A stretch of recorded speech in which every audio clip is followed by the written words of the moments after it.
Alright, guys. Hopefully, feel I'm here. Back. Another live stream. Streaming from Xbox for first time in forever. I need to check if the actual audio is working. Cool. Okay, I think it's good. Either way, yeah. Again, stream from Xbox for probably a while. We'll see. The plan is to play the original releases of all these Assassin's Creed games, at least the early ones. So, again, I have to play it on Xbox. But yeah, there's a lot of stuff. I did not think there would be that much going on. MeView got my. I haven't even seen anything about MeView. What they say. But yeah, there's a lot to talk about. Obviously the big like open thing is the JLP thing, which is pretty insane. That was not on my bingo card. I did not. I really did not think that JLP would. Like, I mean, like, we don't fully know what exactly happened to them yet, but yeah, like, it is confirmed he's out. Like, we know that. We don't know. Like, by the way it sounds, it does sound like he got like fired or let go. Where, like, I feel like otherwise, because the way that they announced it very much feels like a, yeah, like we're letting him go. More so than, like, he decided to do something else, because I think if it was him doing something else, I feel like they would have, like, worded it differently.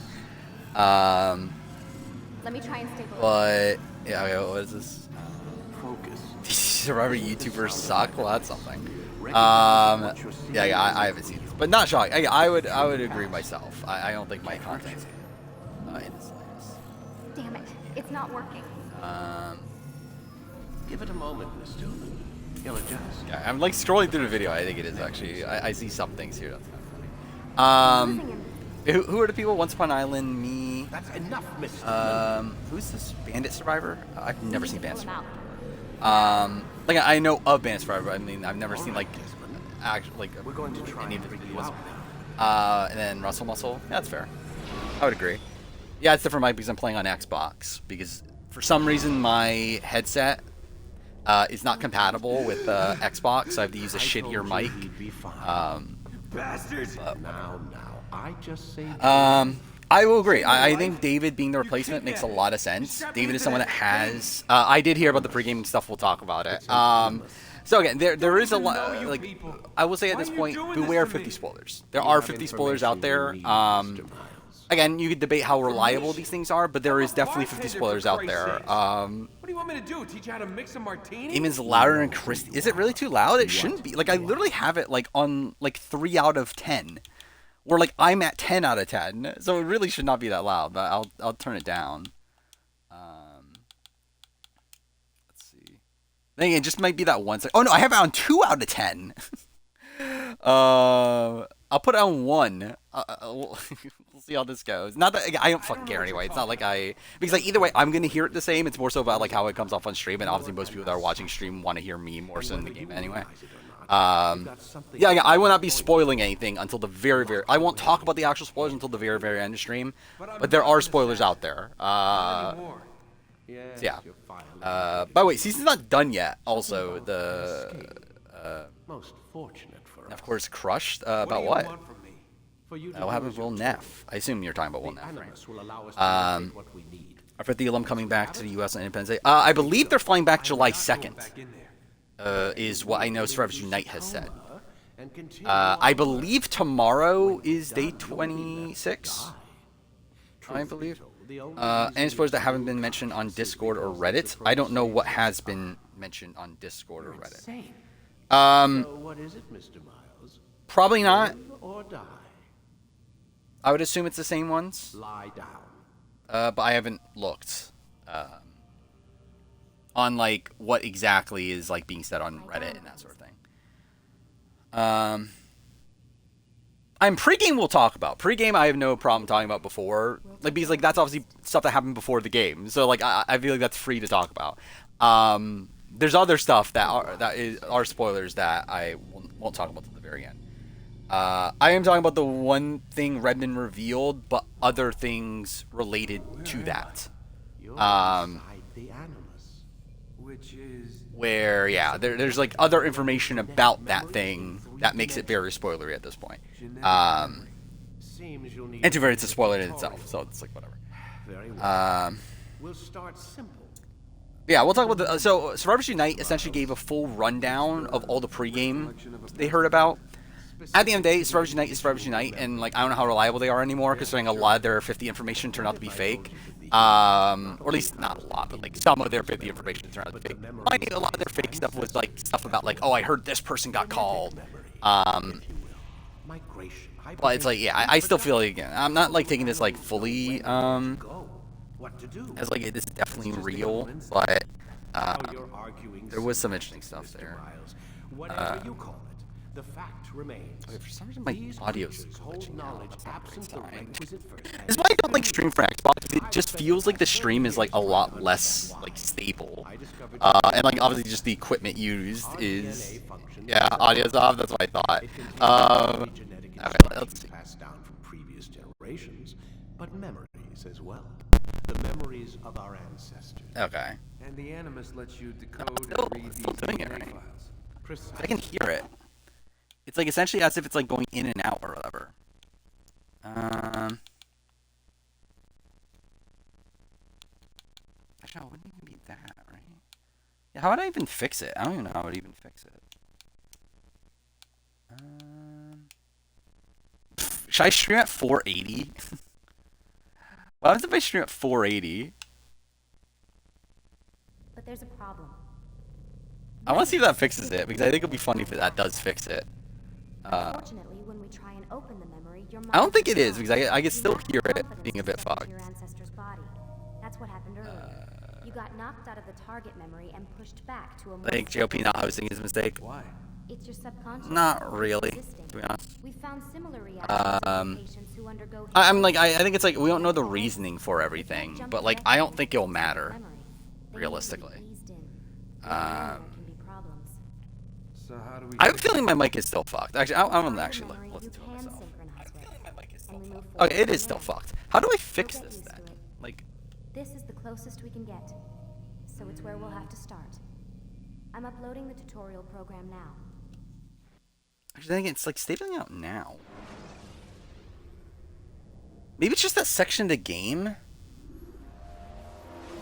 It might be the section of the game that's like causing it, because like I feel like it's like the actual hardware is struggling, is what's happening. And I feel like maybe because like that's a section where it's like loading in a lot of shit. Maybe that's part of the issue. I don't know. We'll see if it fixes itself over time.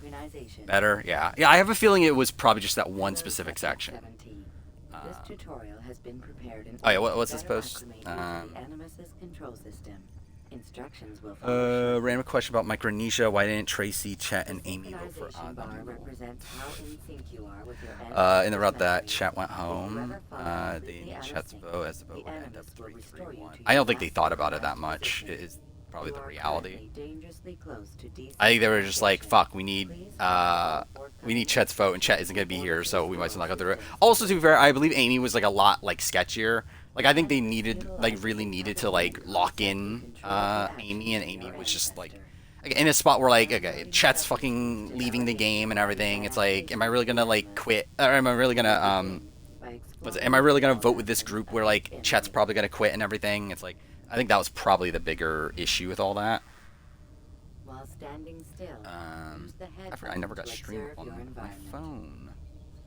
Let's do that real quick. I forgot how shit fucking Twitch what's it called?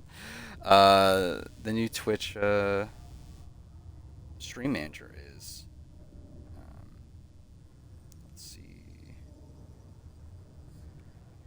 Alright, there we go. Okay, scrolling a little bit further back in chat just because okay, cool, let's not do that. Should replace JLP with Angela, obviously. That was obviously what was gonna happen. I think it has potential to become the David Jennett show. I mean, like the thing is, like I think with David, like David does have hosting experience. Like he did host Rush, the greatest Australian reality show of all time. But like, I think that is a worry though, the fact that like he might take too much of the spotlight because like he's obviously David. But I'm not too worried about it right now. Let's see. Would Final 2 and Cook Islands evolve a 7? Would a Final 2 and Cook Islands evolve a 7 or 9% jury? I mean, like, probably 9, right? I don't know. Like, I mean, at that point, they're just, like, doing a radically different season, I feel like. Because at that point they would like. Wait, what? Was I hitting? Oh, I'm holding the wrong button. I'm fucking stupid. Cool. Wilson F. Discord is sad by GLP news. Really? I'm surprised they liked GLP that much. I didn't really get that sense that they love GLP that much.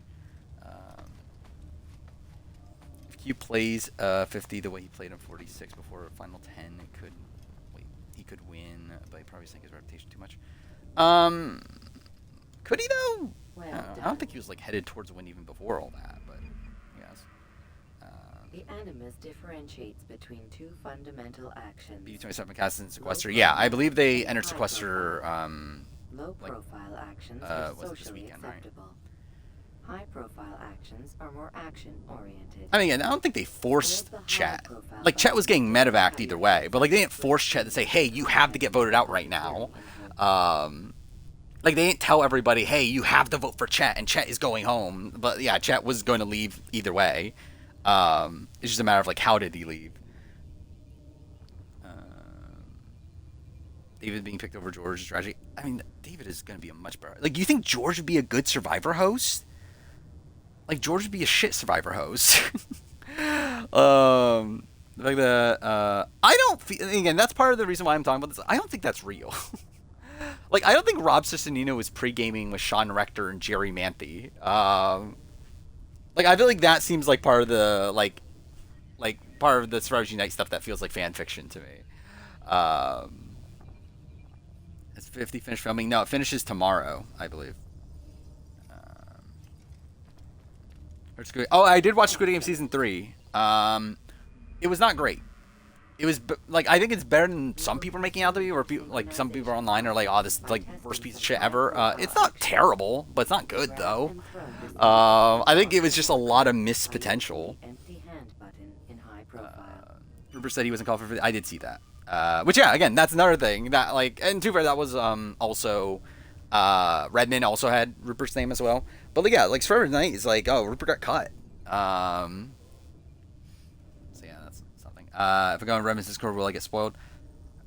Maybe. Like, the rules are that you shouldn't be, but there's some people not seeming to care. And just like posting names when like explicitly says don't talk about this. So it's like, I don't know, maybe. Like, the one thing I will talk about the end of streams, the specific person it relates to, is something that I will, or is something that is talked about, like that people have openly talked about it on the Discord. However, be careful not to bump into anyone. Early merge people like Charlie and Ben saw Q's too domineering. Yeah. While sprinting, reach the marker before There are kind of spoilers for 50. Not like boots, not like an entire boot list or anything, but there are like individual pieces of things that we know about. GOP was fired for AU. No, he's hosting AU vs. the World. AU vs. the World was last season. The rumor, I believe, is that he was cut for budgetary reasons. But again, I don't fully know if that is true. Have I written a fan fiction? Yes. I mean, a lot of the bases around the channel is based off of a fan fiction. Like, literally the name Moranian came from a spin-off of a fan fiction I wrote. This icon appears when a soldier I kind of like Squid. Oh, I kind of hated Squid Game season 3 finale and the way it wrapped the stories. I agree. I think that was bad. I think the final game in particular I hated. Like the entire, like, the way they handled it was just so weird. Like, it just felt so contrived, and how like every little thing was like piecing together. Fish Play Game season 3. I think Dom is the smartest person to exist. I agree. Draft tonight, probably. If stream stays stable, the intention would be to do a draft. With your blade selected, walk up to the soldier and assassinate him by using your armed hand button. 33 is the most interesting part of season 3. I thought he was one of the worst, personally. I just think his character is like fucking weird. Like, I don't get his character.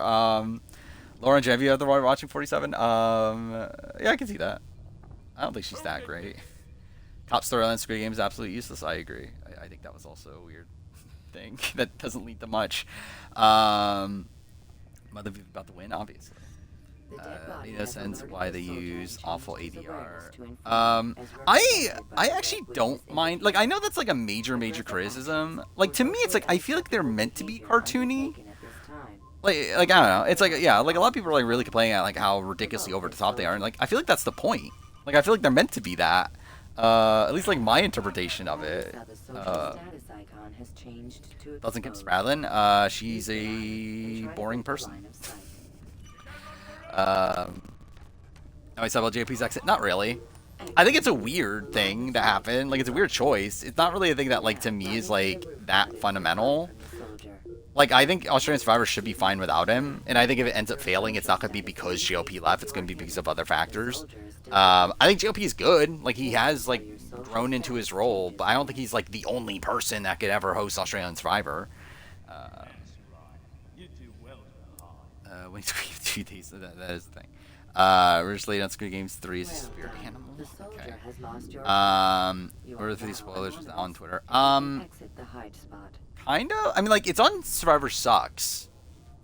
I know for sure.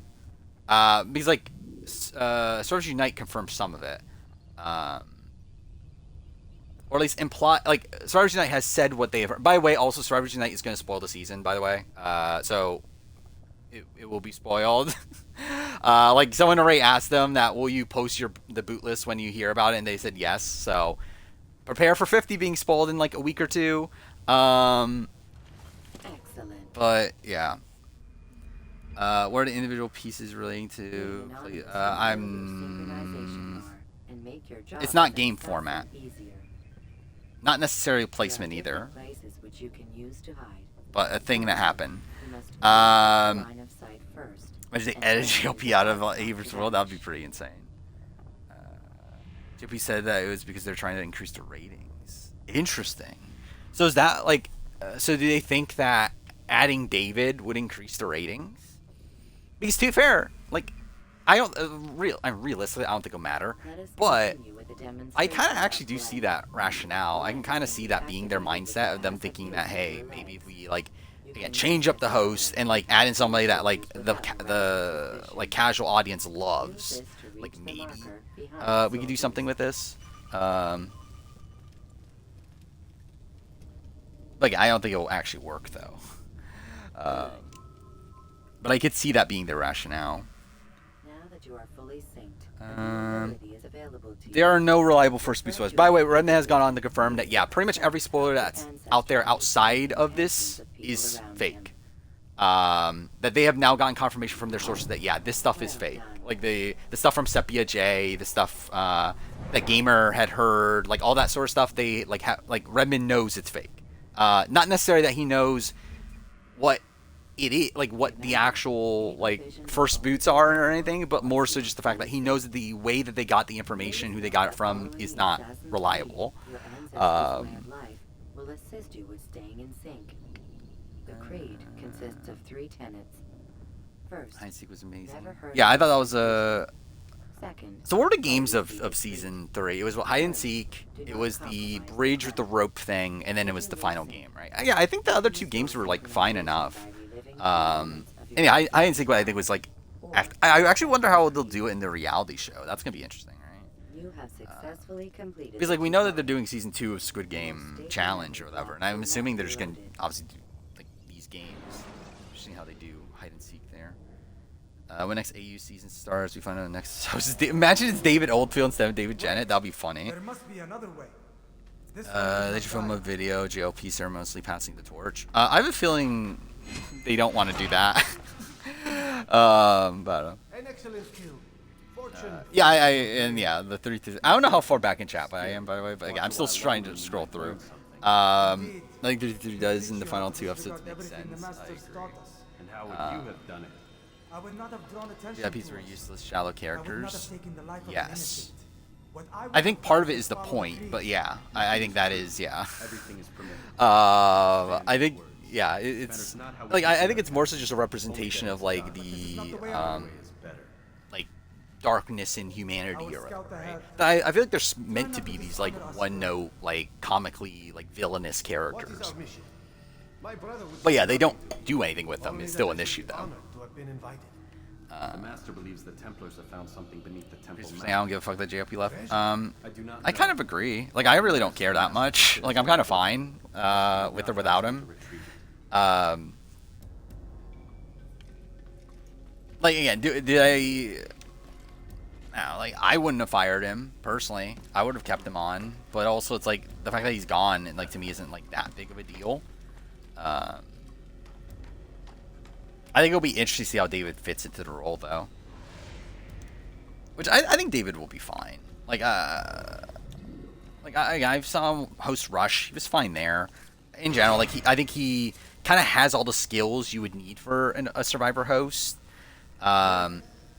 Where obviously you have the natural hosting ability, but then also he's someone that obviously knows the game, knows how to talk about the game, and like knows how to read tribal and all those sort of things. Like I feel like David is a pretty good pick if you are gonna swap him out. Yeah, I think that was insane. The entire like front man and his brother, like them not even having like a proper conversation and everything at the end. And same thing with Gian. Gian? No, I forgot his name. Yeah, the main character. Like him and the front man never have like that much of a confrontation. They have that like one conversation, like episode 4 or whatever. That's it. I feel like that was also kind of underwhelming. Now you would make a third. Do not compromise the brotherhood. We knew about Squid Game US for a while. You should know better than to question me. Like that's been a thing for like a while. That we knew that like David Fincher's making Squid Game USA. I don't know why they're doing. I mean, like I know why they're doing it, but they shouldn't be doing it. But like, yeah, we've known that for like a year now. I feel like. Hold, Templars. You are not the only ones with business. I don't mind him sacrificing it. Like I mean, well, like I think him dying is the correct thing to do. I don't know if the way they handled it is fucking weird. Blood. Yeah, I've known about it for a while at least. I just assumed it was common knowledge. I don't know. Again, I don't know if that was just like a leak or whatever, if it was like officially confirmed or anything. Like I generally don't know. But yeah, like I've known about Squid Game US for a while. I remember like we talked about it on stream one time. I was talking about like why the fuck are they doing this? Like I feel like it was a while ago though. It's probably like over a year ago. Oh yeah, I guess we should talk about the actual 50 stuff, right? Not the spoilers, the pregame stuff, because that is interesting stuff to talk about. So again, not gonna talk about the actual spoiler, not anything related to that. Do not talk about that, but we will talk about the list of pre-gaming that Survivors Unite heard about. That is if I can find. Dude, why the fuck did Survivors Unite make like 30 posts today? Actually, I think I saw it on Reddit, didn't I? Okay, I found it. Sounds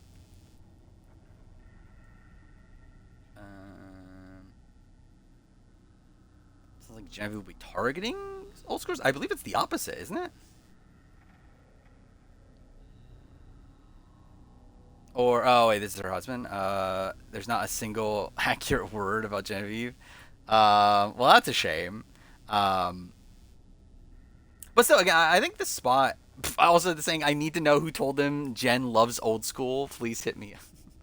The thing is, like, again, like Survivors Unite, like, it feels like a lot of their info is wrong this time around. Like, because like I do think Survivors Unite is a reliable source in the sense that they have sources that are alumni. However, I think some of their alumni like sources are telling them wrong shit this time. So, but either way, we'll still run through this stuff. I still think it's interesting to talk about. So again, pre-game rumors based on Survivors Unite.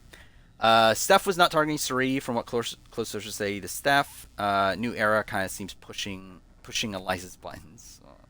But again, we knew that. That's fair. This we also knew, but this further confirms that Kyle did not pregame because he was focused on telling everybody that he was not going on, including Camilla, which probably not great for Camilla also. I do not see him faring well. Again, relating to Boss Robin Winners of War, which again, yeah, 100%. Again, we knew this. Again, that's a lot of the reason why like all the alumni were super adamant at Survivors Unite's list being wrong, because they saw Kyle there and were like, well, Kyle fucking told us he's not on, so this is clearly fake. And then obviously it turns out to be real. And like, yeah, supposedly Kyle just lied to everybody and like told them that he wasn't going, which I don't know why he did that. I feel like is the spoiler larger than the Jared spoiler? It's on the same level. I don't think it's larger. It's like same caliber. I mean, I actually no. We'll talk about it in like 2 hours, 3 hours.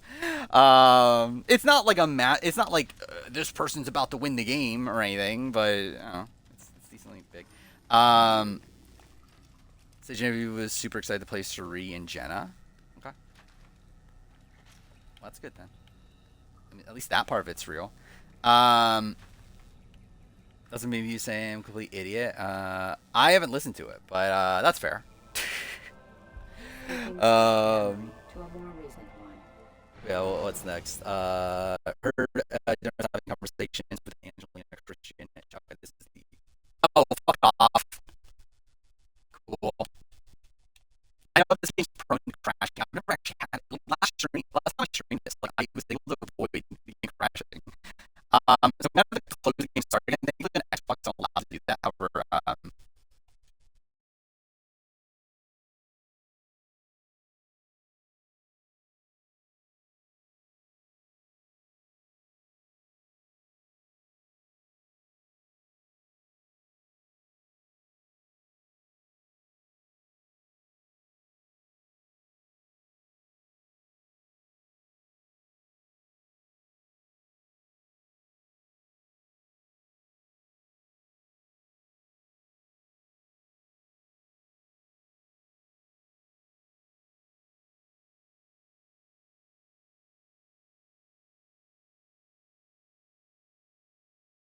yeah, like, let's... Okay. Is it back? I think it's back, right? So yeah, that is the thing that's annoying. I forgot about that with Last of Us 1, or Last of Us... Assassin's Creed. That's prone to crashing. Cool? Okay, why did it do that? There we go. Okay, now I see it's back again. What the fuck is happening? Anyway, again, this is why I don't like streaming on Xbox. But again, I want to play Assassin's Creed. I'm playing on Series X, but it's like obviously using an emulator to play the 360 games. Like this is with the original. Like I'm playing on off disc. Why does I show my face? What do you mean? Wait! There must be another way. This one need not die. But again, stream didn't end, right? Yeah, shouldn't end. Because it's literally just I shouldn't be playing the game for 23 times. I think it's... I've played this more than 23 times. Wait, I just realized I have to fucking play from the start again? Fuck is that? That's kind of bullshit. He'll teach you how to discover everything the masters taught us. And how would you have done it? Stan Twitter. What was this? I would not have taken the life of an innocent. What I would have done is follow the Survivors Unite is extremely reliable. I believe them over you. That's yeah, I mean that's a pretty insane thing to say. But this is not the way I'm These people misunderstand. I will scout ahead. Baby. Try not to dishonor us further. Yeah, I don't have an issue with like the baby conceptually. I just think the way they handle it is bad. Only that to have been invited. Where I get the symbolism and I get the point of it, of like the baby being part of the storyline. I just think the way they handle it is just so like obvious that that's what they're doing. Well, also like everything else that happens around it feels very contrived. Like the way that the baby ends up winning at the end is just so fucking stupid. Because like it feels like they like. It feels like obviously like the entire thing was that okay, we need the baby to win and we need Gideon to like sacrifice himself to get there. But then like everything else that leads up to it makes no fucking sense. It really feels like they had to like force like the game to play out in that way so that they can get that result. And I just feel like there were better ways to write it that way. Again, I've never been hiding my face. It's more so the thing of like I don't have like a proper setup, or I didn't have a proper setup to record a camera. And like technically, it's not even the first video that I showed my face. Must be the Ark. By the way, speaking of that, I am talking about that yet. I am thinking about. There's no such thing. So I talked about this before that like I kind of want to do pickup videos again, and like I have been doing them technically. I've been recording them, but I haven't been like uploading them, because they're like I record them really shittily with like a shit like camera and everything. But now that I have this setup like there, which again it's still not great. Like the picture quality is still like not the greatest in the world, but like it's good enough. I feel like I was thinking about like recording a pickup, like actually like recording like a video properly and uploading it and everything on the VOD channel. And eventually, like, because I also do a yearly, like, PS4, PS5 collection thing. I think I'll do that and post that on the VOD channel as well. Now you would break See how the that third. goes. Do not compromise the Brotherhood. Yeah, I know that about Meme View. Yeah. It's like, obviously, it's a meme. Watch my Edric Season review, I say, I mean. Yeah. Yeah, 35 minutes. It's too long. I would never make a 35-minute video nowadays. Hold, Templars. You are not the only ones with business here. I think everything after the old lady died made little sense. Probably. I'm trying to remember the exact time. So that was yeah. So that was before the bridge game, right?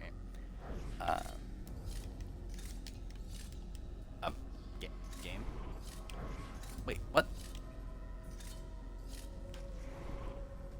Wait, am I just not close enough? Okay, cool. What?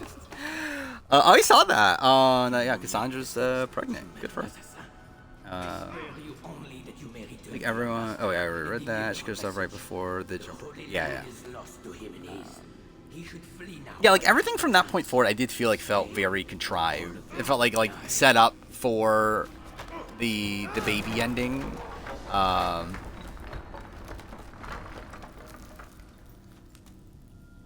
Where are we at with the pregame stuff? Okay, yeah. Heard Jenna was having conversations with Angelina, Christian, Genevieve, Cerie, Stephanie, and D.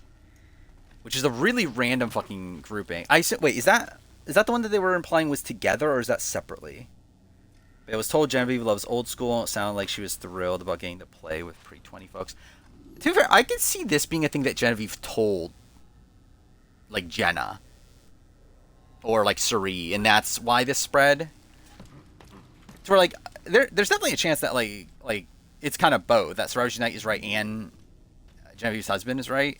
The fact that Genevieve's husband wasn't, or that Genevieve wasn't actually, like, very pro-old schoolers, but like, told, like, Jenna or something in particular that, hey, I want to work with old schoolers and that sort of thing. And that's why that spread.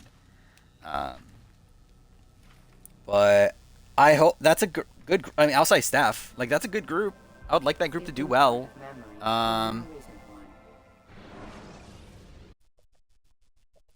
Dude, again? Cool.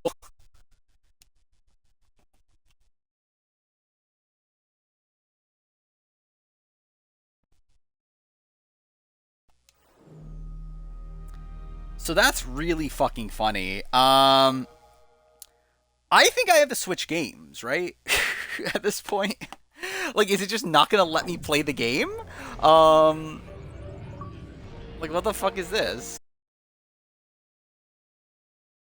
Yeah, I know why it happens. Like, again, this happens during speedruns of the game.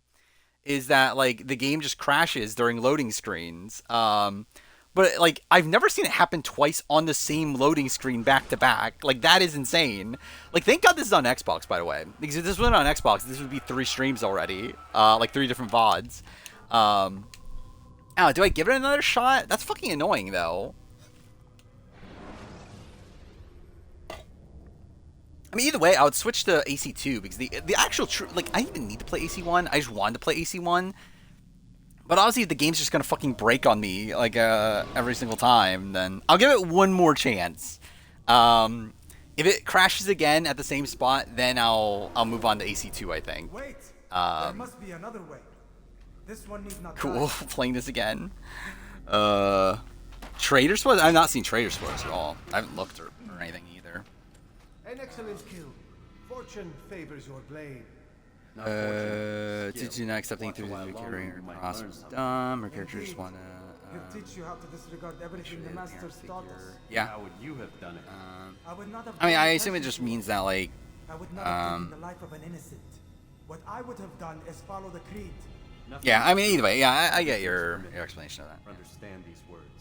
It matters not how we complete our task. Good work, you can feel it. only I that mean, it's done. But this is not the way I'm see about that. I've never had this before. Like, I've seen it on speedruns. Like, I remember Lasers. Like, Lasers speed ran the game and got the world record and everything. And his game crashed like 5 times during that. So I know it's a thing that the game does crash on loading screens on Xbox Series X. But Master believes that I streamed the entire game like last year, and like I didn't get it crashing once. So it is insane that happened twice in a row. not have asked me to retrieve it.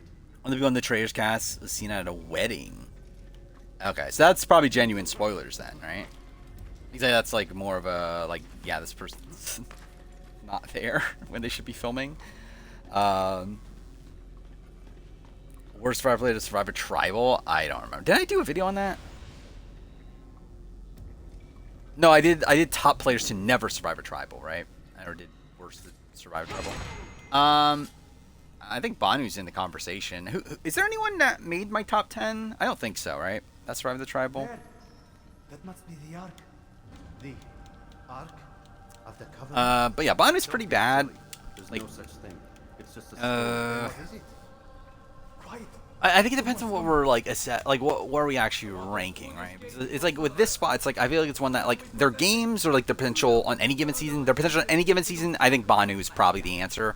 If we're talking about the games they played, it's like probably closer to like someone like a Jess or someone like that, Jess Chong. There's probably better answers, but just like again, top of mind. I'd say it's necessary. Kelly. I mean, Kelly's definitely like, yeah, Kelly would definitely be up there too. Kind of in a Banu sort of mold. Chance to be rid of her. You have already I think broken Kelly two actually, tenets Kelly of our might creed. be, Now you would break the third. yeah, if it's specifically people that survive the tribal, I think, yeah, Kelly would definitely be in the Both conversation. title and ability. Jillian. No better than to question you. I think Jillian was screwed to begin with, though. Like, I don't think Jillian's that, like, actively bad at the game. I think she's just old and people don't, like, didn't want to work with her to begin with. Like, she's not good, but, like, I don't know, she's, like, the worst, though. Hold, Templars. You are not the only ones with business here. Well, this explains Nash is bad. Nash is certainly bad, yeah. That's another decent answer. Especially because, like, I think if we're talking about game, Nash is certainly up there because, like, he probably goes out the first round if he didn't have an idol. You know not the things Kent? metal assassin.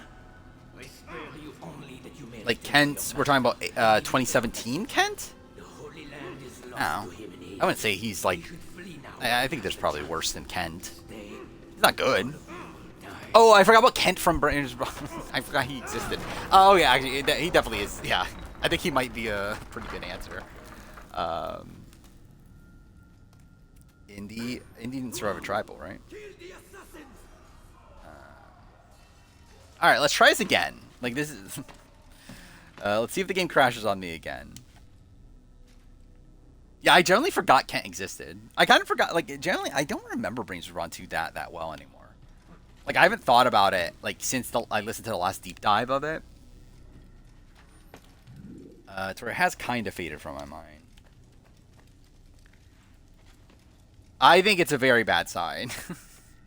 I mean, like, we know that Network 10's, like, struggling right now. But yeah, I think the fact that they're, like, doing something this drastic in shaking up the host in an attempt to, like, bring people back to the show or whatever, I think, yeah, this seems very drastic. I don't think this is a good sign. Alright, let's see. God damn it, if I could fucking work this time. I was actually ready to switch games. Altair, you've returned. Running the Persona 5 gacha game is abysmal. Well, that's something. I haven't played it. I don't know if I will, I trust your mission but was a success. that is funny, though. Is the master in his tower? Number 10 has been known to let go Buried in his books hosts. as always. No doubt he expects you. Yeah, I knew that about MasterChef Australia. Safety and peace, Altair. And I might still you as play well. Balatro at the end of the stream. Like, I can. Like, with this, playing on Xbox, I can just change games on a whim, so. And, like, Balatro's on Game Pass, so. I have it installed, so. Again, I'll probably play Balatro at the very end anyway. Probably when, I think that'll be a good thing to switch over to when I talk about 50 spoilers.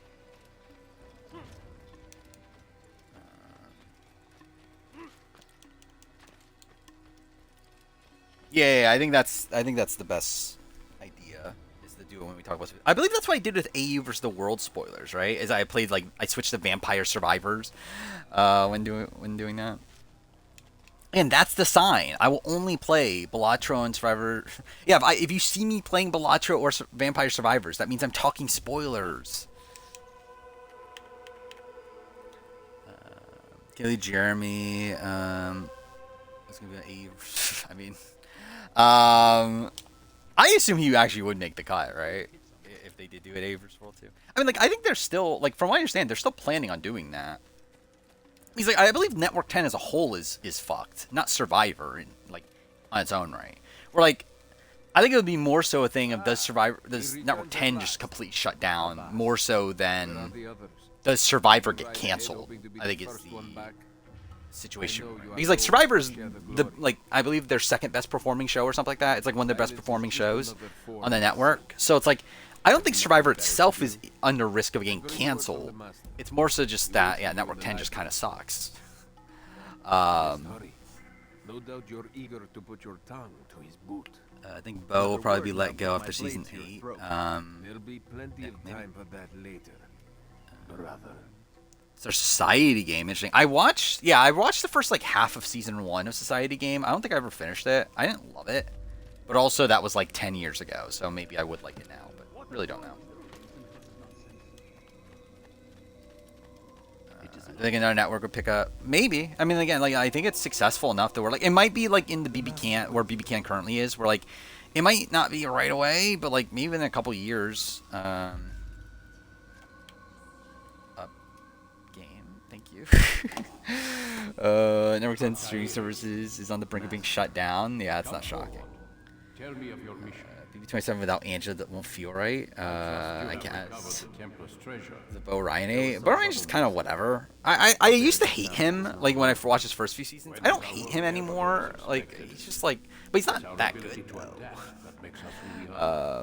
This time it was not enough. Like I just don't like how like over the top he is with like trying to like bro down with teams and stuff. It just feels weird to me. Network 10 might pick up, or no, Network 7 might pick up Australian Survivor. Yeah, like that's the one that does Big Brother, right?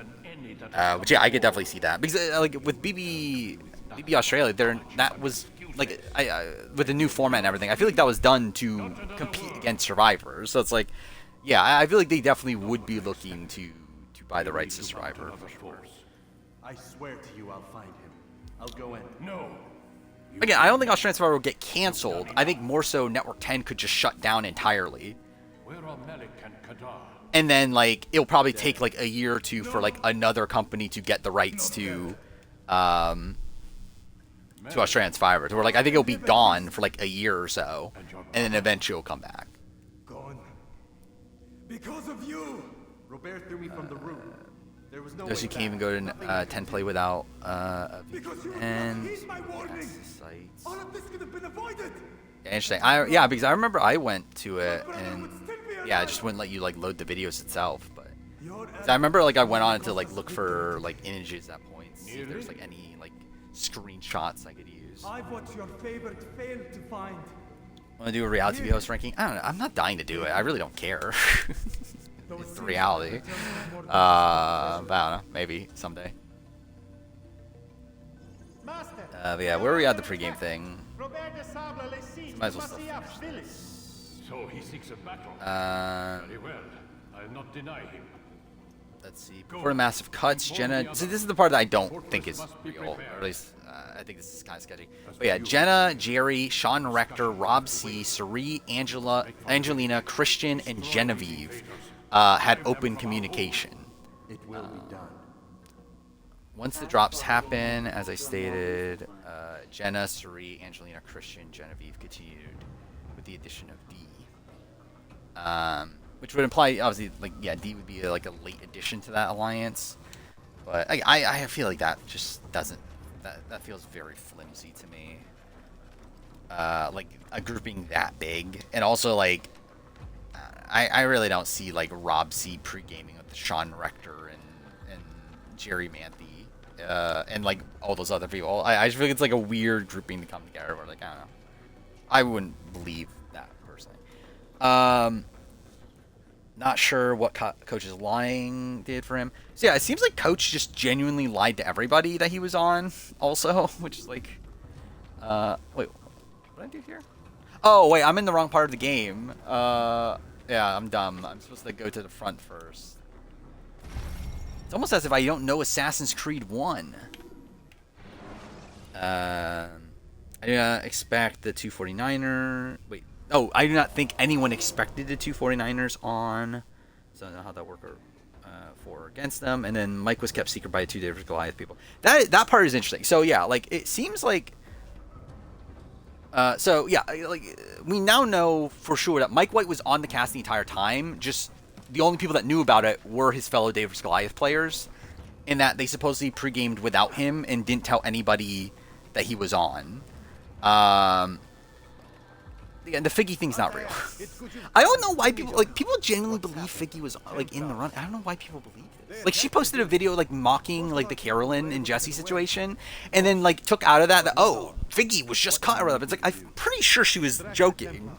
Like she literally posted that video like when Carolyn and Jesse posted their video, like in a way like to mock Carolyn's like getting cut and everything. They're like, I 100% do not feel like Figgy was actually in the running.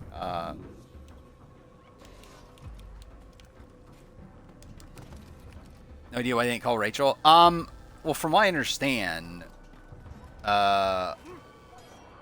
winners were really like. So I think like yeah, I think some winners were given the initial call. A lot of them turned it down. They decided not to go through with winners.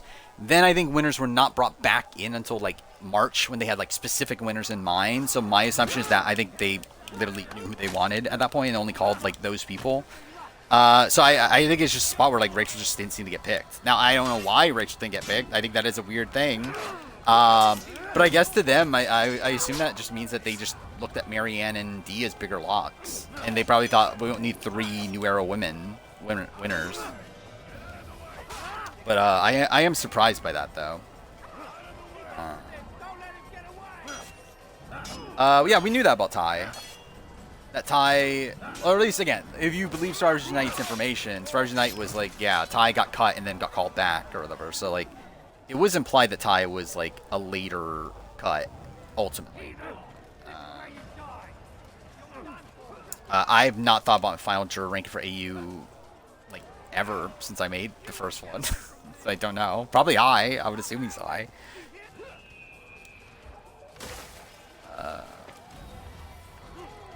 Virgin Angelina did that because Mike White's transphobic, obviously. I assume Mike White told him don't tell people that I'm on. I assume it's probably what happened. But that also implies that Mike White himself did not pregame at all, right? Which is also probably not great, but also I think Mike White's probably fine. They see Mr. Beast hosting a Squid Game Season 2. Oh, did he? Oh, I didn't know that. I'll probably watch it at some point. I heard with Squid Game Season 3, it's a Minsu story where I thought they were going to show. Yeah. I mean, like, I didn't really, like, I didn't really care about Minsu. Like, that's the like, meeker guy that was, like, working with Thanos and whatever, right? We've a surprise plan for our Yeah, I feel like ultimately I didn't really care much about his storyline, but I didn't really care much about his storyline in Season 2 also.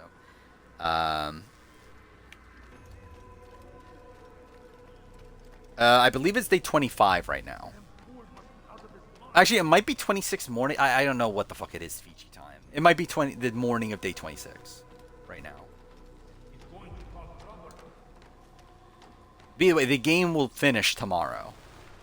Stand on that platform, Matai. Gordon Ramsay seems like a reality TV character, more like a reality TV character than a host. I haven't watched the shows, but I assume that's probably the case. Again, I feel like you see what is it? Like obviously, like Propes himself has like a whole bunch of moments in Survivor where like I feel like that's what I would have assumed would be the case. But like I don't know, it's just like a host with like a lot of like big moments or whatever. It's 4 p.m. in Fiji, so is that 4 p.m. day 25 then? I don't know. village lays in ruins, and your stores are hardly endless. How long before your Probably would take 100 down with him or something. How disciplined Yeah, your men probably remain would be give him like some sort of redemption or whatever. I find the entire game is just weird, like how they handled everything. Good. Then they shall have Reality it host, Jeff all. Probst, Gordon Ramsay, JLP, Marissa And do Cox, so Phil without Kogan. hesitation. Show this fool knight I what put it Marissa is to above have no JLP, fear. and obviously I have no experience with Gordon Ramsay. Go to God. I like the hide and seek game as like a game. I mean, like I guess like not if it was real, but like for the show, I like what they did with it. Draft night, probably. I don't know what the draft is though. What did we do last time? We did a Survivor Pride, right? Should we do Big Brother then? Might do that this time. I think old schoolers gonna do well in 50. Probably not. To be honest, I think they're yeah. Like I don't think it'll be like an intentional thing of like the old schoolers going out early, but like I also don't feel like a lot of them are poised to do that well.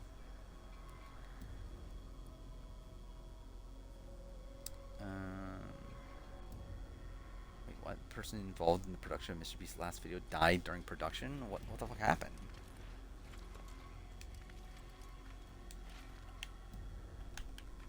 Got an email from Big Brother calling Julie Chen mother. What? Enough unique codes for a host draft? Probably not, I wouldn't think. Not enough that people would want to actually draft.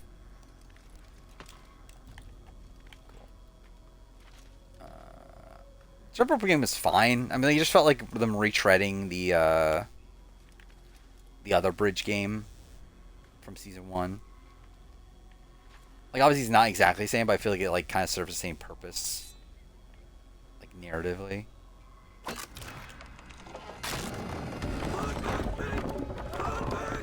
Wish the hide and seek arena was more open and had actual hiding spots. I did find it weird the entire keys of it. Like I find it weird how the final door like relocks itself. Also, that was the thing where like they talk about like, oh, if you open the door, it won't relock itself or whatever. But then like the fucking final door relocks itself. So it's like okay. Worried that you listened in Solomon's temple, Altair. All of A trainer helping a contestant with his weight. I did as I was asked. No, What the fuck was the you video? did as you pleased. Malachus told me of the Which driver in the challenge with live feeds? disregard for our eh. ways. What are you I doing? don't know. There are rules.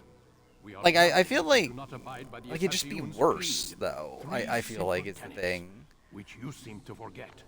Like I feel like with Survivor live feeds, I just feel like First and foremost, yeah. I mean, it would be interesting from a game perspective. I think it would be worse of a television product and stay your tongue. if it was like handled in the way that Big Brother was. Where I feel like a lot of the appeal to Survivor to me is the fact that it Then is why did you kill the man inside the temple? like edited after the fact. Innocent. He did not need to die. It was 100 pounds. Knows no And, bounds. Make humble your heart, child. that's kind of a random video. Tear it from you with my own hands. I watched Mike Bloom's post. I did. Second tenet Didn't get is too that much which from it. gives us strength. Like I think we kind of already had the set. Like I think there was like what was the People must use such that wait it does seem like her and Kyle were way closer than what the edit portrayed. because as I hear it, Which you like both we were kind of got that closer. from like the Royal other attention exit press, before you but struck. yeah, it does seem like that played a major factor in the end game, and that The worst like that of was all a lot of the your reason why Never compromise the brotherhood. like the Shaheen move happens and that sort of stuff is because like Eva got super close to Kyle. Direct or indirect. Yet you're selfish And like obviously Eva like talks a lot about like her intentionality in the game and everything, which yeah, I do believe for most part. Because I saw some people like really talking about how like oh she's just like making it up. It's like no, I do believe a decent chunk of it, but also it's like I think it's still a failing on her that she doesn't get other people to believe it. by the traitor. I am Where like I think it's like kind of like in the like the Godfrey sort of mold, or like I don't know, other players that like again probably play, or like I guess like Andy sort of mold. I don't know, like players that play play up too much that they're like not a threat to the point where like other people believe it, and then they just like can't get people to actually believe that they're like actually a good player by the end. He's experiencing a far better adoption rate than the other subjects. I'm still pulling him out. He's been in there way too or long. including Bandage Man, yeah, on Genius, and like the Stranger, right? Is that what Genius Netherlands was? What's another I guess we can include David Why don't we Tennant. discuss this in the conference room? Give Desmond a minute to stretch his legs. Yeah, I think with Eva, it's like it does feel like the edit like very much reduced her to just like Joe's sidekick slash like a player with autism. Like I feel like that's what the edit like kind of reduced her to, or like there's clearly like a lot more to her than that. I thought the final game was shit. Dude, it was so fucking stupid. The fucking that like, oh, you have to hit the button on the final platform to start the final round. Like that was the dumbest shit. 848 more and more and more I think about it. I hate the edit of 48 the more and more I think about it. And it's not like the fucking season's that good at even outside that though, but yeah. Yeah, that was the thing that was a Reality Fan? Someone said that. Yeah, they've heard that other people were tested out as a host, right? It's like there were like auditions, and that includes some other A versus the World players, which yeah, like I assume like Luke probably, sadly, Shawnee, George, I assume are probably like the top candidates. Like I can't imagine fucking Sarah Talik being the host of Survivor. Yeah, would they do Kirby? Not really sure. I don't think they would. Like Suri, I doubt it because she's on 50. Like maybe it was like before, but like also I think it'd be weird. I think if anyone, it was Parvati. I can't imagine them getting Tony to host Survivor.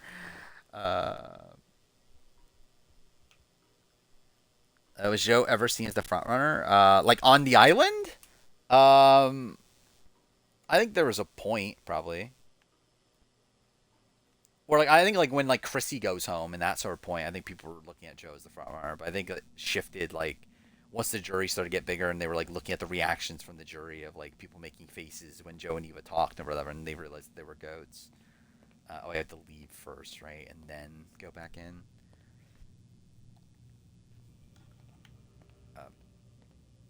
Doesn't he come out? Yeah, there we go. Eva talked about how at the split vote she was considering playing her idol. Oh, I forgot about that. Yeah, the split tribal vote you're talking about. Which is pretty insane. Because like she was talking about like yeah, that vote was actually like a vote between like me and Say, not like Mitch and Say or whatever.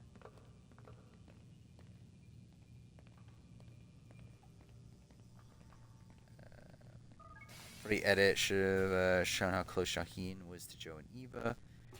Yeah, I think that would, yeah, definitely. Like, I think the fact that, like, Joe and Shaheen's edit, or Joe and Shaheen's relationship was not, like, really focused on the show, is pretty strange. And to be fair, in retrospect, obviously a major red flag for his winning edit. For Joe's winning edit, I should clarify, that their relationship was just, like, not focused on at all. Gotta say, that's a little creepy, Doc. Waking up to you. Brink reality. Is this the so I saw this too about, so supposedly David was We've got a lot of work to do. wait, I'll see if this is what, yeah, this is what I was saying. Yeah, so supposedly David was already tested out as a replacement host like back during COVID, so I assume Brains vs. Brawn or Blood vs. Water, but I guess this has been a thing that they've probably been thinking about for a while. What do you mean almost? They didn't go far enough. To use a rather tired Right, Mitch sucks even more on Express. Yeah. What a shocker. But fail to keep the source and, well, you're buying time at best. There's no true Since change Kyle to be won, had why they without give his idol comprehensive play more credit to systemic Camilla over him? intervention. Could not tell you. I mean, too fair, I think the reality is that Camilla does deserve more of the credit. I think it's the reality, but like also, yeah, like I just think yeah, Kyle's winning edit is fucking bizarre to me. I really don't get it. What is it then? What's the fakest, least true to Island winner edit? Probably Kenzie. Like does Hatch even like I think Hatch is actually like very accurate. Like I feel like with Hatch, it's like with Borneo, like they don't lie that much in the edit. I feel like I feel like in the edit, like it mostly tells just what happened. Like I don't think it was like a season that was like edited in a way to like have a winning edit. I think they just wanted to edit the events of like it's like edited in the way that like Survivor South Africa is edited. Where like I don't think they really cared that much about like making the winner satisfying. Oh, cool! I hit the wrong button. I don't know actually. My assumption was that David lived in America. Last I heard, David lived in America. I believe he lived in New York. I don't know where he lives now. But yeah, it does feel like if it was because like I think that was like part of the thing, right? With JLP that was talking about. It's like, oh, JLP lives in America and the budget of like flying him out or whatever. But it's like that makes no fucking sense because I believe David also lives in America. But I saw you stab me. Felt death's embrace. It's just a waste of time and a spineless player who's boring to watch. I mean, I agree with the last part of it at least. That you might awake. What does JLP knew about David angling for his job? Yeah, that's a weird thing too, right? Like David's literally going to be on this upcoming season. In all things. Yes. Which I saw someone post, and this isn't like. No, actually, no, I won't talk about it. I won't. It's not really anything, but I feel like people are going to interpret it as something. So I won't. Yeah, I won't talk about it. But anyway, I did find like some of the. Yeah, it is weird. Either way, yeah, it is weird that David is on. Is potentially going to host Driver at this point. They say he wanted to win Dondi so he can move back to AU. I think it was like. I believe it's like not a spot, like I think it's like a spot where like he would live in both was my interpretation of it. But yeah, I believe it was he wanted the money so he could buy a house closer to his other family. So like I think he definitely has a house in Australia, but I assume like he's still living in both though. Your life in exchange for his brothers. But this would True was this. Maturing is realizing she wasn't solely to blame for a lot of the casts. Oh, 100%. I mean, this has ever been the like Robin casts. Yeah, like casts a bunch of shows, and yeah, she's typically pretty. And like I think BB Can is like the example of that. Like BB Can like typically has like really great casts. There's obviously exceptions. But like still, it's like I think the strength of BB Can casting really just shows you that it's BBUS that's the issue. Like the producer of BBUS and CBS. There are the issues with Big Brother casting, Big Brother US casting. Not yet. For now, you're to become a student once again. Yeah, I'm not the rank of every Stride player won't be until after 50. No. I haven't even done the Australian Survivor one, which I'll be doing sooner. If this is what you wish, it is. Then tell me. Audio cracking? Well, fuck. We have been betrayed. Someone was assisting Roberto. I need to find a better way to stream for Xbox. I mean, for the better way to just get a capture card. I definitely could just do that. Especially now that I have a setup good enough to hook everything up that way. So maybe I should actually be looking into a capture card at this point. Because obviously if that's the case also, then I can use the channel mic. Instead of using like headsets and that sort of stuff. But again, big reason why I just never did it for a while is just because like I would have to like spend more money and time on like getting like a proper setup. But like now I got a setup close enough to where like I can do those sort of things. Cow's edit. If we didn't take a shot at Joe at this round, who wins the game? Yeah. Dude, that's why I still don't understand like what they were doing, especially on a season that was like the early parts of the season are like about timing and everything, and it's like talking about it's like better to play aggressively than passively and that sort of thing, and like Kyle's like, yeah, I need to make this move. If I don't do it, then Joe's gonna win, and it just like leads to fucking nothing. It doesn't make fucking sense. I know how it works. Yeah, we talked about that. BB27 casts and Then be quick. Oh yeah, that is what I'm talking about. Buying capture, it would be a no-goto, likely. Or we can use violence to intimidate. I know Prime Day's coming up. Maybe there'll be one on sale then. Yeah, I would definitely consider it at this point, just because like I can. Then give me a name and let's be done with it. That's not the way it works. Where before it was like it would just be a pain to set everything up. Where like before I didn't have like a desk that, either way, yeah, everything was like too far apart from each other to set it up properly. But like now I have things in a way that I can be done better. Which, if that's the case, then I can stream from other consoles. That means I could actually buy a Switch and stream from the Switch, because I would definitely do that.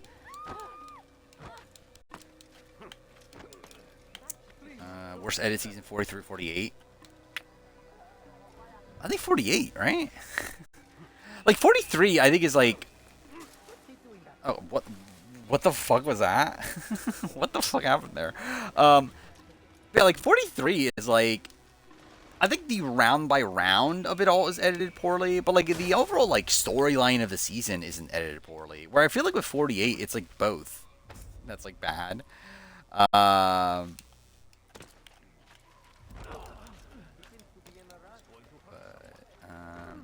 Actually, we probably should do it, right? Okay, let's pause this. Yeah, let's do the draft, I guess. Oh, thank you, James Geo, for a resub. Give me the go JLP. I'm guessing I saw a statement. I've actually not seen JLP statement itself, actually. Let's look this up.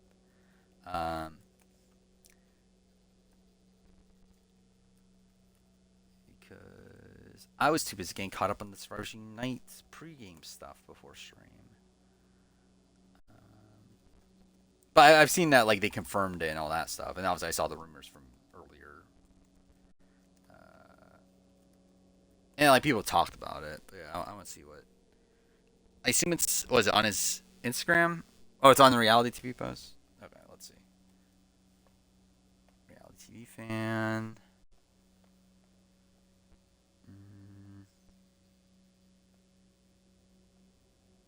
Oh, here, Jonathan's statement. All right. Australian Survivor has been some of the most epic blinds. Has seen some of the most epic blind sides over the last 10 years, but this might be the craziest of them all because it happened to me.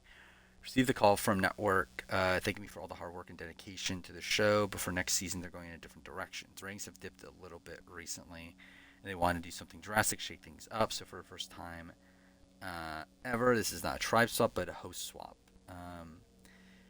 I wish I could say before we got to the vote today is a little different, but I can't. No one.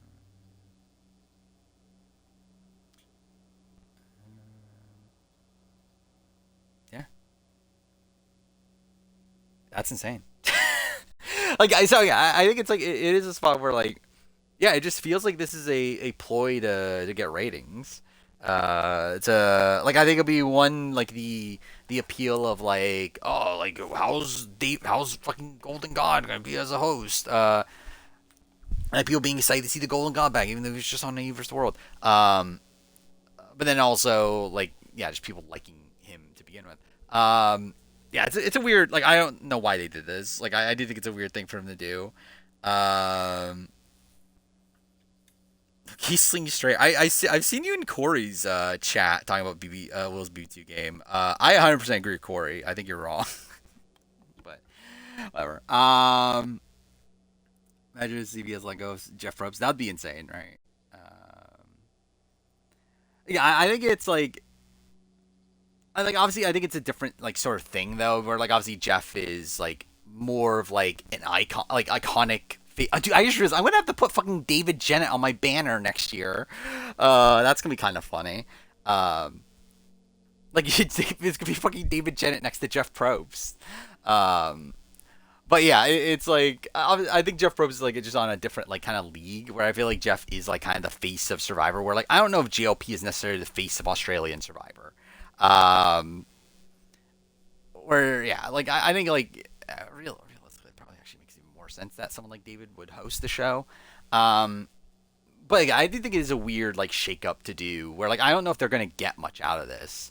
Like it might be like an uptick in ratings for like the premiere, but like I don't know how many people are gonna like stick. Like I don't know how many people are like, you know what? I don't like. I was not gonna watch Australian Survivor, but now I am because fucking David's hosting the show. Like I'm definitely gonna like stick around for the entire season just to watch David host the show. Like it is bizarre that is the rationale.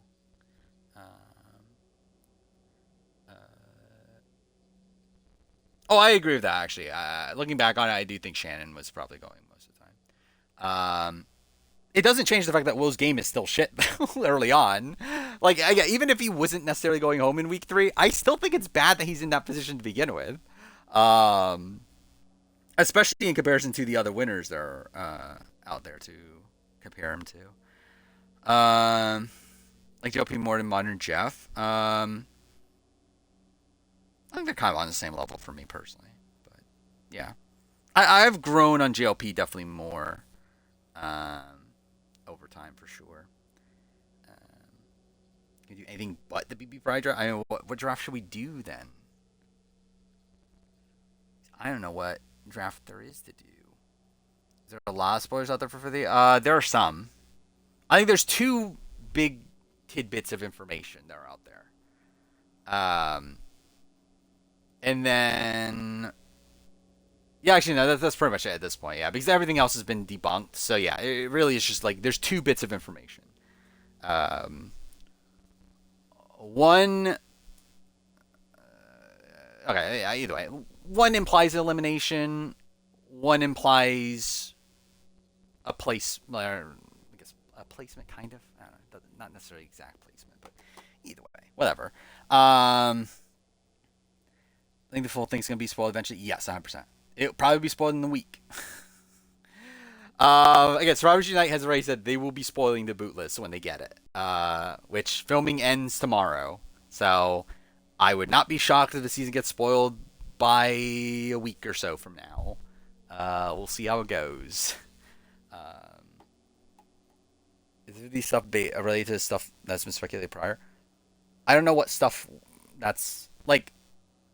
There is the Jared thing. That is a thing. This is another thing. That is one of the things. There is another thing outside of that.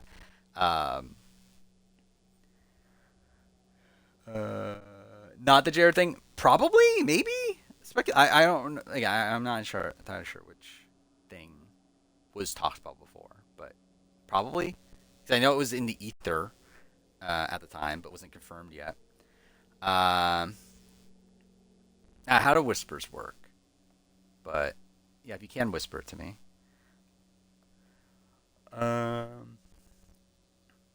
Next Sunday we're running through the boot list. I mean, maybe.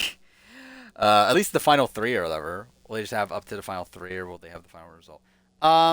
They usually don't have the final result, but they know the winner. Typically, is what happens with these sort of seasons. And there's sometimes they know the vote. Like there's sometimes they know the vote. Also, it depends on like who exactly the people are and who are telling them these things and that sort of thing. But like, yeah, usually with seasons like this, where like obviously the reunions at the or the finale or the winner reveals at the reunion, likely they just know the final three and who they think is the winner. But again, if the source is specifically like a player on the season, then likely there might be more than just that. Best advice for avoiding spoilers?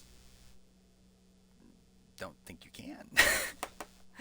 I think it'd be very difficult to. I think it'd be like pretty much if you're in the online community, you will be spoiled. I don't think. I think just don't be part of the online community. Is sadly the reality. Are winners always spoiled when there's attorneys on the season? Yes. I don't think. Yeah, I think literally every season with returnees outside of Edge of Extinction has been spoiled. Let's see. Actually, I don't know. Was Guatemala spoiled? I generally don't know. I assume it probably was. But obviously, All Stars heavily spoiled. Micronesia was spoiled. Here's Villains was spoiled. Redemption Island was not technically spoiled, right? Like, there's the Kimbo slice of it all, but like I think technically it wasn't like officially spoiled. South Pacific, I believe, was spoiled to some degree. But I don't know if they know specifically the winner. I don't remember. Then Caramoan was very spoiled. Blood vs. Water was very spoiled. Second Chance was very spoiled. Game Changers. I skipped Philippines, but Philippines was very spoiled. Game Changers was heavily spoiled. I believe Game Changers was really spoiled like the week after, right? Isn't that what happened with Game Changers? Because I believe it was Survivors Unite that spoiled it, like, yeah, pretty much immediately. Philippines was very spoiled. Like, Michael Skupin spoiled the entire season himself. Oh, actually, I should clarify. The season was spoiled that Michael Skupin won. I forgot about that part of it. Yeah, Philippines entirely spoiled, but the one thing that was wrong is that Michael Skupin won. Because that's Skupin. But yeah. What's after that? Well, Winners at War. In the Edge of Extinction again, it wasn't spoiled. Winners at War was spoiled, and then are we including 45, which is like I wouldn't even really. 47, it was spoiled that woman won early on. Yeah, it was something like that, right? Like a lot of those seasons, like 45, 46, 47, right, all had like the same like person saying that like a woman won, like from very early on. Um, 44 was spoiled when the cast flew back. Yeah, I knew 44 was spoiled. I didn't know like the exact ramifications around it, but like timing of it and everything. But that doesn't shock me. 43 like is 43 well 40 well no 41 had some spoilers, right? Like 40 yeah 43 I think is the only season with no spoilers, right? New era season and no spoilers. Like it's 48. Which like I guess maybe that plays into like just how tight-lipped Kyle is.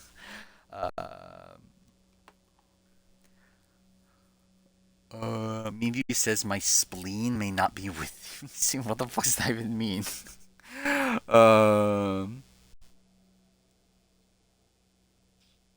let's check the Discord. I mean, um,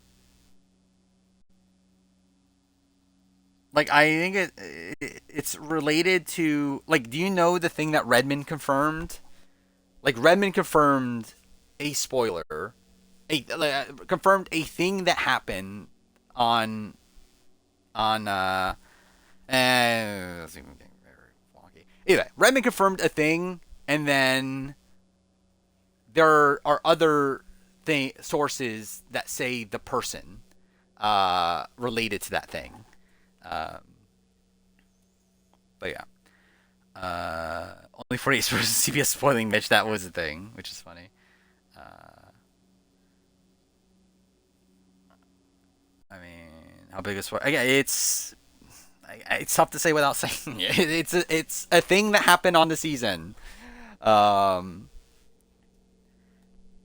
Winners at War spoiled that Nick won? Survivors Unite spoiled it, but then Nick won because the Survivors Unite again. The story is that they were told the exact boot order except for Switch Tony and Nick. But then other sources had Tony winning, so yeah. Survivors Unite, Survivors Unite is very openly talking about the stuff, which also Survivors Unite also implied the person, but also said they don't know if it's true. Is also a thing.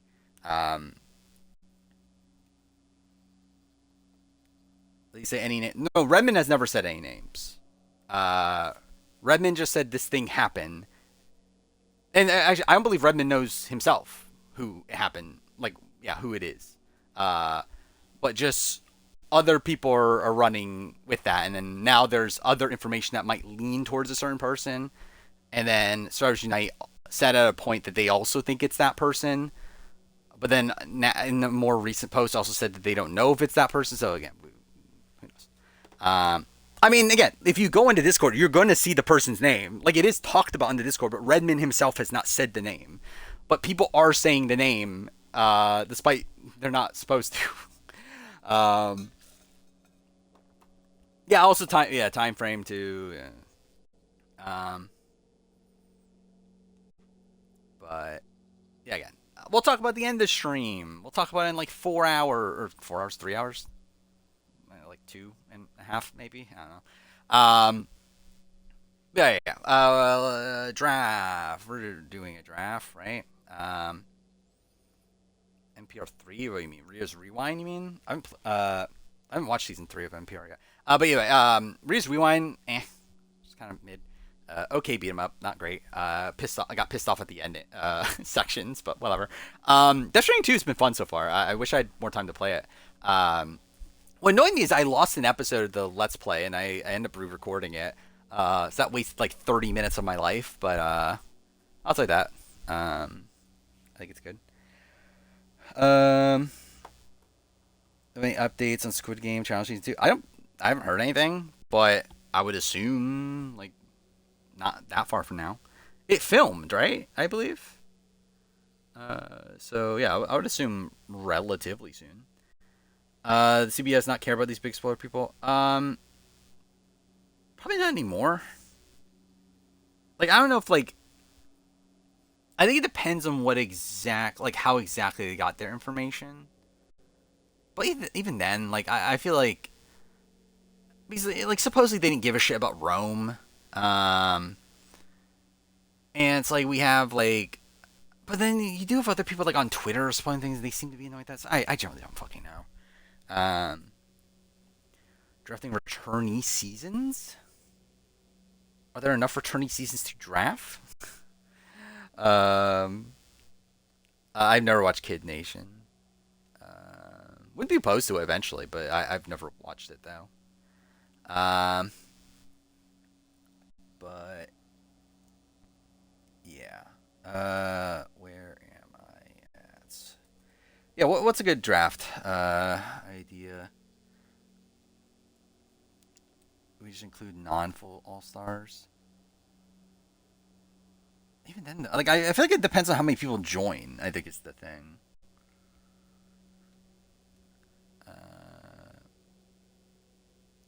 Yeah, like I feel like that's weird too. Like, why is like if Kate Blanchett is gonna be on Squid Game the Challenge, why the fuck is she the recruiter?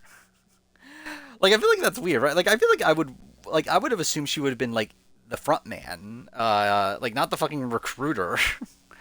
But whatever. Or to give Redman a cease and desist. I mean, that'd be kind of funny. I think Jesse could have won if he kept the idol at the final 6 and Carla kept her idol. It's actually good for Jesse, and after he votes out Gabler at 5, that's not the intention though. Like, I mean, like, yeah, but like he was never going to do that. Like, that's not like it's like, yeah, could he have won if he did that potentially? Actually, really, he could have won the situation he did have just if Gabler won immunity. Like if Gabler won Final Four immunity, he also wins because Gabler takes him to the end, according to even Gabler himself. So it's like, yeah, it's like he still had winning scenarios even in the situation he was in. Like I think it really just comes down to like really it's like you need Cassidy out. I think is the no, because if Carla's there, then yeah, they throw you and Carla together. Either way, yeah, I think having Carla at 4 was not necessarily that bad for Jesse. And to where he recognized himself by the time of Final 5, right? But I don't think he recognized that by the time of Final 6, right? And again, I think it's tough to recognize that at the time of Final 6. Especially when, again, you have Gabler. I don't know. I think it's a very tough position to be in to have like the full like hindsight of like how everything is going to play out. But yeah, I think in retrospect, maybe yeah, that probably was not the correct call to be using the idol in that spot. Especially when again you still have an idol in that spot. You'd have 2 idols for yourself. Okay, cool. There we go. Returning player draft. Have we done returning? I mean, I guess we could do it again. You can see what roles Cynthia Bailey has on Squid Game US, obviously. Jesse lost to Gabler in a fire-making rematch. Well, that's kind of funny. I mean, you would assume so, right? Like, I assume Jesse was just kind of fucked against Gabler. But yeah. All right. What draft should we do? Should I do a poll? Let's see if anyone votes in the poll. What are the ideas? Again, BB Pride, returnee seasons, returning players,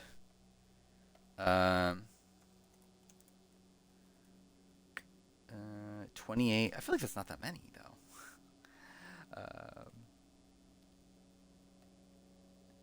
Whatever. I'll just put those in. Is stream fucked? I see it in front of me. Let's see. Left, right. Yeah, I see it in front of me. Should be fine. I don't know how audio is. Returning players just draft anybody that is a returning player. uh, like any player that has played a reality show twice, like amongst all of reality TV show history. I think it has to be the same game though. I think it's like if I don't think Carolyn Weiger counts, like having played Survivor and The Traitors. I feel like it has to be like someone that returned to the same show again. Yeah, it does look like that one's probably gonna win. Oh shit! I didn't mean to. Okay, well that's fine. I accidentally voted for. I didn't mean to vote for it, but that's fine. Whatever. It's gonna win anyway. Okay. Yeah, I'll do that. I guess. Returning players. Does the Redemption season? I have no clue what the fuck that is, but I guess if it's a reality television show, I will include it. I don't know what that is. I feel like almost every draft is a draft including returning players. Wait, why'd that not pin? Or it did? Oh, okay, cool. But yeah, that's the board. If you want in, say now. Yeah, see, that's yeah. Everyone in stream right now is homophobic because they didn't vote for it. I guess it's not my fault. I wanted to do it, but it just seems like no one else wanted to do it. Yeah, let's see. No, I don't. Again, this was not my choice. This is everyone else's choice. This is all your faults. Yeah, Gamer, Dark Saints. Hunting. Okay, cool. What the fuck was that? How did I get my cords hook up? Whatever. Hunting rifle. Okay, should I actually use my actual keyboard? Let's see.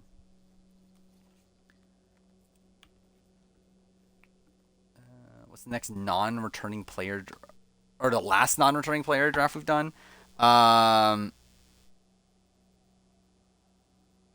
Actually, I guess like if we're like even including all these all these like returning player drafts, I guess they all count too in that, don't they? Yeah, Rooster, HHH. Actually, I'm just gonna put your full name. It's short enough. Then attack. H. Brooks.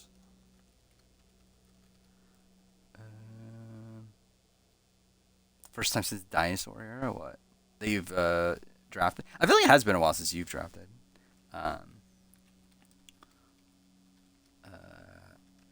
Absello, Julian, Menace. Do I have Ray Ranger here? Guess not. Okay, I could have sworn I already had Ray Ranger on. How many LGBT Big Brother players are there? Yeah, I mean, like, we would be using the global list, which, yeah, is like 700 something, but I generally don't know how many of them for US and in Canada. I think this is everybody. Yeah, okay. So we have, what's that? 1, 2, 3, 4, 5, 6, 7, 8, 9, 10, 11, 12 people. Okay. Okay, dude, I have way too many things on my fucking desk. I should probably move this shit, too.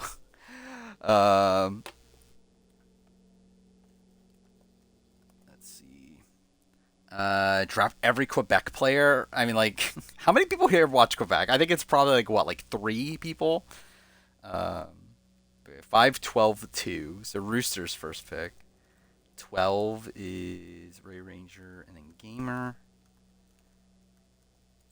Then 4, 3. Dude, I'm getting 4 and 3 over and over again. What the fuck? 4, 3, 9. So 4B HHH. 3 is Hunting Rifle. 9 is Menace. Then 2, 5, 1. So Dark Saints, Absello, and then me.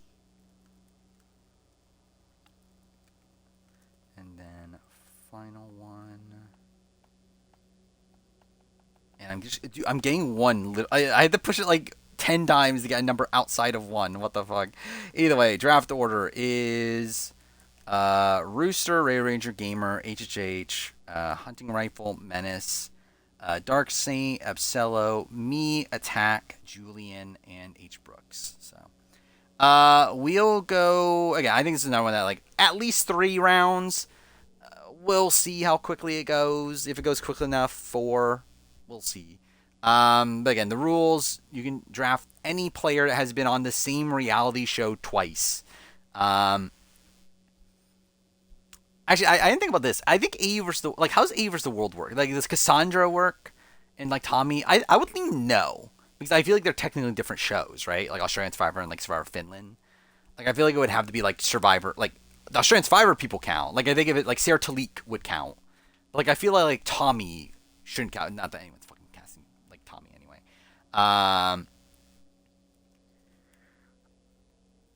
Yeah, I think any returning player across any show is my vibe. Because, like, I feel like we've done the other ones, like, a lot. Like, if we just do Big Brother Survivor. I'm pretty sure we literally already did Survivor Big Brother. And to be fair, like, obviously it's been enough time that, like, we could do another one. But, I don't know. Let's just do everybody this time. And maybe we'll redo the other ones down the road. Dongman, yeah, that was actually on my mind. I was thinking Genius People. So,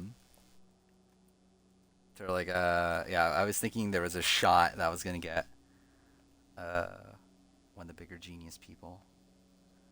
But either way, Ray Ranger is next. David, yeah. I mean, it is timely. Gamers next.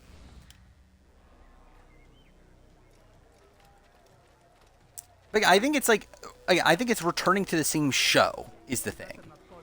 And I feel like, oh, dude, I'm not even at the section I thought it was at. Fuck me. And I feel like AU is different in Survivor NZ and like stuff like that. Wait, where's the bench? Oh, here. Yeah, it is Gamer's turn. I know what I saw. Musoon opened the gate. He let the Templars in. Reading glasses fucked up. Might not be the actually no. If we do 3 rounds, you are pretty fucked.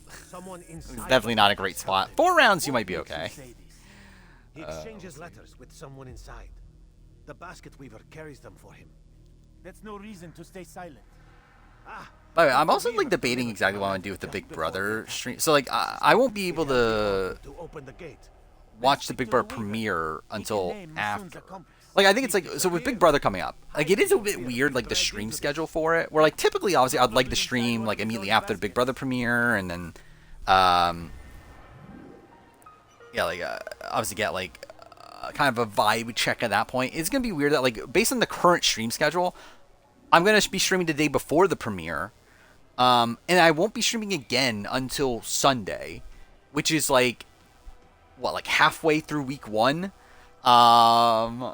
Which feels weird, but also, like, my schedule doesn't line up well to do it. Like, I could maybe stream, like, Friday night, but I can't even stream, like, Tuesday or Thursday night, because, I can, but, like, I haven't watched the episode yet, so it's gonna be fucking weird. I'm not sure exactly what I'm doing with that. It does feel weird to just, like, miss out on a stream, like, in that entire, like, section of, I don't know, because, like, something I do like about these streams is that they're kind of like a time capsule of, like, specific points in reality show history or whatever. It's like, it is weird to, like, miss out on, like, the stream immediately after the Survivor, or the Big Brother premiere. But, I don't know. Oh, am I on the wrong one? Well, that's fine. Whatever. I'll move it to version 3 later. That's kind of funny, though. I didn't notice that. But yeah, I'll move it over, like, after stream. But, yeah, the link should be pinned. Go Surrey. Okay. Surrey Fields. Yeah, HHH is next. Oh, historical. Would you miss? No. I'm like, yeah, we talked about the JLP stuff. I personally don't Like, I think it's a weird decision they did it. I don't care that much about JLP in particular. Like, I think he's a good host, but he's not, like, the, like, definitive host that has to be running Australian Survivor, in my opinion. But yeah, I think it's weird they did that, though. I don't know why they felt so obligated to go with, like, a returning player or whatever instead of him. Like, I don't think it's an effective strategy. Like, I don't know if this is actually gonna, like, work out for him in any way. Got Biden, I guess, like, kind of, right? Randy Bailey, okay, that was not on my bingo card, but fair. Hunting rifles next. By the way, I have been watching Heroes and Villains. I didn't really even talk that much about that, but I just got to the double idol play on the rewatch, which yeah, obviously season's still really good. Like there's no insight to be had. Like I like my opinions on the season are exactly the same. It doesn't really change anything.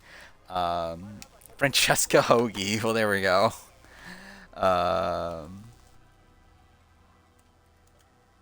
thank God Francesca was pick number 5 on this draft. Menace is next.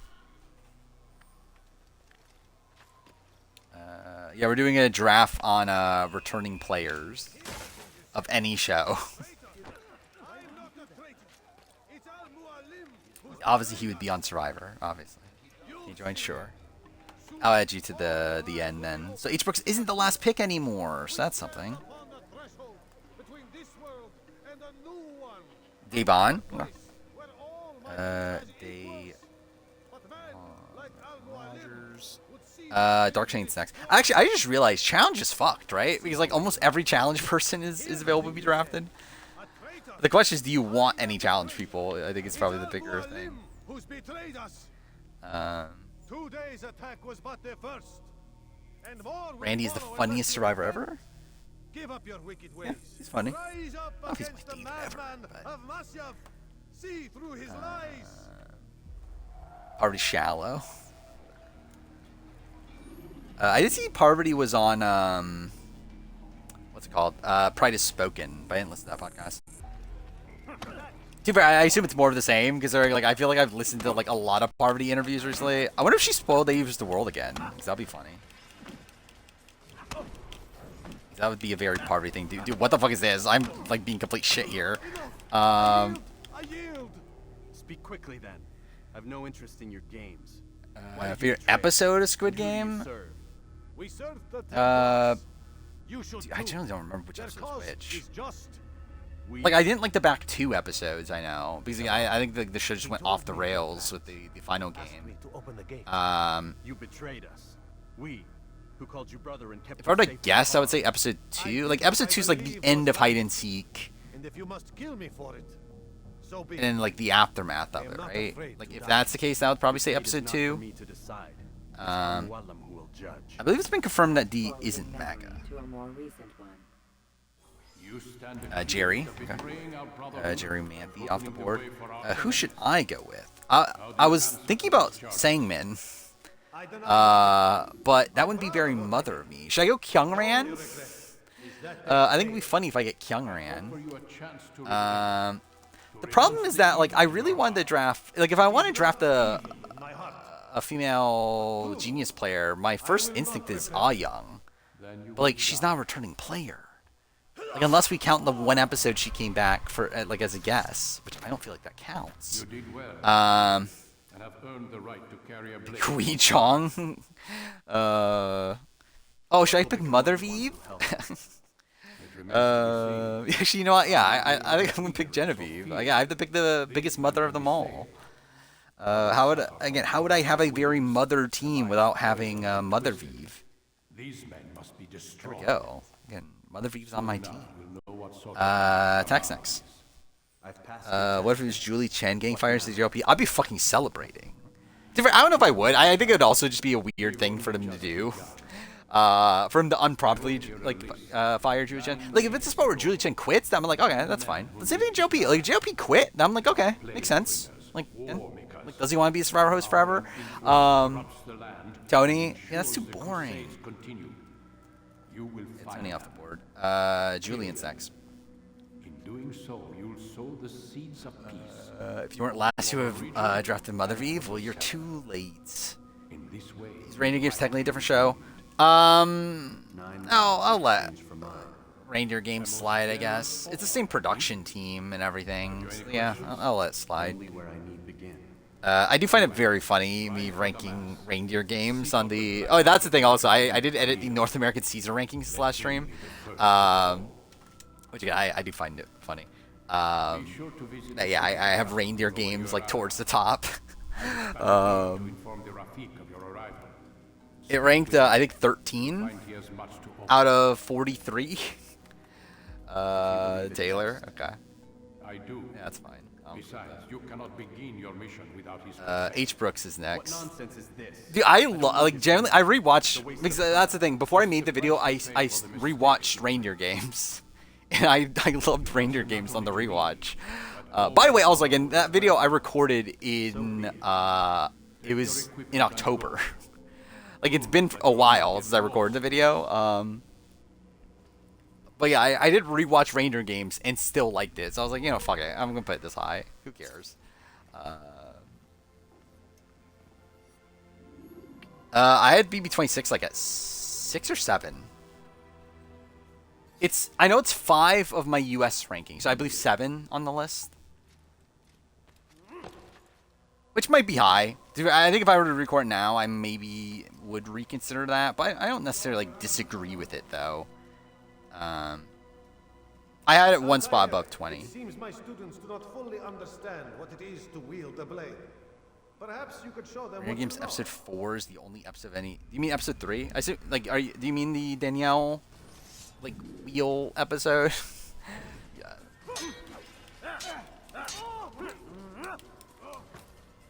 How's the 43 entry? It's BBUS, BB Can, and the spin-offs.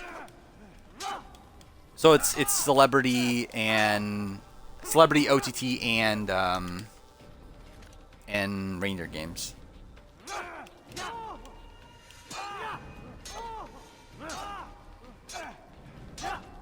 Which also so I also did the winner ranking. I'm currently editing that right now. Not like I only had like 30, like a third of it or so. But oh yeah, why am I even fighting this?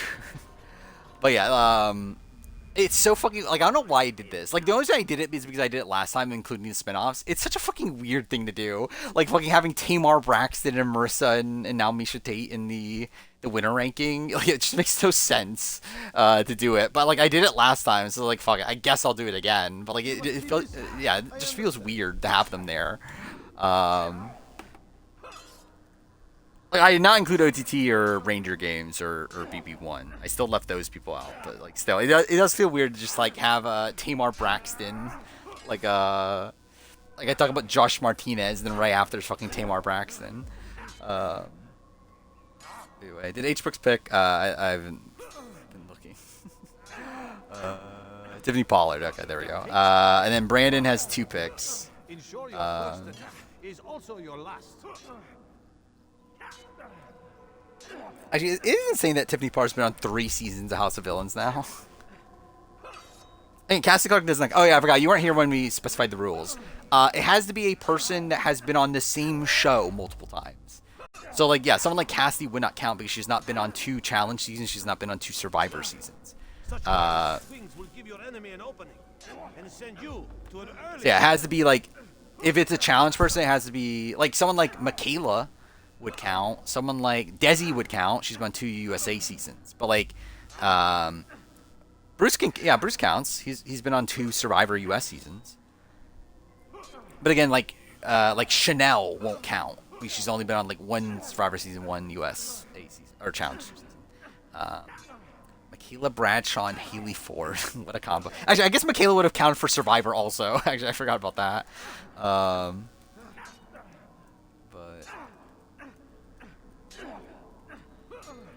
Why am I not using my actual good keyboard? But whatever. H. Brooks is next. What if it was Alan Cummings being fired? That would be pretty insane, right? If Alan Cummings got fired. Or I feel like Alan Cummings, like, he has like a lot of the appeal to the show, I feel like. Because like when you do like Australian Survivor, like, because you don't see like JLP doing a lot of Australian Survivor press.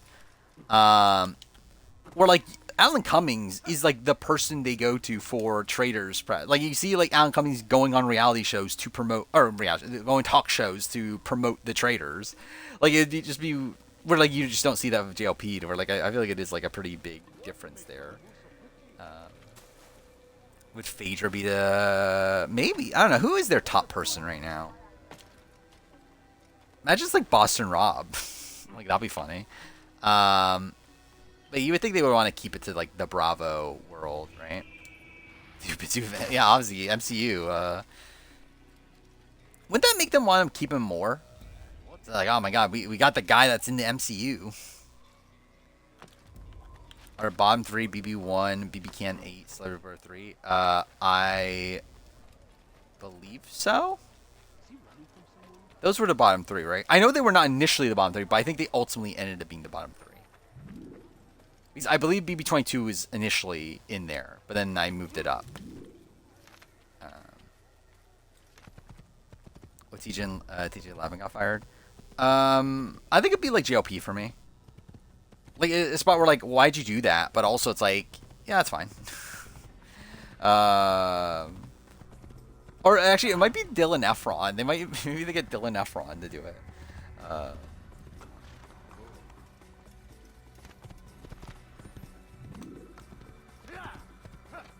Yeah, I can't wait to watch him die in Avengers. It's gonna be the best moment ever. Yeah, like I think with BB22, I think there's enough like high points at least to not make it that low.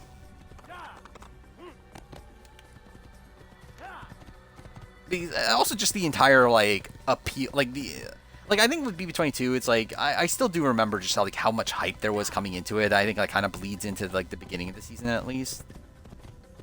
Let's see if the game crashes, by the way, because I know this is a point where it's prone to crashing. Nope, we survived. Because it's literally in that moment, like in that transition there, where the game crashes. If it is gonna crash. It is insane how good this game looks for like it being released in like 2007, which I don't know if you're actually seeing on the fucking stream because it's a fucking 720 or whatever. Oh yeah, where are we at the draft? I keep getting fucking distracted. Dave for a pick. I don't think H. Brooks picked, right? Yeah. Or Suri would be a good host. Shouldn't be a bad pick. I'm not sure like her overall like hosting ability though. Like I think she'd do well at the survive. Like I think she'd do well at the like the tribal council aspect of like hosting Survivor at least. But I know how Suri would be at like hosting the challenges. But obviously, like I guess the question wasn't specifically about Survivor. We're like, I think Suri would be a fine host of like just anything in general. Countess Luann. I mean, does that count? I guess I didn't specify. Yeah, do I include it? Housewives? Because I guess I didn't actually specify it had to be like a competition show. So whatever. I'll fucking include it. Why not? Yeah, my favorite player, Luann. Julian's next. Phil Kogan. That would be very strange, I feel like. Like, who would they replace him with? Like, who is even a big... Like, who would... Yeah, who would they get? Because, like, I don't think any alumni would be big enough for them to replace Phil Kogan. So it's like, it would have to be, like, a random celebrity, I feel like. Dan... Oh, wait, you're picking Dan. I thought Dan Giesler was response to who replaces Phil Kogan. But, yeah, that makes more sense as a pick of who replaces... or who you want on your team. Attacks next. Yeah, I remember it was you that drafted Luann, right, for the Traders draft. We're like week 6 of BB22. I think it's higher than anything. Oh, I agree. Like Celebrity 3, I think the high point's what the Shayna, or I guess maybe the Chris Kirkpatrick boot week, but even that's like still not like that great. Worst player to be out of the game? I would need to fucking think about all the people that have been out of the game.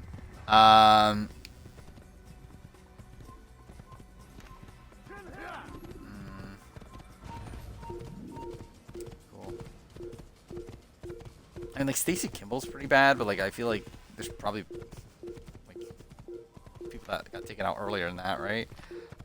Week 1 Survivor 3 wasn't horrid. It was fine. But okay, wait. So, Rachel Riley is a tax pick. I don't think James Wallington is a big enough name that we're like, again, like James Wallington is not a fucking David Genev. Like, we need this person to be the host of Amazing Race to get ratings or whatever. Sharni Vincent. What was the Sharni? I wrote out. Yeah, I mean she's bad. She's definitely worse than Stacey Kimball at least. Too bad I wasn't even thinking about Australian Survivor when thinking about this, but so like I would need to see like a list of people, because I can't fucking think of all of them like top of my head like right away. But anyway, who am I picking? I think I got to pick up Big Brother mother at this point. Who's the definitive mother from Big Brother? um,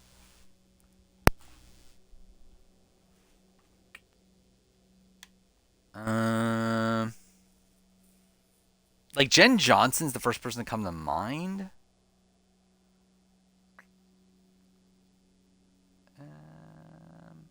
Married mother. I feel like I'm good. I don't need Akeisha.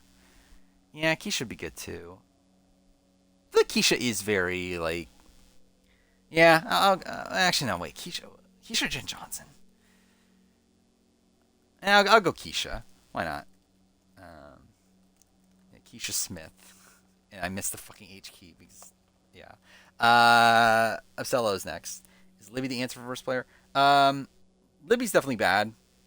I think Libby's probably worse than Stacey. To be fair, like it's not like that. There's that big of a difference between Stacey Kimball and Libby, but like at least, actually I don't know. Like Stacey was in the majority for long, but also like, with was it with Libby? She kind of gets like unlucky, like how Malolo just gets like decimated. Oh, Ika Wong, shit. Oh, I didn't think about BB Can, shit. I should have gone I even though I allow other people to switch their picks, I won't switch my pick. But I should have gone Netta. I think that's who I should have gone for. But oh well. Dark Saints next. Apparently the first arc boss is a guy who tackles people onto the tracks.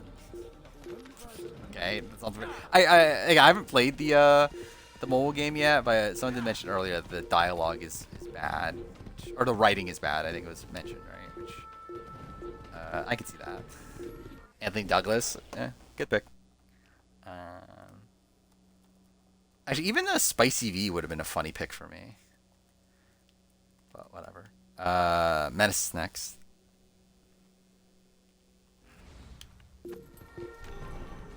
Like I said, Netta, not Anthony. I'm picking mothers. Again, Anthony's very anti-mother. Actually, then again, I guess Bailey is pretty mother. I guess maybe Bailey would have been also a pretty good pick. Need to beat the Subway Slammer. Yeah. What a fucking weird name that is. What is this tweet? Haley 4 doesn't consent to being picked, obviously. Concept Squid Game's director losing teeth over writing one of the worst endings. I mean, he lost his teeth over season 1, didn't he? Not season 2 and 3, but either way. Marion, okay. Marion DeVos, right? I believe is her name. Let's see if I'm right. I am, okay. Was it capital D? Yeah, that's strange. Anyway, hunting rifles next. Bruce Pearl, cool. Again, all the elite Survivor players being picked right now. HHH is next. I think it was season 2 and 3. Yeah, I thought it was before that. Oh, duh, actually, dude, genuinely, I forgot.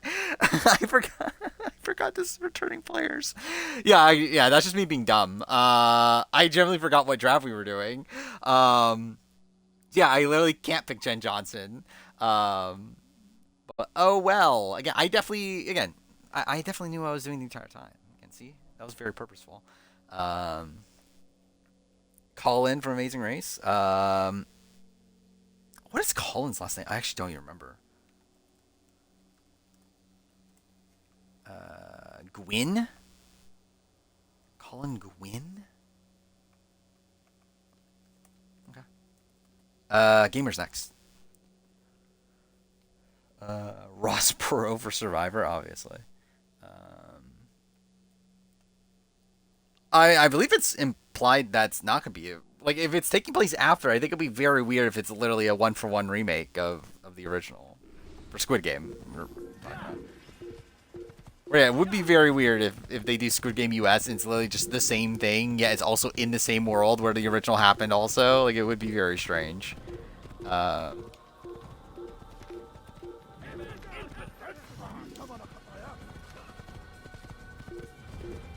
To Vakisha. Yeah, I mean, there's no response to that. Genuinely, I just forgot we were doing a returning player draft. How many rounds? Probably 3. Yeah, I think probably 3. It's already on the later side. It's already 1:14 in the morning, so yeah. It's probably best not to drag this out too long.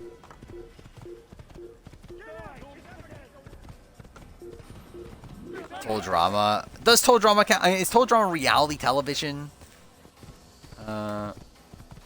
You know, actually, no. Fuck it. I'll allow you to pick Total Drama if you want to. Oh, I think it's so stupid, but yeah, you can. Speaking of that, I did actually. So again, when watching Squid Game, I didn't want to like edit shit because I want to focus on Squid Game a bit more. So through that, I did like get a brief start to my Total Drama World Tour video. As in literally just like piece together my notes for like the first like half of episode 1. So like barely anything. But again, that is the plan though, is I actually by the time next stream I probably still won't even get to it, but the plan is to finish editing the winter ranking tomorrow. Then edit the year in gaming video, which I didn't even talk about that. I recorded the year in gaming video. Is the game gonna crash? And we're good. Some of your pursuers yeah, edit the year in gaming video and then work on Total Drama World Tour video. Will be released sometime next month. Won't be out for members? Don't know. But it should be released. So it's currently scheduled for 23rd. It might be the 30th. We'll see. Either way, a Wednesday.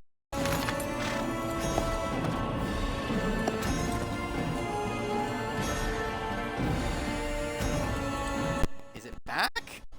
Again, see, that's also the issue streaming from Xbox. Is I forgot that because it's a fucking wired controller or wired headset or whatever. Because that's what works on Xbox, so I forgot about that. Either way,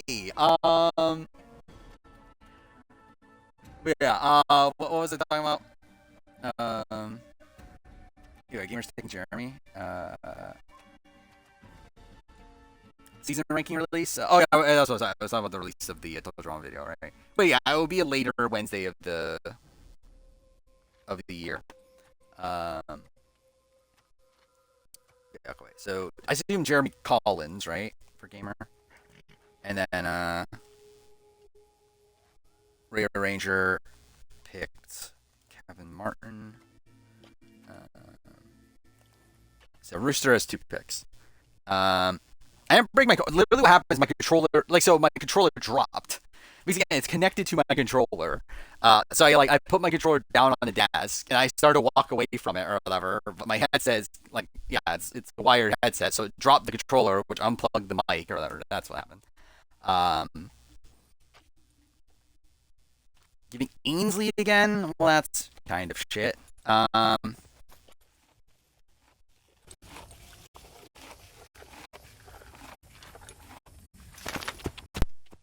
I replugged it in, but again, again, that's just the only thing about streaming from Xbox. I need to get this sorted. Maybe I shouldn't stream from Xbox until I get a capture card. Which I might buy one soon.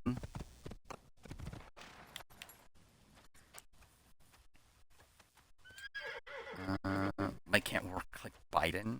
I don't know what the fuck that means, but okay, sure. Slightly better. What's that?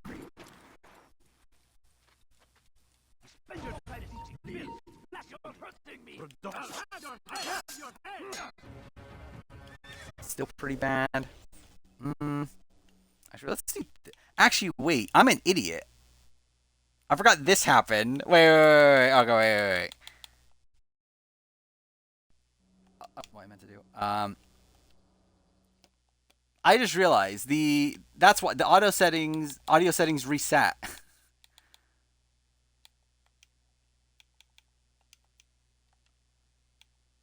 Okay. Hopefully that fixes it. It's been on that for a while. Like I forgot about it. It happened when the game crashed. Like when the game crashed, the auto settings reset. So like yeah, I generally just forgot about that. I'm surprised it didn't fuck up even more before this though. Because yeah, that was the thing with Xbox. That stream from Xbox, it's like you have to like if you want to stream, you have to stream your audio from a party.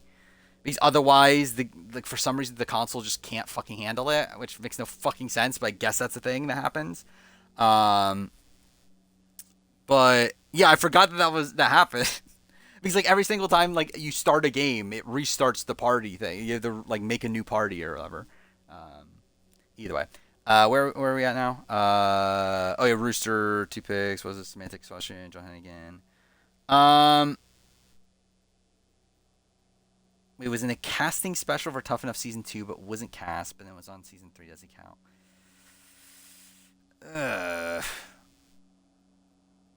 I mean, I'll give it to you. Why not? Fuck it. Who cares? Like, how much integrity is there really in this draft? And how many people are really voting for you because of John Hennigan to begin, like, at the end of the day anyway? But yeah. I still have a copy of Minecraft Story Mode. No, I still have it. I have Minecraft Story Mode Seasons 1 and 2 physically. And I have it installed because like I knew that they got delisted or whatever, so I installed them to my console to make sure that I don't lose them. If anything happens to to where you can't even download it anymore, like I have it like permanently downloaded on my console, so again, I will never ever lose access to Minecraft Story Mode as long as my PS5 lives. John Hennigan and The Miz. What a combo.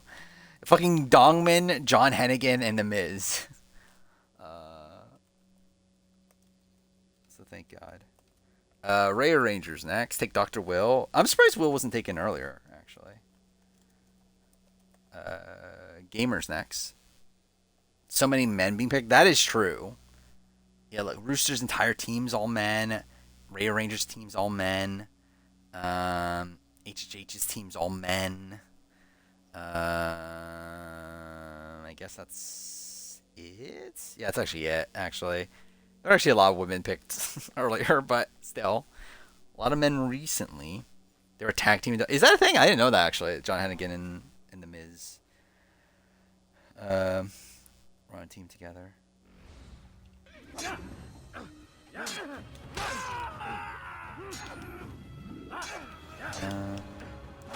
Yeah, my team's very mother.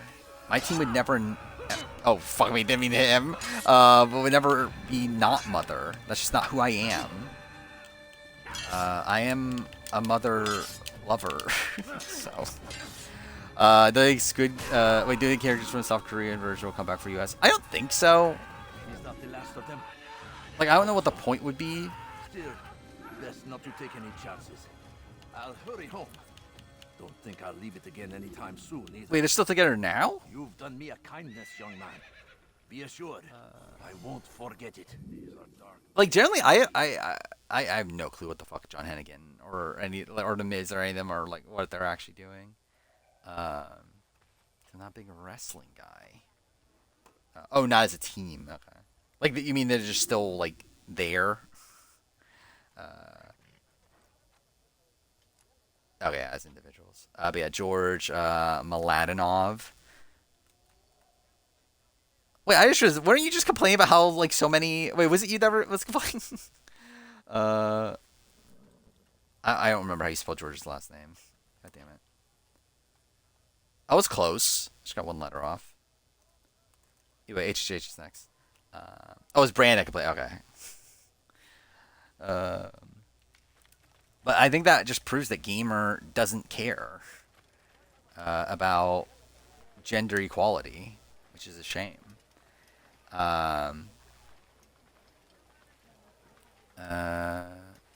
Right, just shot Bambi's mom. I saw that like just randomly posted. What the fuck is that? Like posted in the in meme views video or whatever. Like, I haven't watched the video itself. But you're part of the problem. You weren't when you picked Suri Fields, but after that, Courtney Yates. Okay.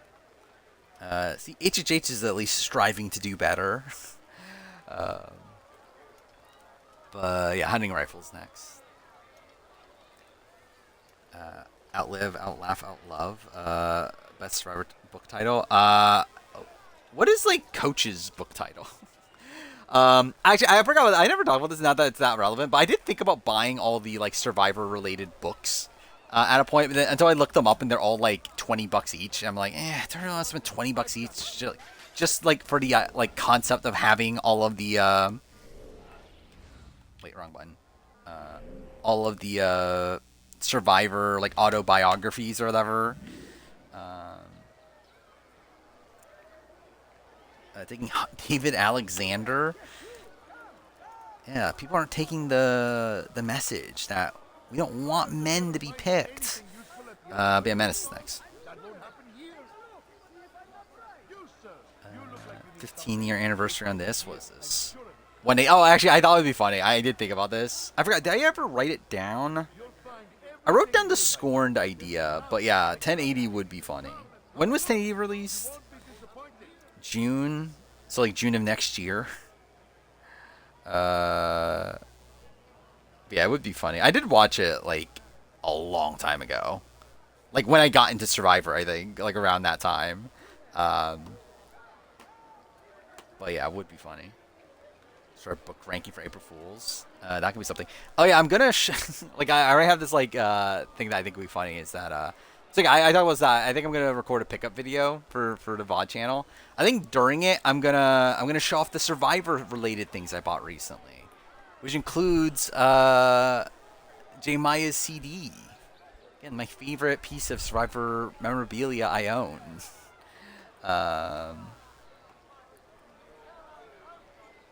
Actually, I think it would be kind of funny to record a reaction video to it, but also it's like I don't know. Do I really want to? To the meme view video. Oh, is that a thing? They're done? Okay, so wait, was today? So if it's done today, then yeah, like that must mean that it was 4 p.m. day 26 then. Wait, no, but that's still early, isn't it?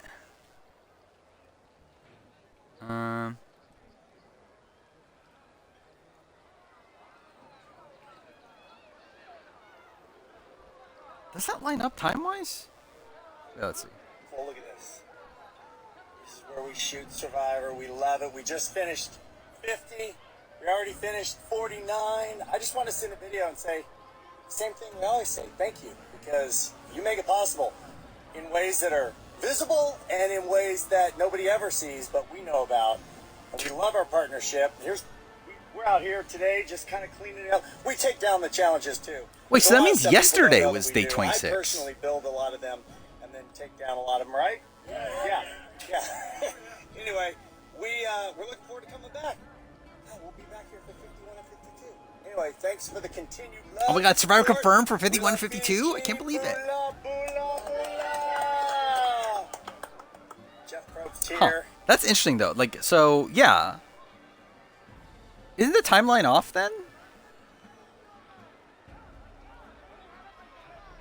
Like, if that would mean today is essentially day 27, which like wouldn't that line up to where they started filming day on June 3rd instead of June 5th? So, I don't know. I don't feel like that doesn't really line up, but whatever. Actually, I have thought about that. Yeah, like I think if the boot list does get spoiled, I don't know. How would I show my reaction now? I don't know. I was thinking about maybe I record a reaction and then don't release it until like later. That could be a thing. He probably showed a challenge. I didn't look at what it was. Like obviously, yeah, that's the cleaning up the challenges, right? I mean, he said that like we're done filming though, right? Like, isn't that how he literally starts it? Beautiful. Look at this. Wait. This is where we shoot Survivor. We love it. We just finished 50. We already Yeah. finished 49. He literally says we just finished 50. It's like, unless he's lying. Dude, imagine it's not even 26 days. Imagine it's 24 days. Jeff looks like Homelander, I guess, kind of. Is the stacking one? Oh, that's kind of lame. Maybe that's why her husband was online. I mean, would that make a difference? Yeah, the best pick, by the way. I don't think so, unless it was like really far back. Must have recorded that video prior because there's 6 spots there. Well, no, he's just saying that we're tearing down the challenge, not that like, because like, I don't think they tear down challenges like immediately, do they? Like maybe they do. Yeah, I don't fucking know. But like, I don't know. I don't think it was like an implication of like, that yeah, like this is like literally right after the final 6, but maybe it is. Which, if that's the case, then like, why the fuck is he phrasing it that way? Like, I don't know. It's just a fucking weird thing to do. But again, it would make sense because, again, like, I feel like it would. There's no way this can be the day after filming ends, because like we have press out there, and like I feel like the timeline has the line up that like day 1 was like the 5th or whatever of June, which means that yeah, the season shouldn't be done until tomorrow, or like today, technically. Considering it's past midnight.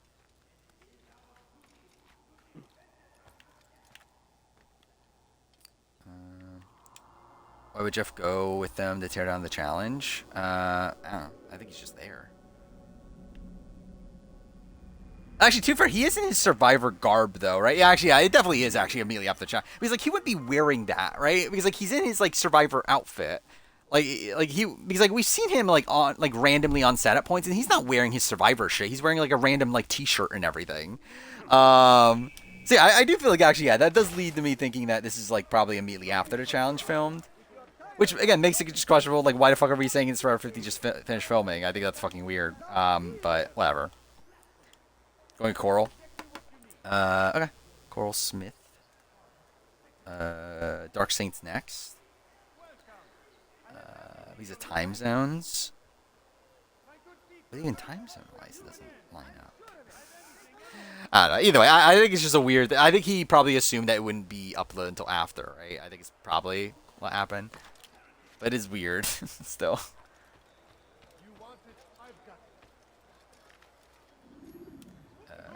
Rizzo now GOAT player, obviously.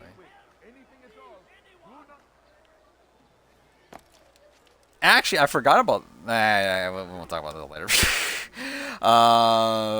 There's something else I kind of forgot about with 50 to mention. Did BB19 place 1 on the season ranking? Obviously.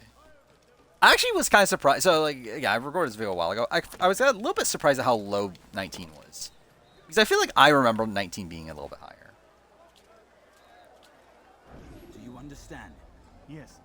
I am to deliver the letter to your merchant. Where it plays, I think like we're out 43 seasons. I would guess like around like 30, like low 30s. We have many eyes. Near Jeopardy official Survivor account posted this on their own accounts. Maybe it's all. Oh, that might be a thing too. Yeah, because it's all Winter Survivor that posted it. So like, I know they have like sources. Sometimes unreliable. But yeah, they do seem to get like posts early from things. So yeah, that could be, or like posts that like you would think that only like the Survivor Instagram account and like people like that would know. So like yeah, it could be a thing that they just like got it and then leaked it before it was supposed to be officially released. I think it was higher than 38, wasn't it? I would guess like 34-ish.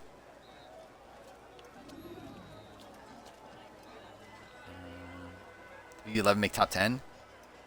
It's close if it didn't. I generally don't remember. It's like around there. I need one more mission, right? Nicole Franzel, sure. Yeah, how did Menace not pick Nicole Franzel? He's a fake fan. But Absello's next.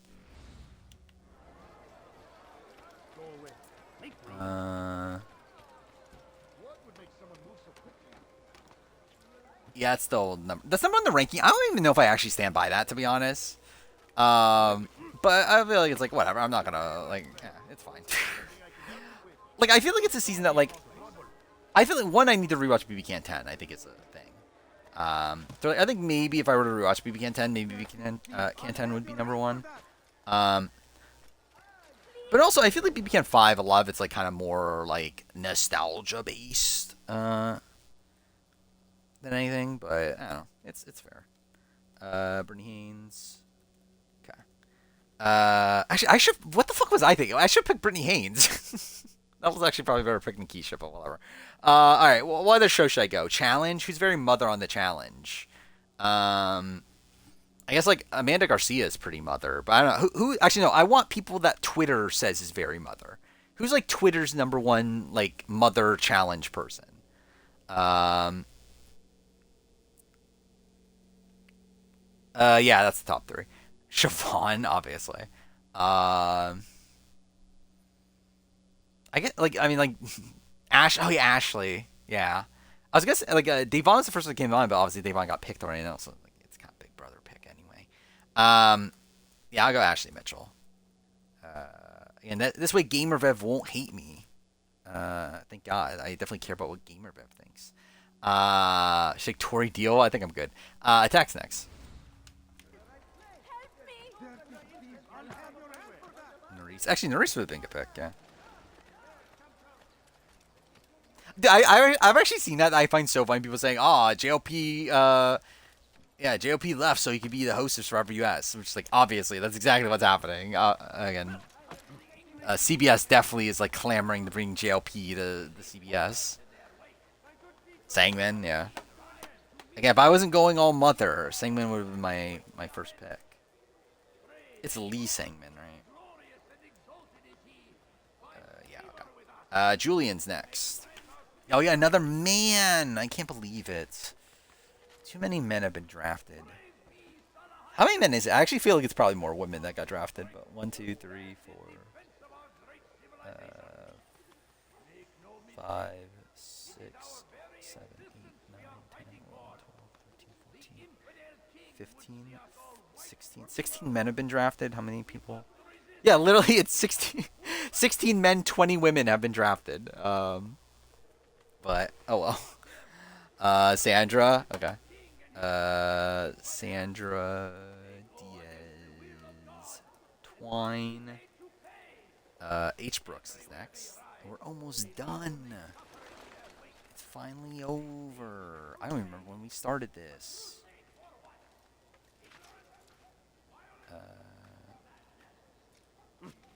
A Survivor winner plays a fictional version of himself. Who would be the Survivor winner that would like do like if they were to pick a Survivor?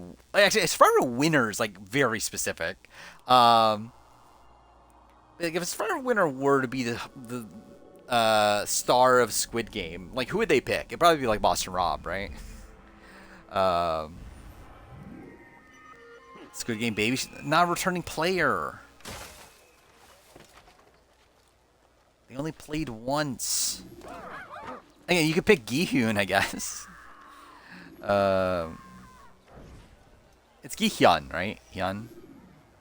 Anyway. Where's the bench? Tony would be fun. Actually, Tony would be like really funny to be in Squid Game. Rizzo, obviously. Tony lost fire making. Where's that war replacement fire drawer ranking? Someone needs to get up on those beams and probably number one, I think. Yeah, I think he actually is number one. Must be through the central. I think he'd be more screwed than Devin Pinto at that point. Like more like definitively would have won had it not been for Edge of Extinction. To be fair, like Denpit's probably more like actually screwed in the sense obviously the force fire making came out of nowhere where like they knew about Edge of Extinction, but like it still would have been a spot where like Tony had the game won had there not been Edge of Extinction, and like now is a final juror or whatever. Was the baby on season 2? The baby was even fucking born. By the way, also the fucking birth of the baby was also ridiculous. Like how the fuck did she give birth like that quickly? BB7, it's a spot above 26. Was it AI? I know it was CGI. I don't know if it was AI. No one has drafted a Disney Channel game player. I can't believe it. Amanda Kimmel. I love how you had to settle for Amanda Kimmel. Again, who would want her? We have Brandon's next. Final pick. So it can finally be over.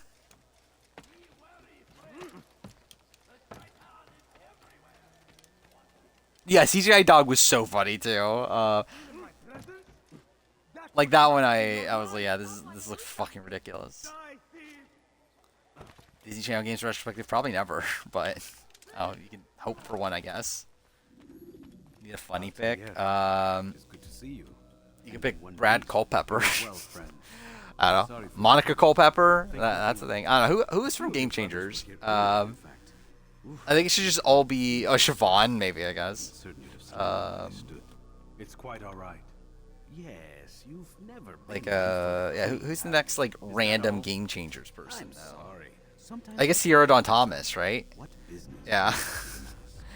I think it's actually like in a way though it's kind of insulting to put like Michaela on that level considering like how much of an icon Michaela is, but also like yeah, it would be essentially like the three most random women. I guess Sarah Lucina would have actually if it was Sarah Lucina, Haley Ford, Sierra Dawn Thomas, I think that would have been the funniest team. Supported by many in this endeavor: blacksmiths, traders, financiers.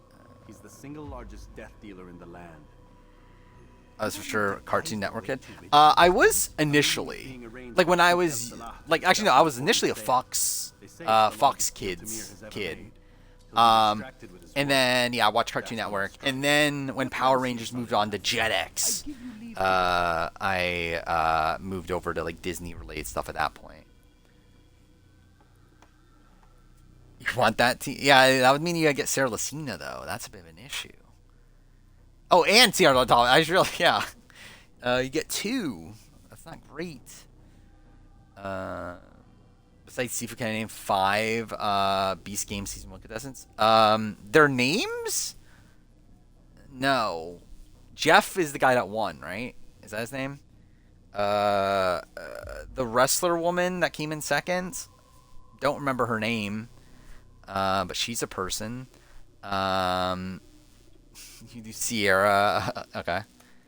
I can't believe no one picked Sarah Lucina. How did no one pick Sarah Lucina this entire time? One of the biggest icons in Survivor history. There we go. Draft's over. Let's do the thing. Polls.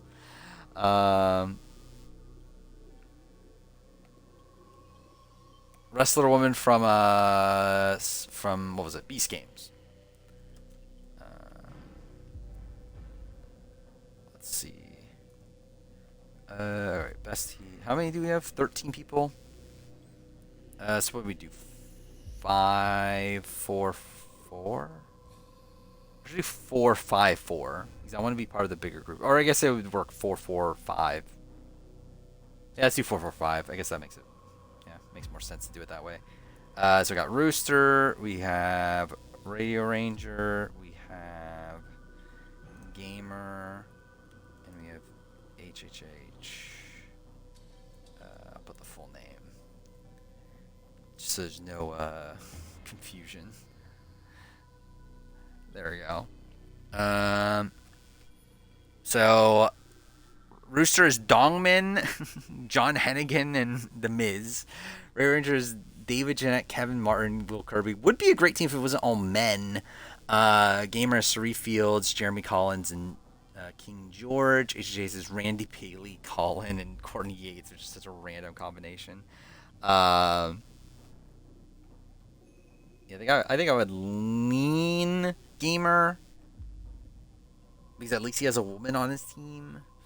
Oh my god, actually, wait, these are almost all, this entire, dude, I love how, like, this is a draft where, like, the majority of people drafted were women, right? I think it ended up being 16 to 23, like 16 men, 23 women, yet in the first 4 people, only 2 women are drafted.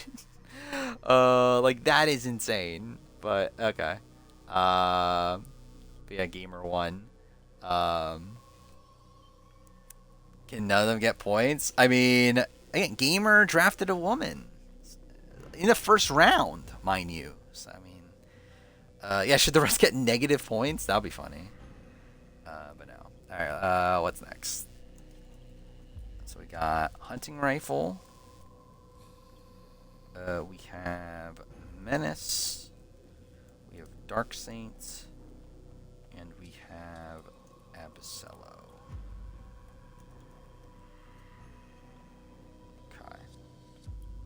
There we go. Was it hunting rifle as Francesca, Bruce, and David Alexander, obviously. Menace is Devon, Marion, and Coral. That's a very mother team. Dark Saint has Parvati, Anthony Douglas, and Nicole Franzel. That's probably the actual, like, best team in terms of big names. And Absello has Jerry Manthe, Ika Wong, and Brittany Haynes. Which is also a pretty good team. Hunting rifles winning, thank God. Again, definitely needed Francesca, Bruce, and David Alexander. Yeah, I'm surprised Dark Saint has no votes. Like, I would have voted for Dark Saint here. Everyone gets 0 votes, loses a point. I feel like that'd be mean. I feel like most people wouldn't that just lead to, I think, more people having negative points on the draft than not. Is it done yet? It's not. Either way, Absella's gonna win. All right, there we go. Evil's been defeated. Again, I would not stand for Francesca Hoagie, Bruce Perot, and Abrault and David Alexander to move on. His team has no theme. That is true. That, I mean, it's a team of mothers. Again, there doesn't need to be a theme when it's just so obvious. Yeah, last round, me, Attack,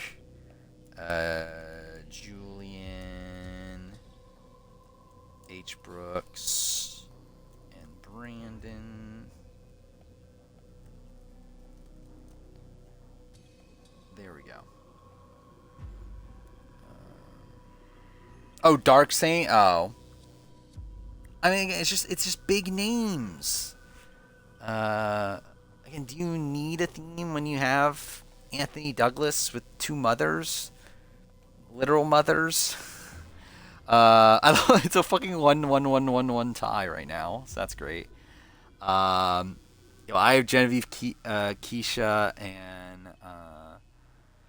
and Ashley Mitchell. Attack has Tony, Rachel Riley, and Sangman. What a team. Julian has Taylor Hale, Dan Kiesling, Sandra. H. Brooks has Tiffany Pollard, Luann, whatever, and then Amanda Kimmel. Brandon has Sierra Don Thomas, Haley Ford, and Sarah Lucina. Which would be the best team if it didn't have Sarah Lucina or Sierra Don Thomas, but looks like it's going to win anyway, so I guess it doesn't really matter. Yeah, that's a shame. What I think would be funny is if I don't qualify for my own draft by the time we do the BB27 draft. Which, to be fair, I'm going to force myself in anyway. It doesn't really matter. But, like, I at least want to feel like I actually qualify. Let's see. Okay. Final round. Gamer versus Absello versus Brandon.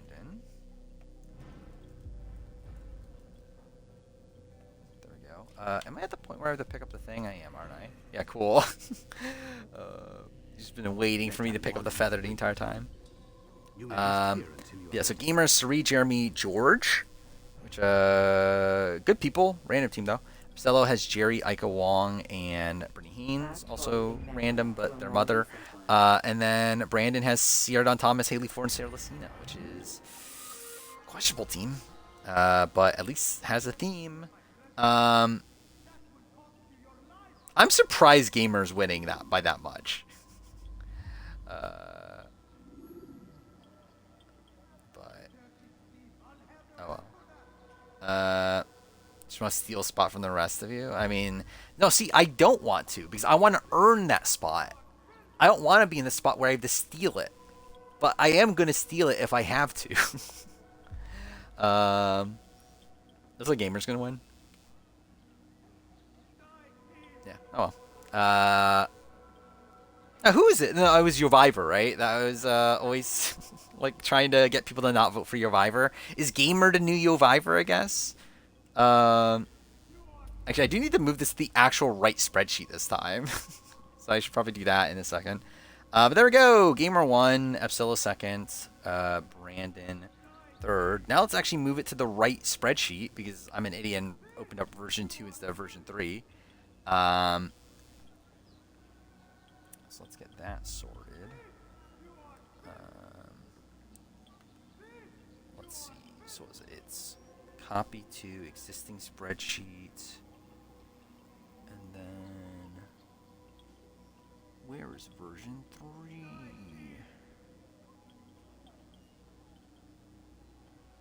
Okay, it should be there somewhere. They put the fucking end? That's annoying.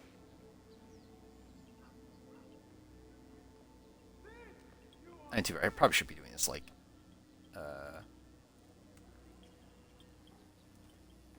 after stream, but whatever. I'll just get this sorted real quick.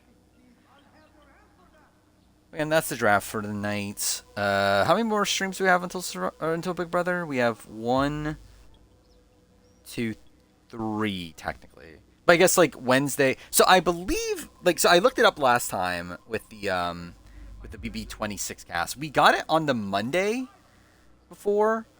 But then again, that was the last season it premiered on Wednesday. So by the way, I'll delete the one from the version 2. But yeah, now it's on version 3. Twitch, yeah, people are looking at it. I mean, if you want to see it again, it's there. But either way, yeah, so I'm assuming we're going to get the cast probably on Monday again, though. I would expect, if not on Tuesday. So we likely will have the cast by the Wednesday stream.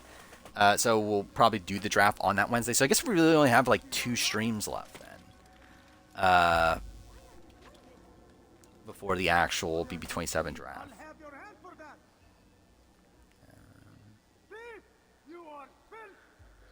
Like 222 baby, looking down at everyone from yeah, I guess. So you're saying you won by default, essentially? You were to do a 50 draft? We did. Were you not in it? Oh, I forgot about that. I forgot we were gonna do that, weren't we? Was that 50? It was 50, right? Yeah, you were in the 50 draft. But no, it wasn't 50 then. What was the draft that which draft was it? Was it 50 or was it Traders? I think it might have been Traders. There was a draft that I did it in or no, maybe it was 50. I don't remember. There was a draft that we did, and then not everyone was here that would normally that were eligible to participate, and then I was like, okay, we'll do another one again later. I forgot if that was 50 or that was Traders. But yeah, you were in the 50 draft, so you were not in the Traders draft though. But you got what? Tiffany, Rick Devins, and Joe Hunter. I will say, as time has gone on, I actually feel pretty good about Joe Hunter. I actually feel like Joe Hunter, if I think of her redo my power ranking right now, I think Joe Hunter might be top, I don't know, top 3 of my power ranking. Or I think especially listening to all the 50 Files interviews and everything, it seems like just everyone's wanting to work with Joe. It's obviously Joe is still Joe, so it's there definitely will be qualms of has he learned enough since last time? Can he win a jury vote in the grand scheme of things? But I do feel like this is a very good starting position for him. was traitors. Yeah, I'll be willing to redo the traitors thing. Then again, there supposedly is a traitor spoiler out there, right? So it's like I don't know what that is. I assume it's just one person, right? But I don't know.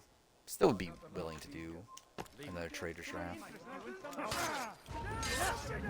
Let me do this.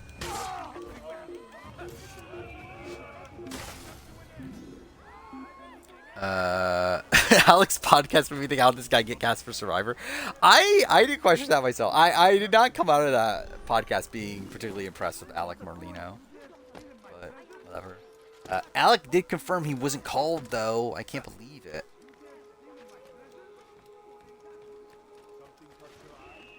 I still can't believe Rupert wasn't called, by the way. We didn't like fully talk that through. What a weird choice to not call Rupert. Well, obviously, again, I know people are annoyed with Rupert. He's been on everything, but like to not even call Rupert. 50 stuff. 2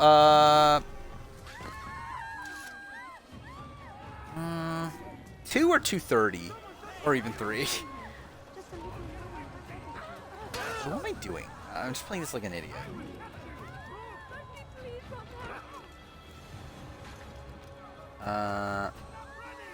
I think I would be willing to, and you know, actually, no, I think 3 because I'm gonna transition to Balatro. I think when doing it, which I'm not ready to stop playing EC1 yet. I at least want to get to the point I was last time I streamed this game, which is after the second assassination. Yeah, Rupert's probably thinner than what I've seen him be. Cool. Like, I think he's thinner now than what he was for, like, a lot of other previous returnee seasons. I was like, I don't know, like... But, like, he seems to think he's in good enough health to play again, right? But, like, also, like, if they didn't call him, then obviously they didn't care enough to even take that into consideration anyway. Yeah, I did see that. That is a bit weird that that David, Victoria, and Gavin are all doing Devons. Is that like boring? Was just not good at talking about the game? Kind of both. I mean, like it was like a lot of it was like him admitting that. Yeah, I don't know what I was doing out there. Or like I think I came out of David's Goliath thinking, oh, Alex like a pretty good player. Like I think he had like a lot of skills for the game. And like you listen to his like interview, and like it just feels like he knew nothing about the show and didn't know what the fuck he was doing out there. Or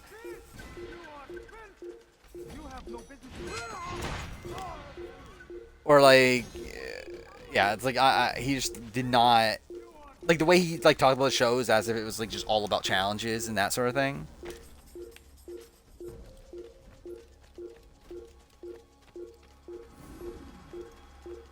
Can this like, go away?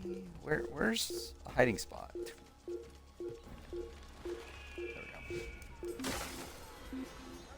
I asked if a certain letter is involved in the 50 spoiler.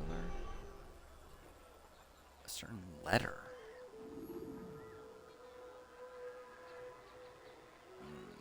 No? Like, yeah, no. I don't think. I think I know what you're talking about, but no.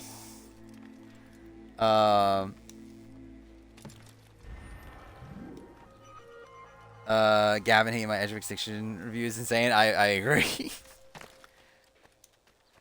I still stand by that. I stand by like the basic notion, but obviously, yeah, I think have that much like vitriol is funny. News article talking about JLP firing called Shannon Gus, a former Survivor consultant. I mean, she is a former Survivor consultant.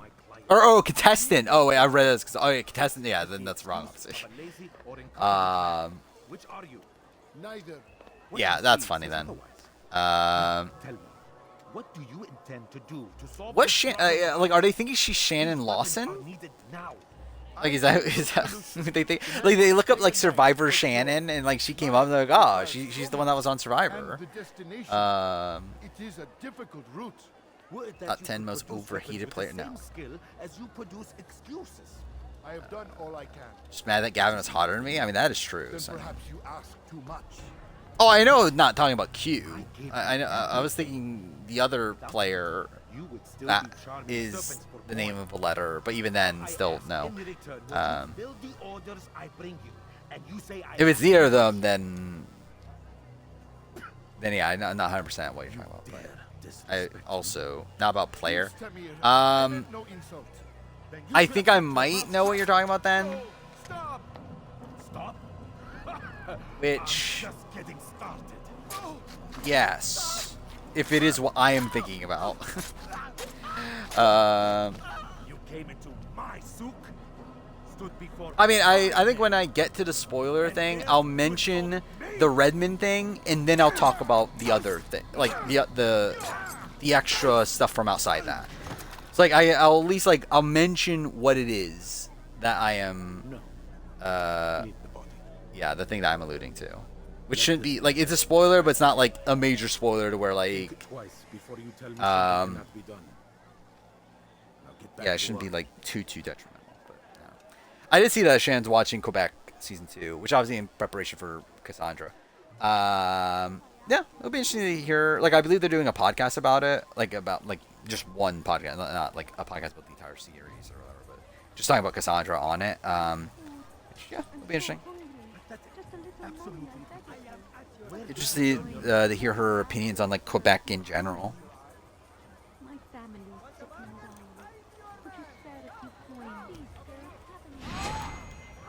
There we go. Look at me being an assassino.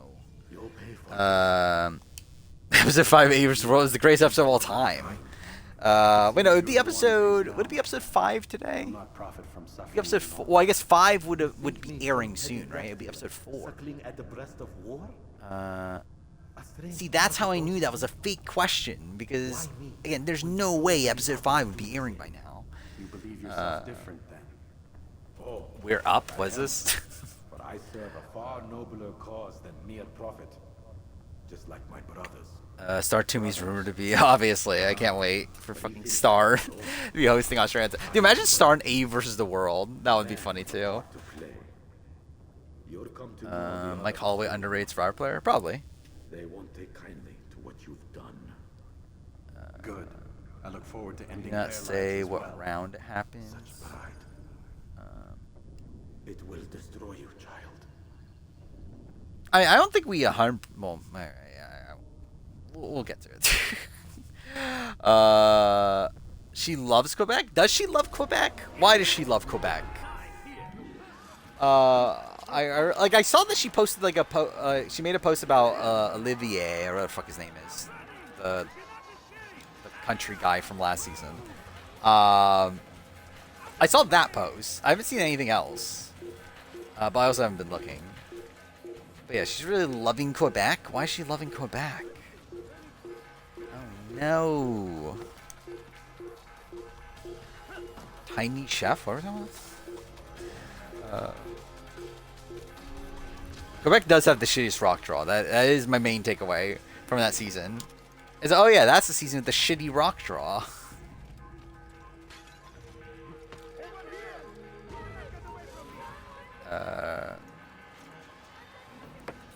I'm gonna react to a meme view video, and then I feel like I'm gonna react to a meme view video. I'll react to it like in person, or like do like an actual video. Actually, I don't know. Actually, maybe I will react to it on stream. Fuck it. Dude, fuck off. Okay, cool. This is great. I'm obviously the best Assassin's Creed player of all time.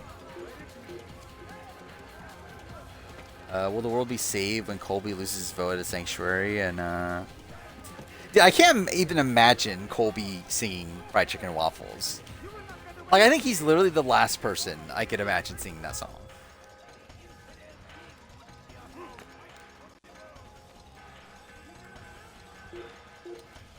Picture of Jerry holding Quinn is funny, yeah. Imagine Dicko hosting Survivor. Is Dicko a bigger celebrity than JLP?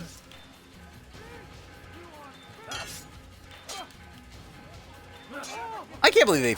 I think that's still insane. They fired JLP.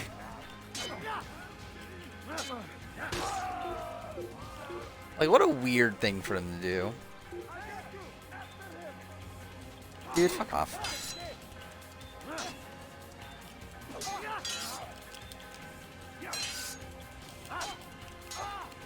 Did you watch the video on stream? Actually, you know what? Actually, I can watch it on stream and also record. Like, cool. I can totally record it too. Word has reached me of your victory, Altair. But look You have fucking my gratitude weird, and my though. respect. Actually, I probably won't record it. Thank you. Yeah, I'll probably just It watch is it on a stream. shame that the other assassins continue to hold you in such poor regard. I should be Traders guy. The one girl was policing the fuck out of Traders Quebec. Yeah, Traders Quebec's fine. Like, it's good. News of your victory to Al-Mualim. Especially, I think season 2 in particular was pretty good. Season 1's just like, I just don't remember season 1 at all. At this point. But yeah, season 2 though was actually like pretty decent. Let's see if the game crashes. This is another spot where the game can crash.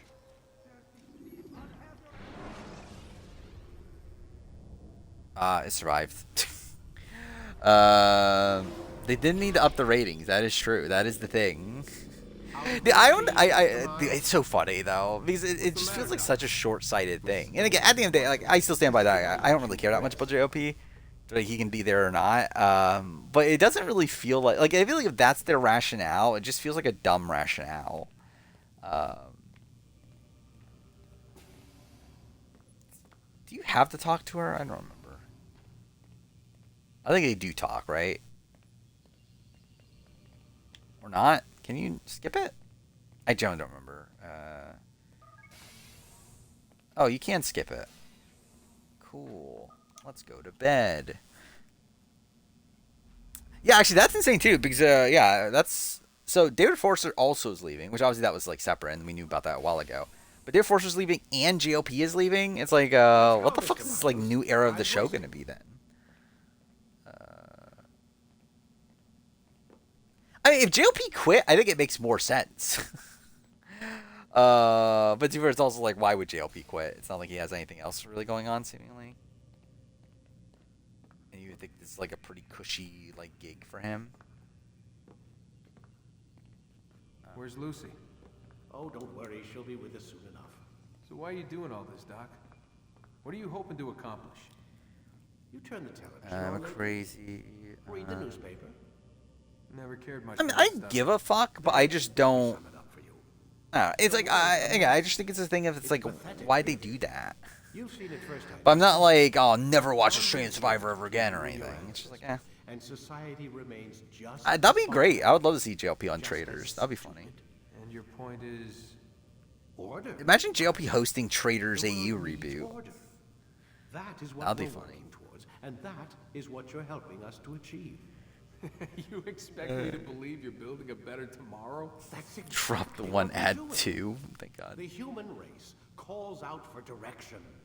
They want to know why they're here. And 42 had what better they're meant to do. Well, we're going editing to than and once they understand 41 how at to live least. their lives, everything will be better. Better how? I don't know who the fuck that is. It's LaFlame, but Isn't that what you assassins I don't know, again, it just feels like such a short-sighted thing though. Of like a thing to like give a like slight boost to the show, Still don't see where I but like something that's just like not gonna like keep people's attentions. In time, you'll understand. Or you won't. I don't care either way. Forever New Zealand reboot. I mean, Matt Chisholm certainly isn't doing it. so. Where what is? Yes, we are. Wait, what? Wait, her dialogue skipped. Cool. Who's gonna be one of the first big reality TV hosts of the Traders? I think Arissa makes sense. I don't know if they would pick her for Traders US though. But yeah, Arissa, Gordon Ramsay would probably be a pretty big name to get. No game Use counterattacks when faced with multiple enemies. dude, it's so funny. The game crashed twice in the same spot, and then since then has not crashed. Well, Altair. and I'm confident that this is. Well, yeah, Krista Kitchen already, I guess. Yeah. But yeah, I don't know who the fuck she is though. But yeah, I guess she would count. When's a Padma Lakshmi? That's her name, right? When's she gonna be on? More I need to know. Altair, your Terry greatest failure was Crews. born of I can see knowing Terry your Crews past. being on Traders, right? If I choose to withhold information, it is only to ensure you do not Wins make the 50, same does she become mistake. _1 player? She's certainly up there. I think it depends on how she wins, but if it's another like really strong performance, probably yeah, she probably is. Still, you have performed competently. And as Padma's such, mother, you yeah, will I agree. return a piece I know of nothing about her on the show, but I would agree. cities who require your RuPaul would be great, yeah. The bureau leaders can see tell you RuPaul more being on. about what needs to be done. She was a good host. I've never watched the show, but I would assume so. And she was on for 20-something seasons, right? I mean, you have to be a good host. Like, Julie Chen has to be a good host because she's been hosting Big Brother for 26 seasons. There's no other way she would be hosting the show if she was not a good host. Oh, fuck. Ant and Deck for... It seems my students do not Who? fully understand what it is to wield a blade. Perhaps you could show them what you know. I mean, seeing the Survivor Goats first season was 45. Yeah, kind of. But, like, I don't know. I think eventually you would assume it would be getting to that point, right? Bro, if we're, like, at Survivor 100, like, are we thinking that, like, is Tony really going to be the best player of all time by the time of Survivor 100? Like, I would assume that someone's got to be, like, competing for, like, with him by that point.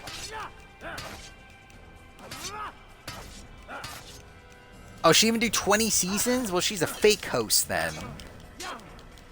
Maybe she's not as good as I thought she was. Julie's greatest moment calling Claire a child of God, I guess. No, her best moment is, like, I think her best moment's from BB2. I think it's, would you be mad if I killed you? Why am I doing this? Wait, I'm fucking idiot. This is literally training. Why am I doing this? I think Julie is a pretty bad host. Is she, like, the worst possible host? No, but I think she is pretty bad, though.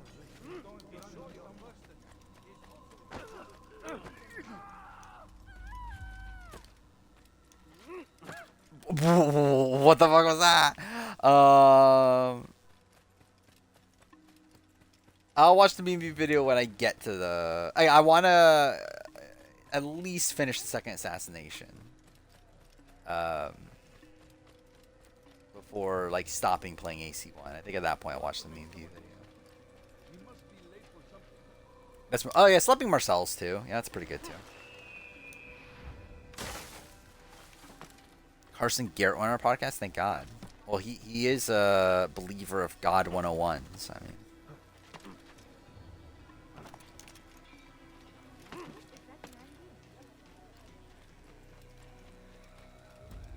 He was going to be a player that appeared on most seasons? I mean, I guess, yeah. I mean, he's already technically done 3, right? And then, yeah, if he's, like, hosting...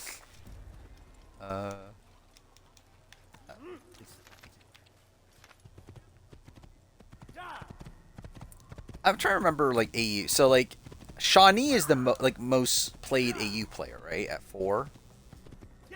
And what, David's at 3. Luke is at 3. George is at 3.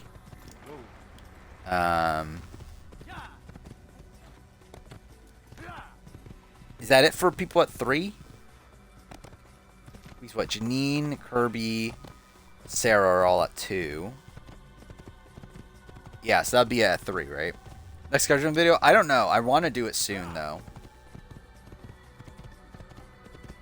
I would say likely towards the end of the week, I think.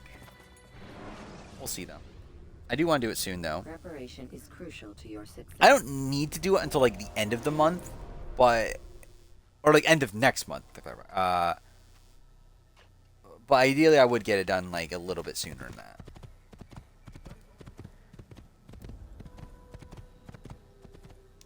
As Luke became the host. I would not be shocked if Luke was one of the people they tested. Which, thank God didn't go with him. Choose a picture with Aaron is a really noble moment. I mean, yeah. It's certainly up there. America, you look exquisite. I barely remember that even happened. That was the thing, right? That everyone just used the fucking exquisite or whatever. Oh, wrong button. Which one am I going to right now? I guess it doesn't really matter. I normally do Accra next, but I guess I'm already heading towards Jerusalem, so I guess I'll do Jerusalem. Wait, I just realized... Oh, fuck. Wait, I just realized I did Assassinations 2 and 3, didn't I? Because I ended on the modern day, which means, yeah, I did 2 and 3, not just 2. God damn it. Wait, so I'm really far behind. Well, that's annoying.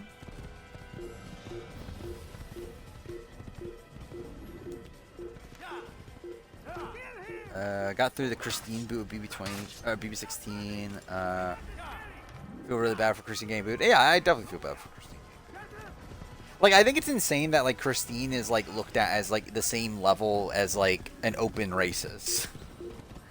And then, like, no one else in Big Brother history is bad enough to get booed outside of, like, a woman that, like was flirting with a guy while having a husband. Like, and that again, like, people have, like, outright cheated and everything, but again, Christine just, like, flirting with Cody, that's enough to get her, like, booed on the same level as an open racist that was on the show.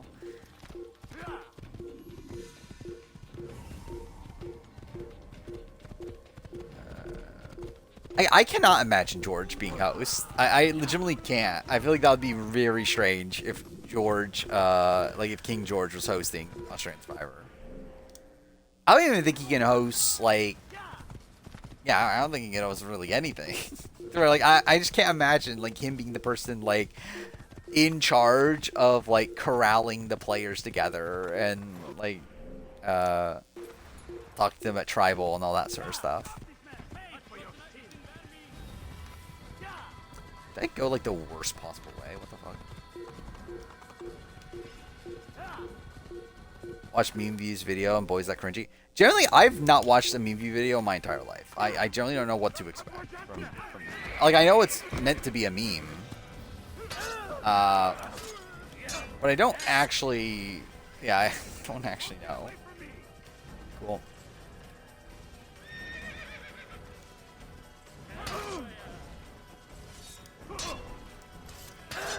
Cool. Great.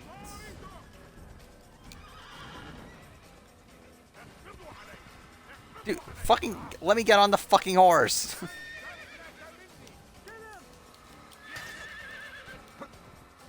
Okay. Well, you know what? Kill me. Just fucking kill me at this point. I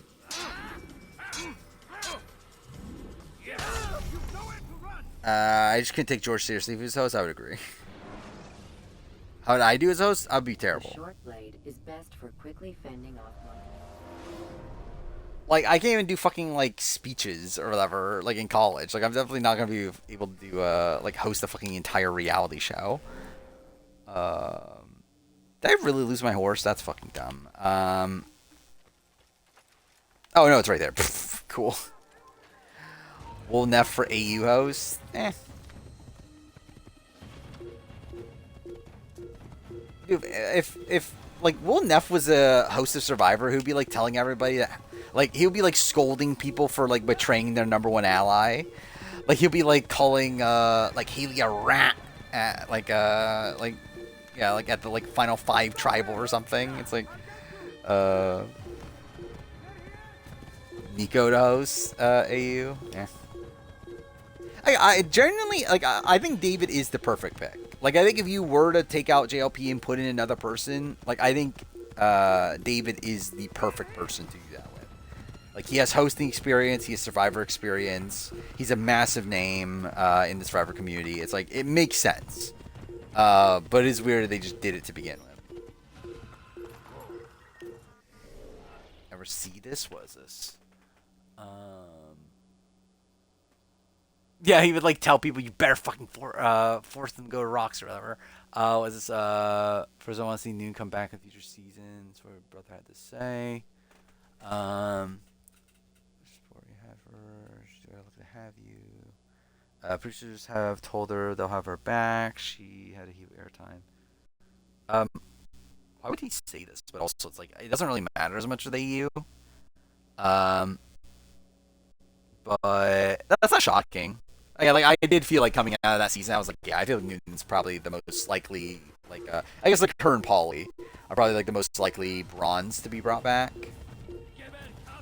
So yeah, not shocking. Which David I'm returning? What are we talking about? The like host thing? What David Jeanette?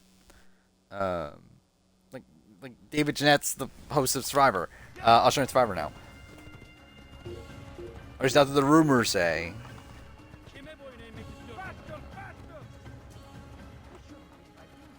I forgot. Yes, her famous brother. I can't believe it. Obviously, yeah, it's Juicy Dave. Actually, do that. Imagine Juicy Dave. Imagine Juicy Dave hosting Survivor. That would be the most insane thing. Oh, fuck me. Okay, cool. A mic's cutting in out again? Cool. I guess I should check this. It is still on, right? Oh, no, it's turned off again. Why does it keep on turning off? Yeah, because nothing happened since last time, right? Like the setting that, okay. That should fix it. I don't know why it's auto turn. So there's like a setting I have to turn on to not make my fucking mic shit. But it keeps on like automatically turning on, turning off. I don't know why. Because I assumed it was because the game crashed before, but like, yeah, the game didn't crash since then. It's like, I don't know why it turned off again.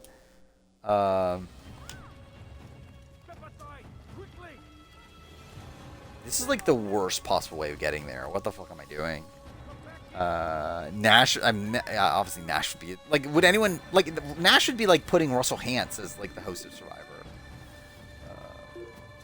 It's like, also, why would you do that?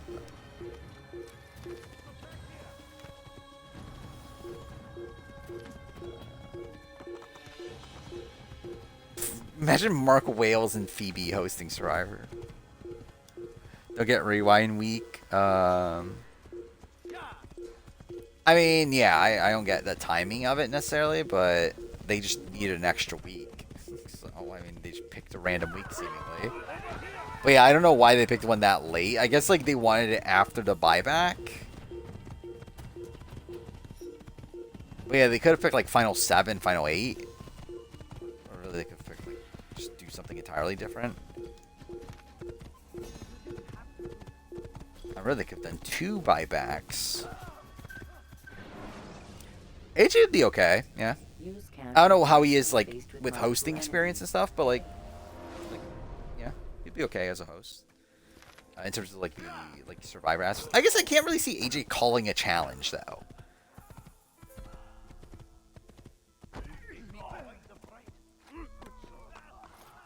Phoebe picked love over political partisanship. I don't know. Do we know Phoebe's, like, political status? Or, like political party or whatever before dating Mark? Like, for all we know, she was always, like, uber conservative.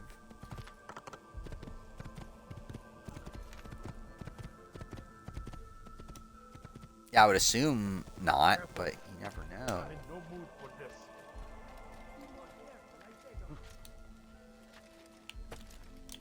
Cool.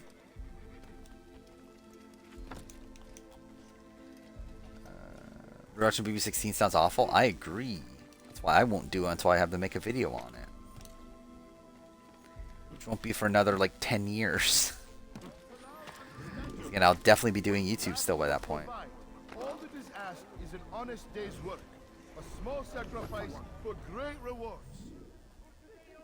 Who knows what the future holds? Find a picture of her. Oh, Phoebe and Sarah? I know. I stopped looking. Protect the ones you love. Again, it is the most iconic photo in all of Australian Survivor. So iconic that no one could find it. Imagine Mark Wales had this like photo like just stashed.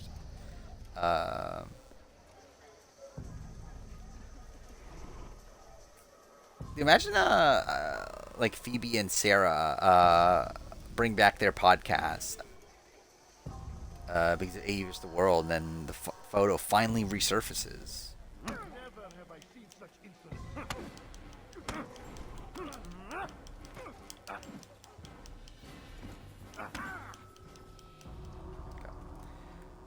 Miles Shane and Christy Bennett joint hosting, obviously. Speak to me or speak to God. It's your Imagine choice. Miles hosting. Cannot Work. Oh yeah, it's the same. What? What work? Don't think anything's really gonna. for the Yeah, journey. it's just kind of more the same. Journey where? Mark Wills saved the photo and won Phoebe's heart. Imagine that's why he wanted to date Phoebe at the beginning. He saw the photo. He's like, oh my god, I need to date this person. Tells me what I need to know. Nothing more. This is the only reason to ever date Phoebe. For him, perhaps. Though not, I fear, for you. Imagine that's how he like.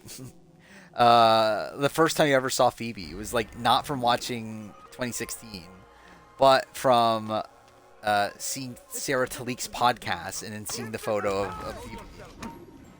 Why did I do this? I don't know why I did that.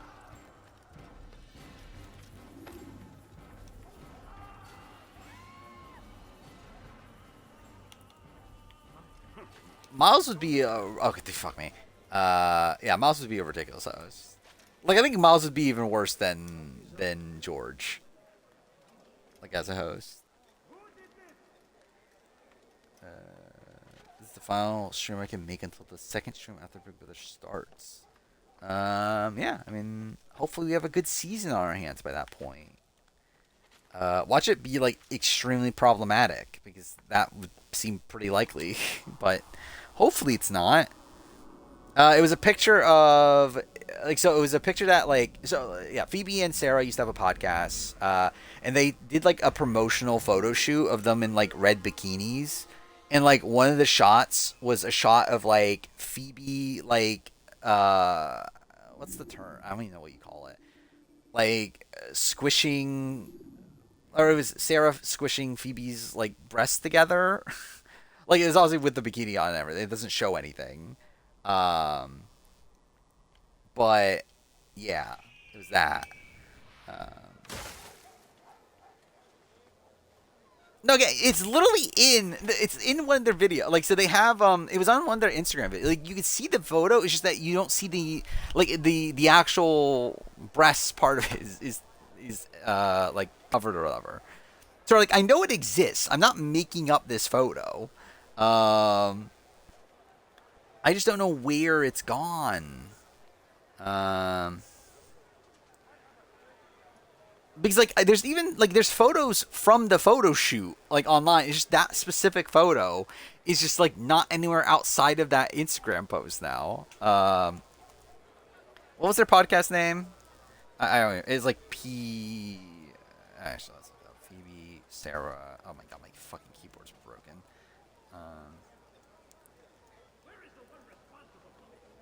Yeah, the PS podcast. Thank God. Let's see. Which video was it?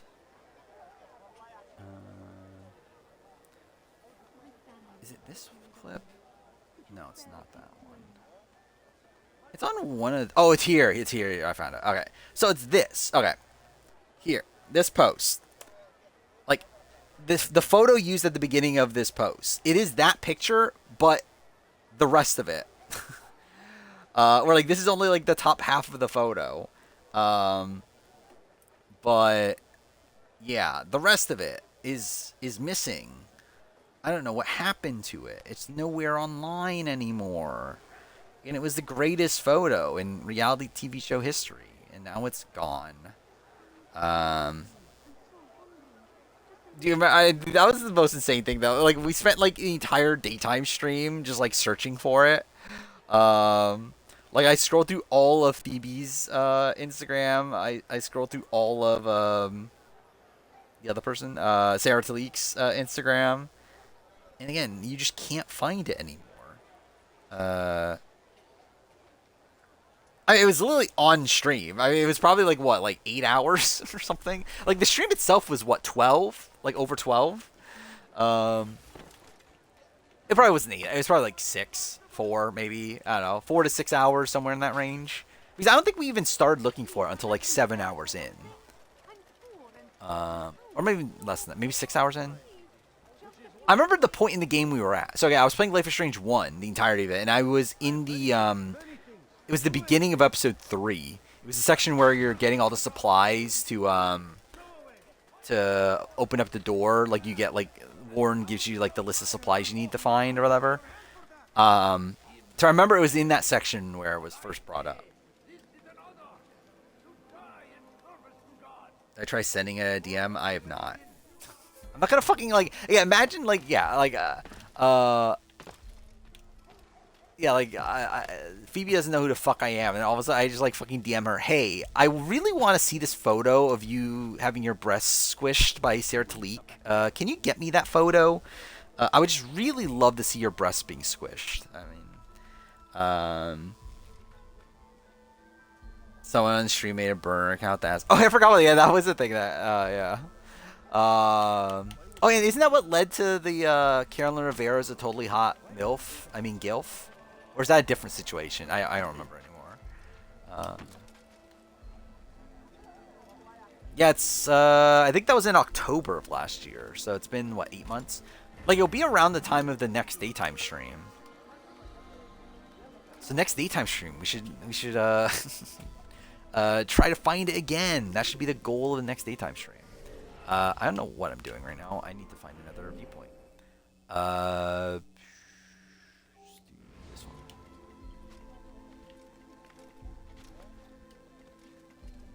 Phoebe looks like the Haktua girl. I can kind of see that, to be honest. Even though she's like, what, like probably like 15 years older than Haktua girl. How old is the Haktua girl? Is definitely like 21 or something, right?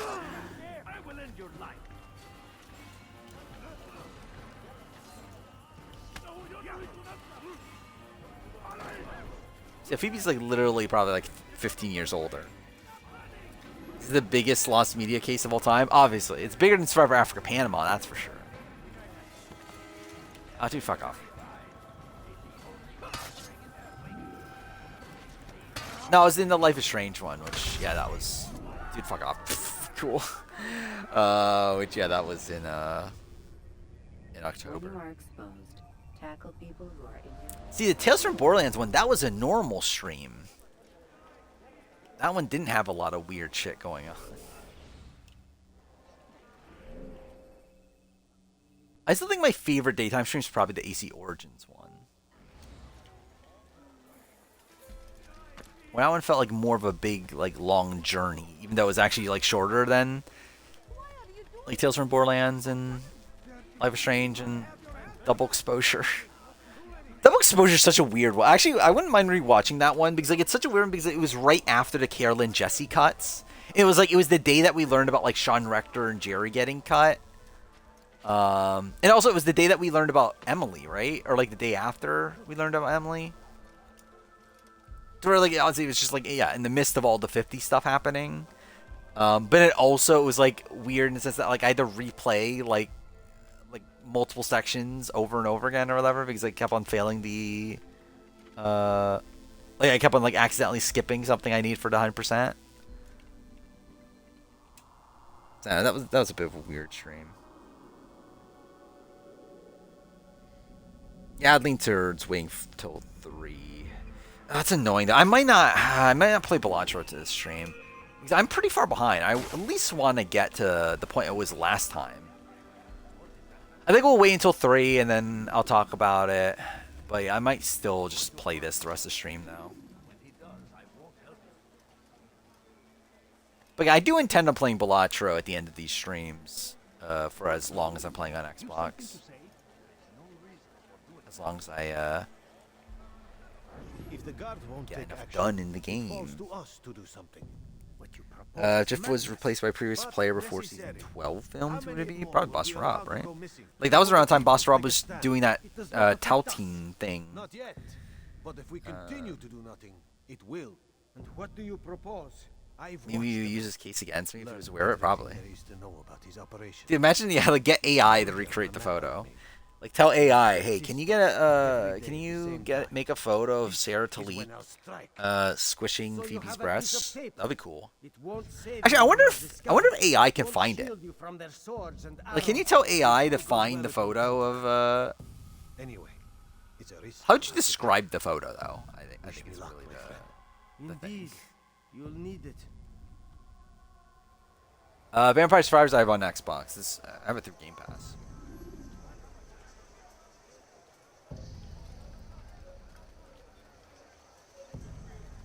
Which I love how like I'm actually playing my Xbox again, and I'm still not playing a game on Game Pass, which is like the entire reason why I bought an Xbox to begin with.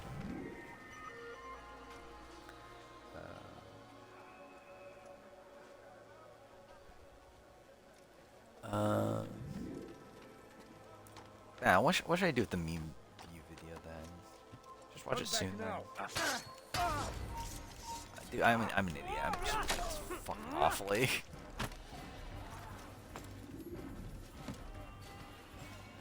I do feel like as time goes on, my ability to play games on stream just like goes like gets worse and worse.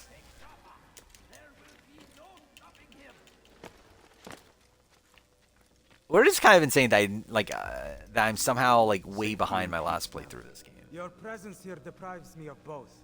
What do you want? Al-Muallim has God, asked. that line, I can't wait for him to redo it. So be out At the end of the game. Very well. Here's what I know. Gaming. He traffics in human lives, kidnapping Jerusalem citizens and selling them into slavery. His base is a warehouse located inside the Barbican, north of here. Ability to play games on stream is becoming like Jeff's memory, I guess, I'll yeah. strike while he's inspecting his stock. If I can avoid his men, Talal himself should prove little challenge. Little challenge. Listen to you. Check out the 50 spoilers. Finished? Are you satisfied with? I think I'll do. Actually, no. I think I'll watch the meme view video. How long is the meme? It's only 8 minutes, isn't it? It's not even that long, actually. Oh, I have to actually walk up to it. Rest, prepare, cry in the corner. Yeah, I'll watch the meme view Do video whatever now. it is you do before a mission. Only make sure you do it quietly. Meme view has more subs than I thought they did. So that's Fast forwarding memory to a more recent one. Let's see. Okay, there's the meme view thing. There are reliable things from 50.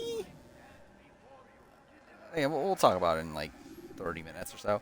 Okay.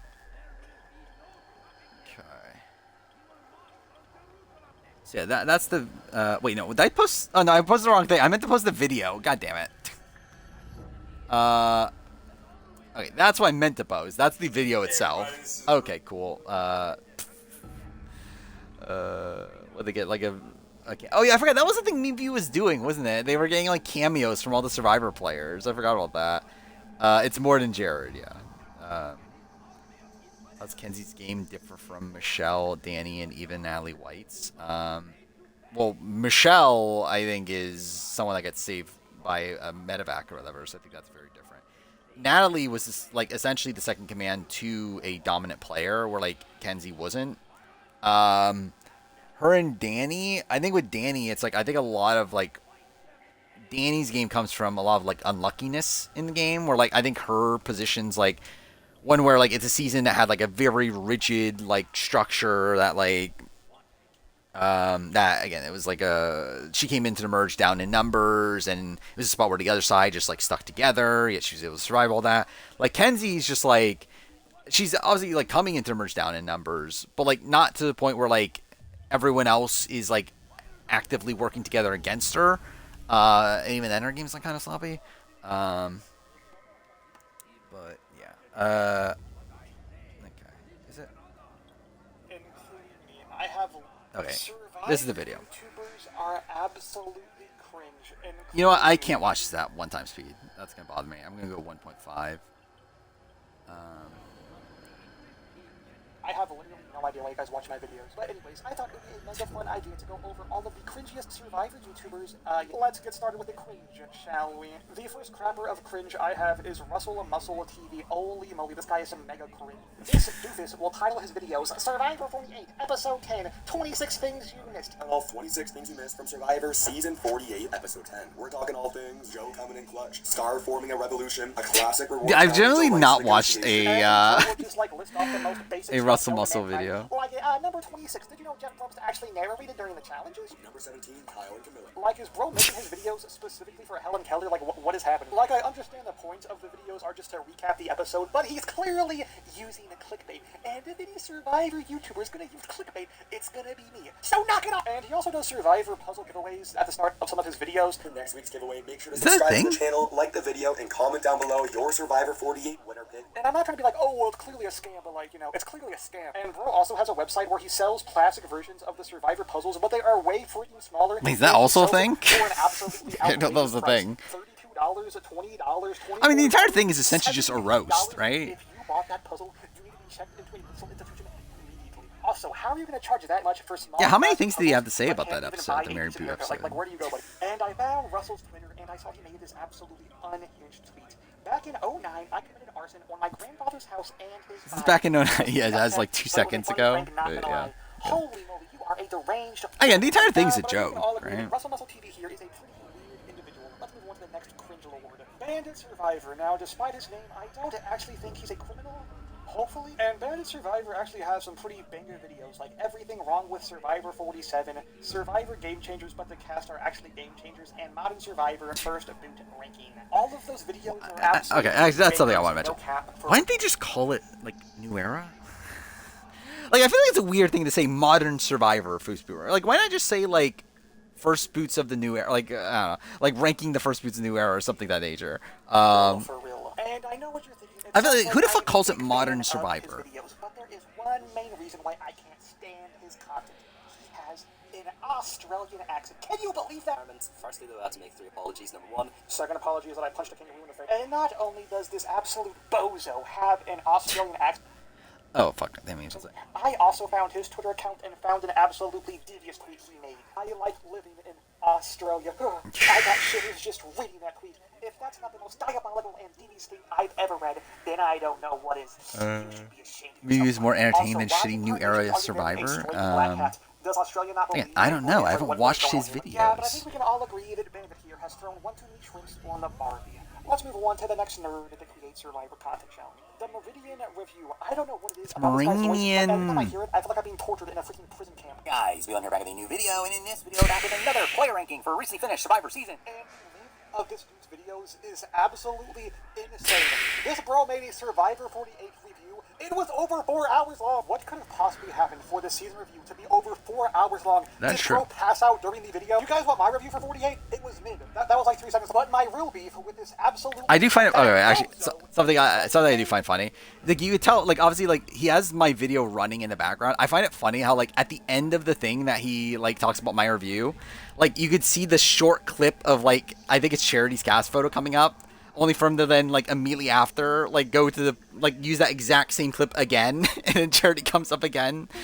A top 10 worst New Era players video, and he put Bruce on the video. You better hope you don't like your spleen very much, buddy, because you're not going to have it very long. Let's see what this absolute doofus brain has to say about our King Bruce. Someone that definitely would have been in a lot of danger had he ever gone to travel in the pre-merge. So let me get this straight. You're blaming Bruce for the entire cast being racist. Why are you blaming the victim, buddy? Obviously, yeah, that's exactly. An unhinged tweet saying, I'm the dude who shot Bambi's mom, and I would do it again. Oh, you're an absolutely abysmal psychopath. I hope that the eats your kidney, buddy. Also, shout out to the person who said Meanview is not going to be happy about this. You are indeed correct. Now let's get into the next turd burglar, shall we? Yeah, that's fine.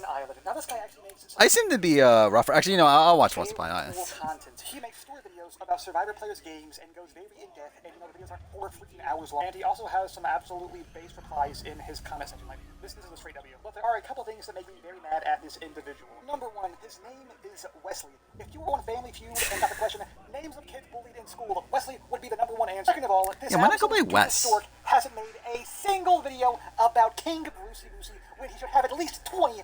Like, what is going on. And I also found a very unhinged tweet from Wesley. Every time I'm at a public restroom and take a big poop, See, I feel like don't this wash video my is too hands, and neither short. should you. Did you know Stanley is only Need 19? again, I feel like I want more of a roasting. But I did very much enjoy the little nugget of knowledge at the end there. And now let's head to the last cringe YouTuber of this video. Oh, I didn't realize there was a Now fifth this one. guy is a real knucklehead in the Survivor community. Oh, it's This viewer okay. of this video. Okay, Now he's this guy talking about is a stuff. real Okay, knucklehead cool. in the Survivor community. This absolute doofus makes Yeah, I feel how like Survivor I is feel like there's racist more to and roast sexist when it with is Once Upon an clearly Island neither of in those particular. things. He seems to be absolutely obsessed with some random black Yes, he ball should have made a man. 4-hour roast, Like, 100%. he's just such a scallywag. Like, well, guys, that's gonna be the end of When did BVU start? 'Cause I generally don't even know. Oh, their first videos were fucking about injustice. When they start doing reality TV stuff. Like this guy, I didn't realize Meme View. Okay, yeah, Meme View has like a whole bunch of fucking video game videos early on. Like has them like playing Spider-Man PS4. Yeah, when they get to.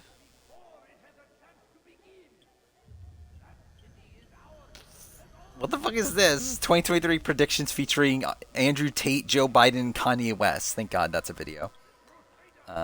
Oh, there we go. 44 cast is meh. It's their first Survivor video. It's what, 2 years ago?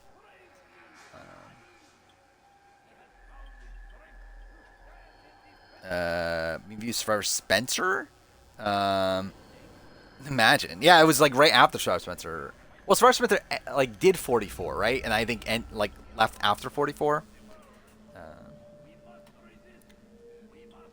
Someone in the comments said my voice is annoying. Well, I mean that's fair. Where am I in the game again? I'm about to do the assassination, right?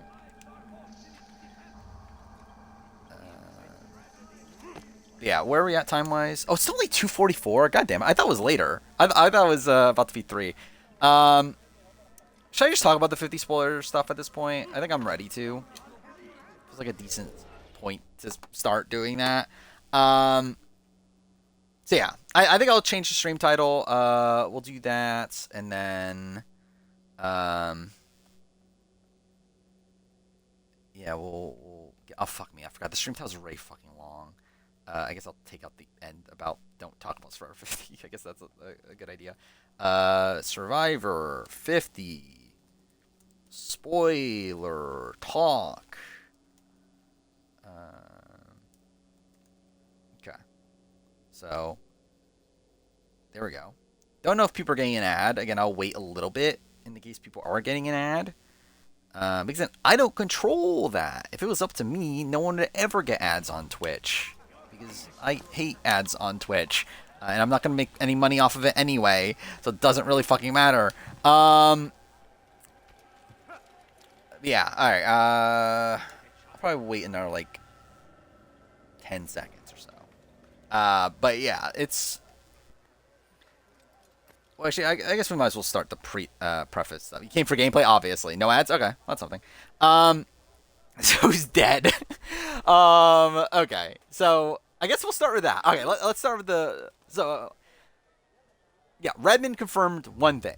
One thing is confirmed about 50, and that is that there is a medevac. That someone was medevaced, and... Well, actually, yeah. Someone was medevaced. Let's just get that out of the way. That is what the Redmond rumor is. And it was rumored before this. There were other people saying that there was a medevac. However, Redmond has now confirmed himself, yes, there was a medevac. So that is the first thing. Episode 1 is a single boot confirmed as well, yes. And it was not a single boot because of the medevac. It was always going to be a single boot. It's also confirmed. So... That is the thing. Now let's get into the more spoilery side of it. Because, again, obviously just knowing there's a medevac, that's the thing. But we do know a little bit more beyond that.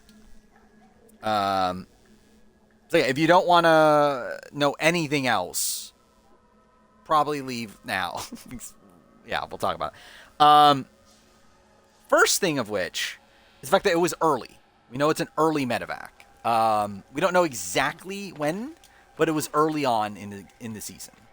With the assumption being probably, like, I think I would assume probably, like, within the first couple rounds. Especially because, like, yeah, this has been a rumor that has been going around for a while. So, like, yeah, obviously, like, the season, like, Redmond confirmed it a few days ago. Like, I think literally the day after the last stream. So that was what? Probably, like, day 22 of the actual season he was able to confirm that. But yeah, anyway, it's like, I would assume it's probably within the first week of the game or so we got a medevac. So there's that. Then we get to the other stuff that's been circling around. And, well, I mean, let's get into the first of it was that someone reported that, like, so someone in a hospital in New York, again, this is very flimsy information, I'll clarify. Someone mentioned that a friend of theirs saw a Survivor 50 contestant that was a new era player in a hospital in New York, was something that was mentioned. Which I believe was also specified they were young. So that is something. Now, again, who would you think that would be? In New York, I think it's pretty like I don't know about Rizzo. I don't know where he lives, but like Kyle is from New York, lives in New York. So that is the thing. That is what the yeah. A lot of rumors were spread about that Kyle was getting medevaced. That is a thing. Saw Bryson Osmond's New York, imagine. But then the thing that added more to it is that okay, dude, fuck me. What the okay, just kill me. There we go. Is that Survivors Unite showed up a few days ago. And Survivors Unite started posting things saying that, yeah, they've heard of the medevac, and then later clarified, and also, like, went on a rant about Kyle, like, not telling people he was on, and that's not looking good for him. And then a few, like, hours later made a post of, like, yeah, hearing about the medevac, it might be, like, the man that I was talking about earlier or something. Like, I forgot the exact phrasing. I can look up the exact phrasing. Essentially implying it's Kyle. Like, essentially, like, Survivors Unite themselves implied they've heard it's Kyle. So, that is that. Now, they have said today that they're not sure on that anymore. So, who the fuck knows? But it does seem like... So, essentially, the thing I have been alluding to all stream, though, of, like, the spoiler that is potentially out there is that, yeah, Kyle could be the medevac. Is what is out there. Yeah, it's not like 100% reliable information. It's not like we 100% know that's the case, but it does seem like things are pointing towards Kyle being the person that was medevac. Again, we have confirmation there is a medevac. That is 100% confirmed from Redmond. But Redmond has not confirmed who that medevac is. But again, it does seem like there are a lot of signs pointing towards it being Kyle, which, to be honest, probably one of the better case scenarios for him. Like, I don't think that, again, this is obviously like a very like shit position for Kyle coming into it. So it's like, if he is able to like get out of this without like completely ruining his reputation, then oh, I saw Gamer. Okay, yeah, Gamer I guess has been reacting to Genevieve's husband calling them out. So that's kind of funny. I'm trying to find the Kyle post. When was it? It was yesterday. They confirmed Kyle. I believe. Or not yet. Yesterday, as in like 2 days ago now. By the way, also, there's also some 49 stuff we could talk about if we want to talk about that. But to be fair, it's nothing that different, but more so just like, because like, it's still speculative. It doesn't really like change that much, but Survivors Unite did have something to say about it. Okay.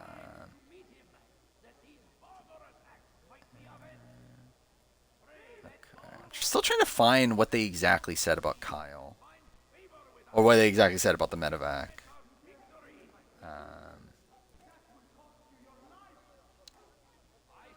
By the way, it did confirm that they're flying back July 2nd. So that's the thing. Oh, here it says, kind of ironic the supposed medevac is the guy I just said may have shot himself in the foot by not telling anyone he was on, is what they said, which obviously implies Kyle. Oh, did I say gamer? I meant Survivors Unite. Anyway, yeah, Genevieve's husband's calling out Survivors Unite. Or because again, Survivors Unite posted a whole bunch of stuff about Genevieve that he's saying is wrong. Which again, it's Survivors Unite, so who knows? Never spelled Marianne's name right. Yeah, I haven't paid attention to that, but that obviously, yeah, doesn't feel great. I mean, it was said it was a New Era man. I'm pretty sure.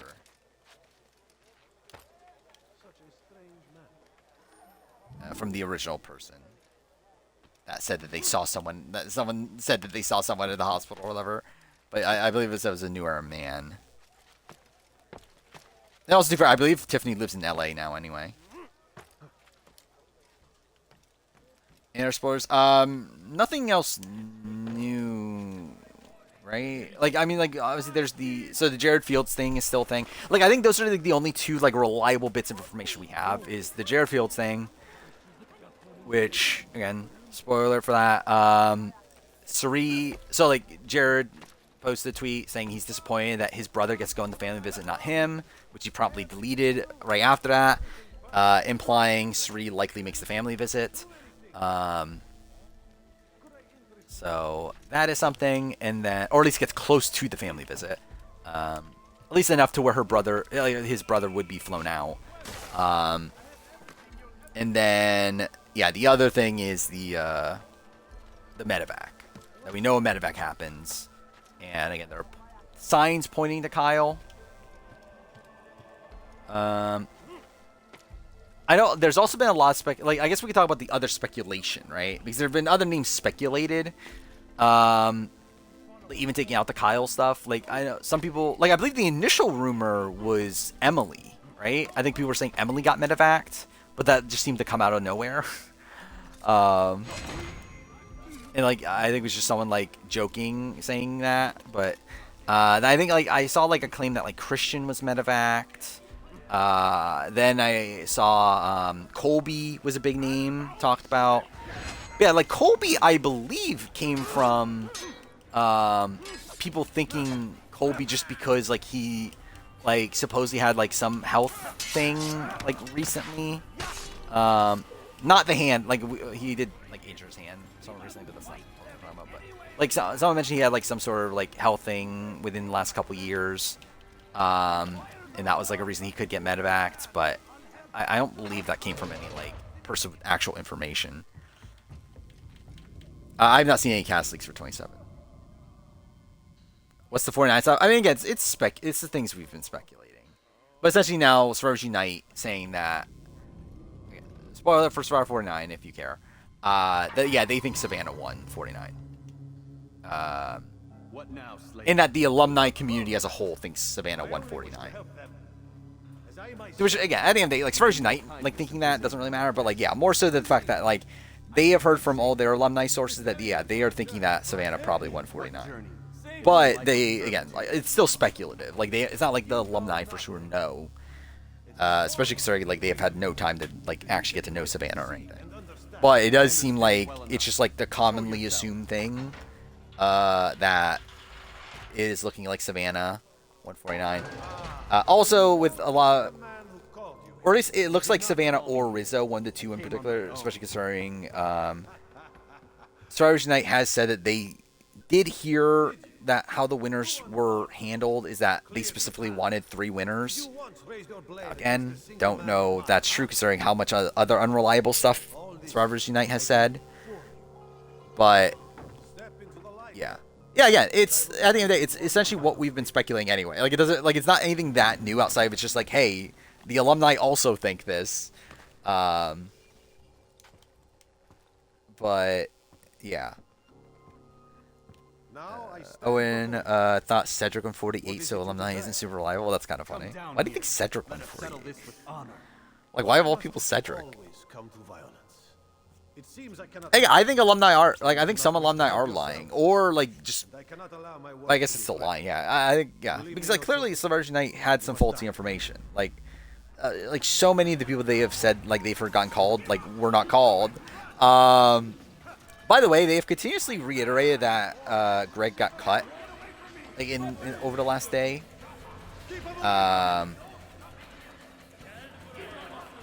Actually, specifically says that Greg got dropped is what they have specifically said. But still, it's like it's just tough to take that like too seriously when they have like all this other stuff like completely wrong.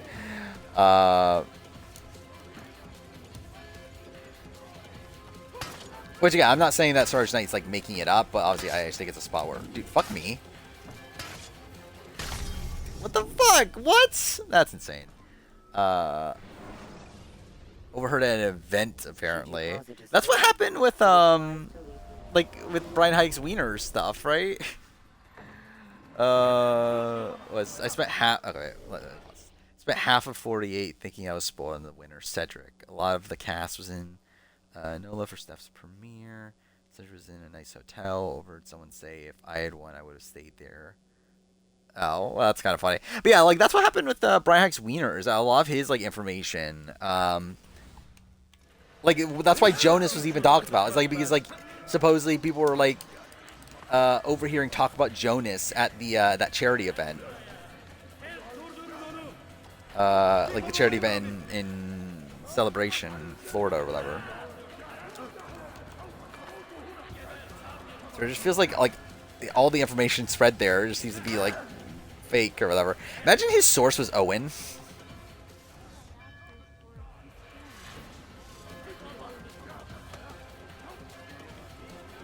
Oh. 48 ended being spoiled on Reddit. I don't believe so. 48 never got spoiled, right? Wait. Actually, no. I feel like I remember. Didn't someone mention that like Kyle's friend or something spoiled it? That's like spoiled that Kyle won.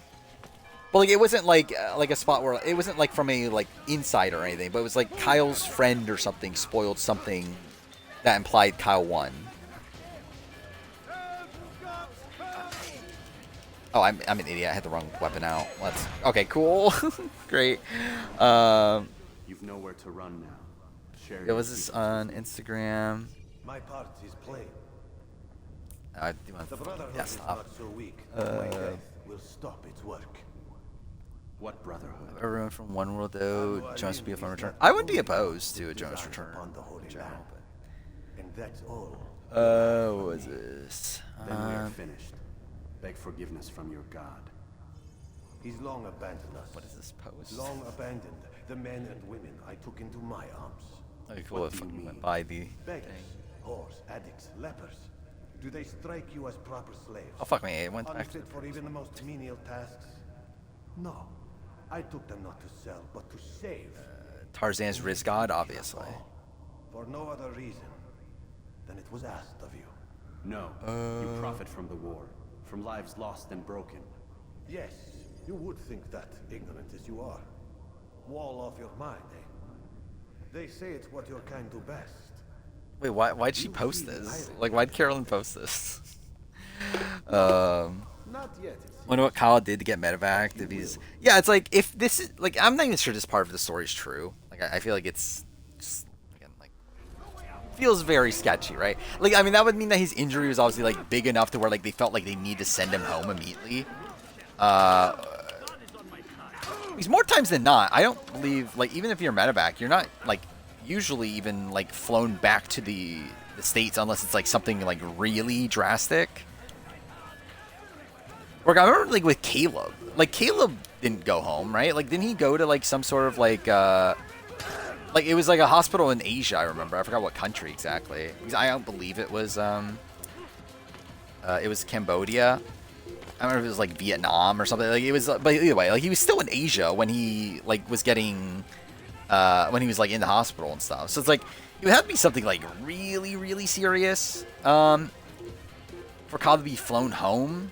So like I feel like that makes me believe it even less, even though it's for like it was very flimsy to begin with.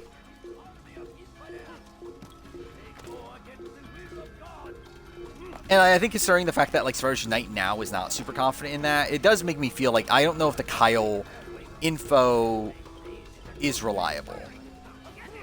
Okay. But it is a name that is like heavily being talked about. Like that is a name that like on Redmond's Discord, like they're just openly talking about Kyle.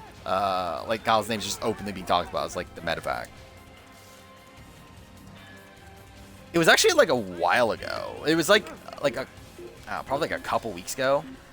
The hospital thing came up. I don't remember if it was from Twitter or Reddit, but it wasn't from like the Discord or anything. It was like it was like publicly available.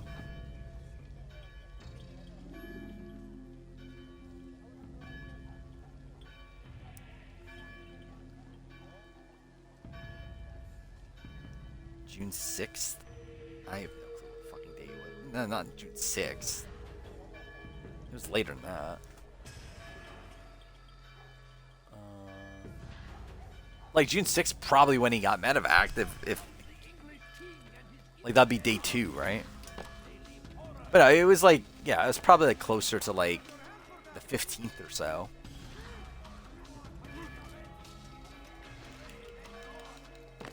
Oh, it's 3 o'clock now. Yeah, Survivor Unite has already said that if they get the boot list, they're gonna leak it. So, I already said this earlier. It's like I think a week from now we might have spoilers out there. The deed is done. Talal is dead. I believe they spoiled Game Changers like a week after the season finished filming. So I'm expecting us to get 50 spoilers like very soon, which is a shame because it's gonna be very widespread. I feel like. We can argue the details all you'd like, Malik, but the fact remains. I'm considering it. I don't think I'll post it right away though. Like I think it's the sort of thing that I think it's irresponsible to post it before the season. Because I don't want to be like actively like spreading spoilers to a wider audience. Like I feel it's the sort of thing that I won't post until like after the season's finished filming.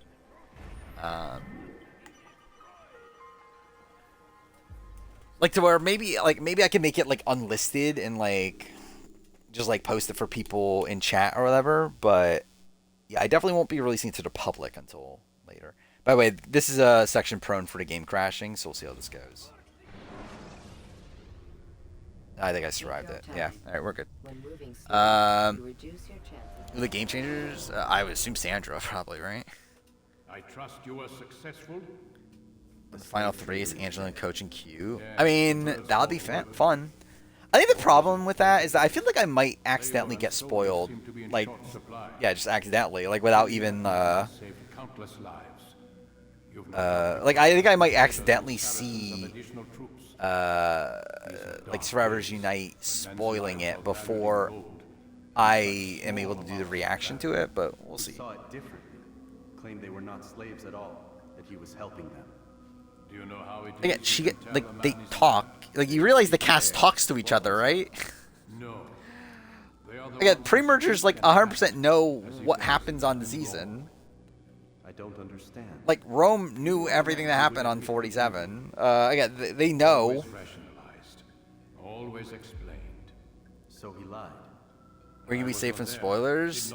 I don't think you can. If you're in the online community, it's gonna be everywhere. YouTube comments is gonna be all over the place. People are gonna be openly talking about it on Twitter. Like Reddit's probably gonna try to do it, but like it's probably gonna slip through the cracks here and there. I just think it's near impossible if you're in the online community. And rebuild him. Give him all he's been denied, with the promise of more. It seems a lot of work. It is. Pretty much merge have zero communication or to go to jail, obviously. That's exactly how it works. What it was they stood to lose. Yeah, no pre-merger and post-merger has ever talked ever before their season aired. See, there is still much I can teach you. Everyone deceives each other, themselves. Yeah, that's the main reason why Rob and Amber were so upset to be split apart and that Amber is potentially going home. It's because they wouldn't be able to talk at all. Imagine. Actually, generally, if they did actually get split up there, I don't know, who knows if they actually do end up together still by the end. But GOP Shade David. I didn't even read the end of the post. Did they end up? Did he end up shaving David by the end? God damn it.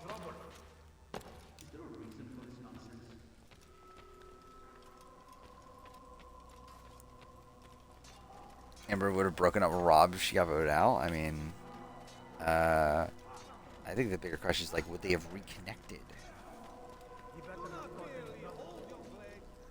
Or would Rob have moved on?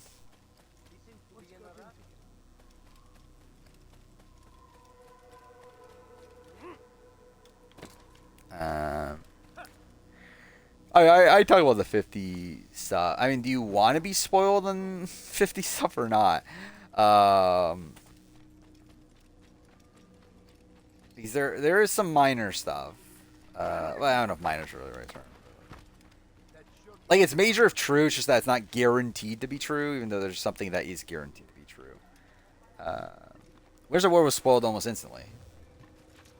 To be fair, it was spoiled incorrectly instantly, and then eventually was spoiled correctly later. Forget, Survivors Unite spoiled it, like, pretty quickly, but spoiled it with Nick winning instead of Tony. Like, the entire boot order was correct, except for it was Nick. Nick and Tony were swapped, because, like, alumni supposedly told them, like, intentionally told them wrong information. But, yeah, eventually people were leaking that Tony won. I think it was, like, probably, like, a month or two after filming, like still way before, like I think even before 39 aired, people knew Tony won.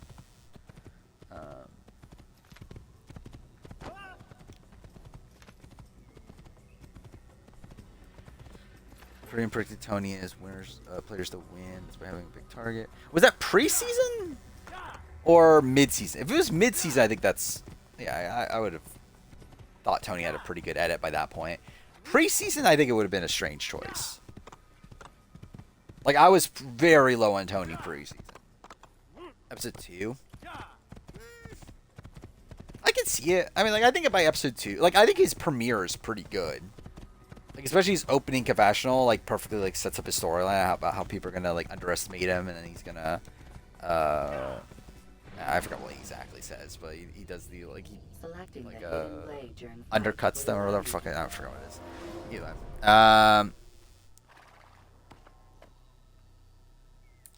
JOP said at the end of the post, whoever said a blindside is the most humane way to put somebody down is an idiot. Hurts like a bitch. Is that shading him though?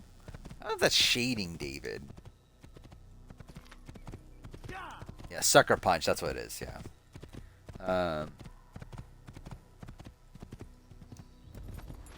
I mean,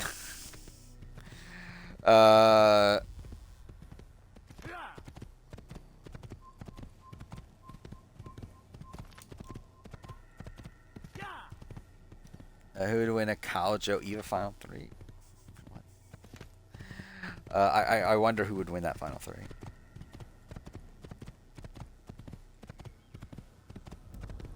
By the way, through listening to Eva's interview,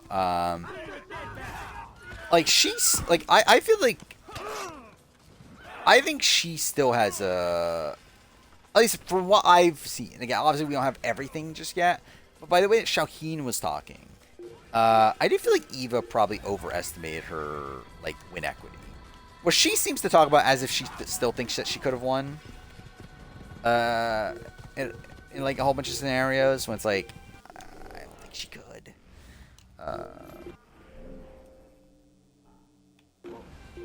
Wait, why am I opening the map? It's literally on there.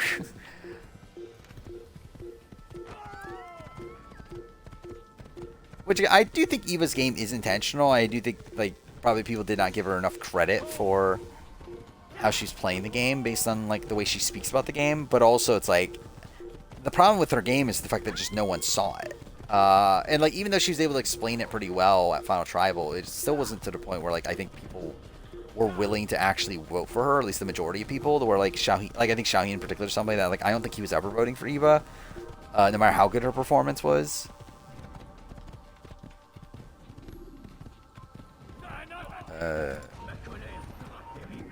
Even need Star and Say at the end to win? Probably.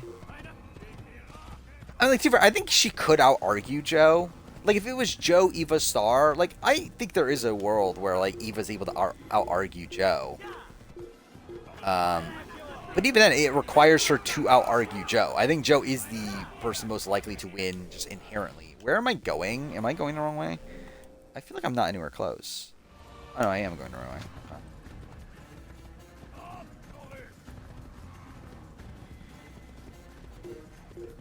I think it was Siva would win if they were in the final 3. Yeah, I think, like, again, if Camilla, and to I think that's more of an anti-Joe and Eva thing, but, like, if any of, like, I think Camilla, like, if it's Joe, Eva, Camilla, Camilla wins. I think if Mitch is there, Mitch wins. I think if Shaheen's there, Shaheen wins. If Mary's there, Mary likely wins. I'm not 100% on that, though. I think it goes back to Star being the last person they probably had any chance against.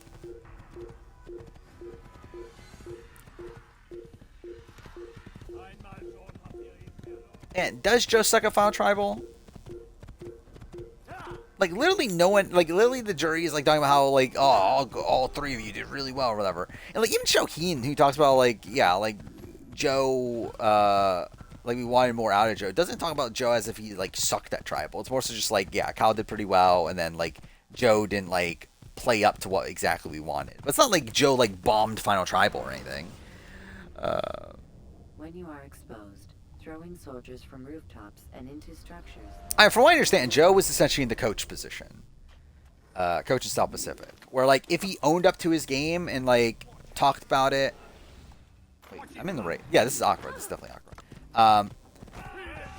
But, like, talked about his game, like, as being an intentional one. I think he does, like, have a good chance of switching some votes over. But, like, he didn't.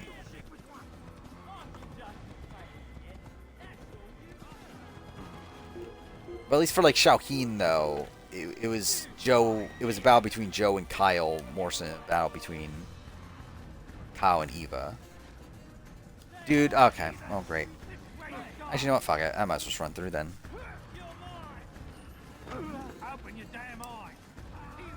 It's kind of a Murray turn. Mike Turner's a bit different, though, where Mike Turner... Because, like, it's a spot where, like, Mike Turner had the votes, and he lost them. Like, Joe never had the votes, but he could earn the votes, and he just didn't earn them. So that's more similar to Coach. Where, like, Coach also never had the votes. The votes were for Sophie to begin with. But he had people willing to change their minds if he just owned up to his game, and then he didn't, so they just never switched.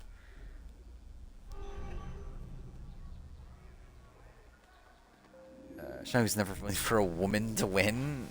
I guess. I mean, like, I think he votes for Camilla. Actually, I think that means that Shaheen's anti-autistic people. Because he never would have voted for Eva in particular. Shaheen's a terrible person.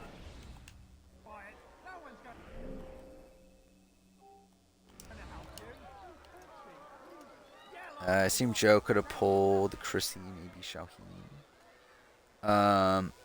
In which scenario we're talking about? Are we talking about, like, like, in the actual Final 3, but if he changes performance? I think he could have switched a lot of people. If he, like, fully owned up to his game. Or I think he could have even gotten David and like, because, the way Shaheen talks about it, at least, is that, like, Chrissy was voting with David. That they were, like, kind of like a... They were, like, voting together. Where's the bench?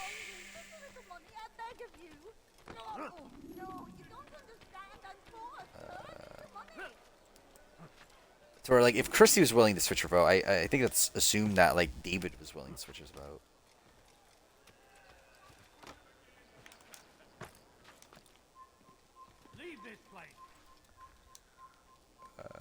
Yeah, I think Kyle and Camilla, or Kyle, Mitch and Camilla, yeah, probably always vote Kyle.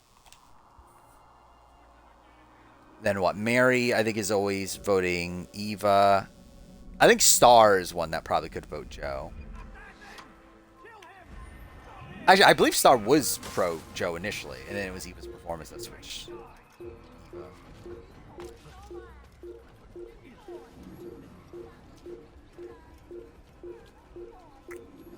Where the fuck is the bench? Oh, there it is.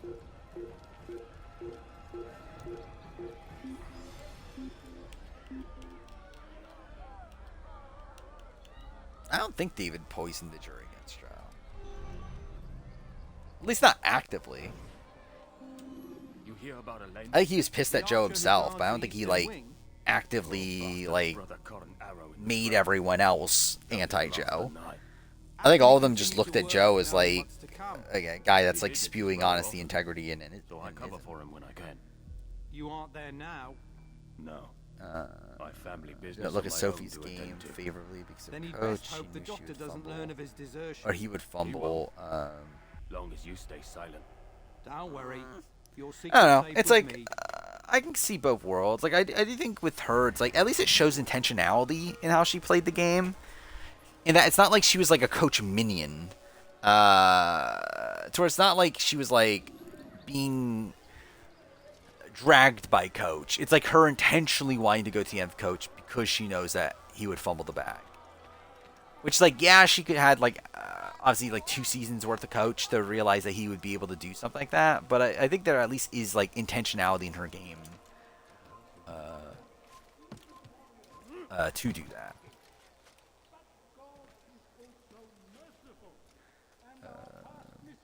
Storming outside. It was storming earlier today where I live, but I don't think it's storming right now.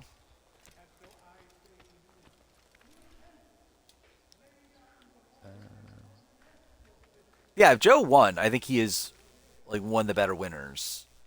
At least winning games, to clarify, in history of the show.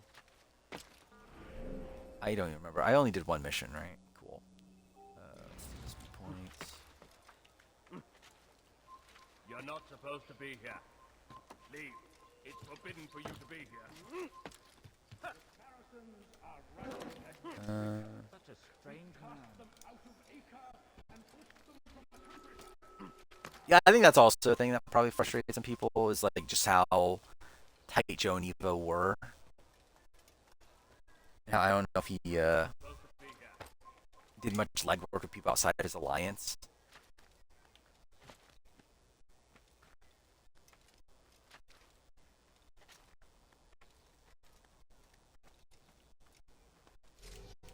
Okay. That's the annoying thing about this game, though. Also, too fair, is like not annoying, but anyway, the fact that you do have to switch to hidden blade. She no agency. She cannot get her way throughout the season. I agree. I think 100%. I do think Coach. That's why I assess Coach so highly. Is because I do think Coach gets his way over.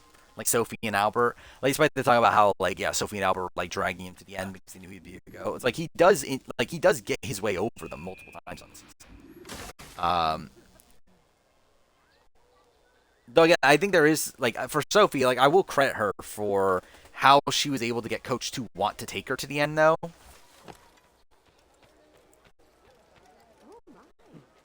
Where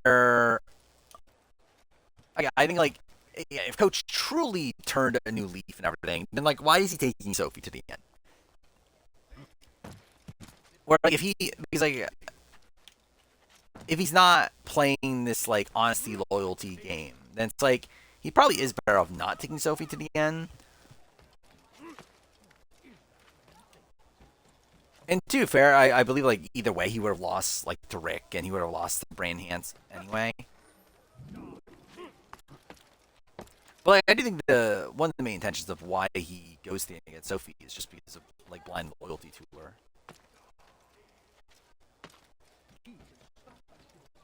But there's also the factor of like immunity challenge wins also,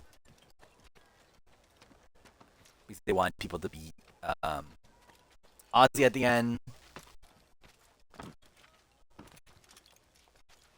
But then like, why vote out Brandon over Sophie?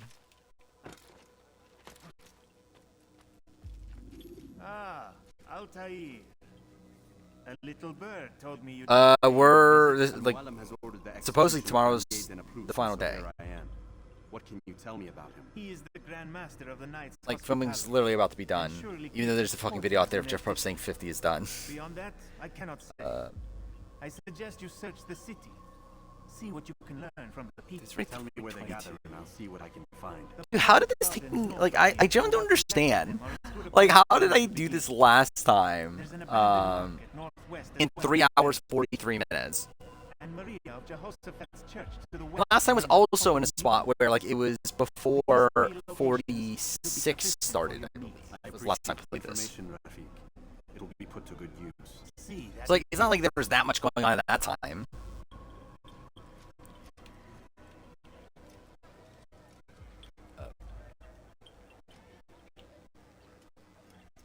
Wait, what?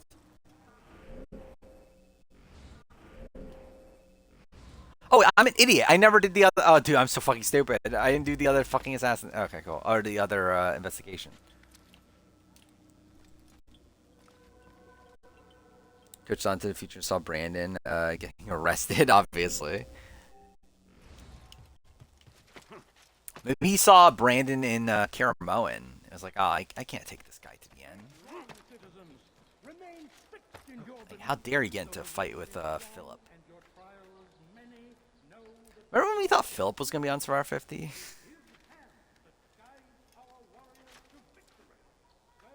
Get Philip on Traders. That'll be funny, right?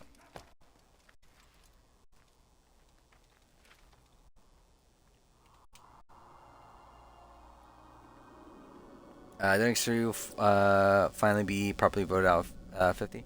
I hope not. I kind of hope she keeps that tradition. If she doesn't win, I hope she wins in like a really or I hope she loses in a really fun way. I need this dealt with now. Where if anything, I think if she doesn't, I think that would actually be my like least favorite thing about 50 is that ruin like Sri's tradition of like going out in like very strange ways. Never mind the citizens. Coach didn't light up Ozzy on his third time out. He probably would have gotten his jury vote. Probably, yeah. I don't think it would have been enough either way, but yeah. And the rains will come soon. I won't warn you again, boy. Do as you're told, or you'll find yourself in irons. Yeah, I believe Ozzy like blames, or no, the other way around. Coach blames Ozzy for why he lost, right? He said he turned to Savaiz against me. It's like, they're kind of get you together.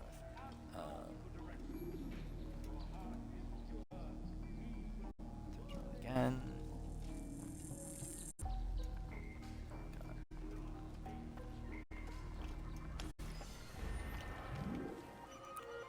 Now let's do the assassination. Dude, that'd be so funny. They bring back Do or Die or Hourglass. And Sri gets taken out because of that.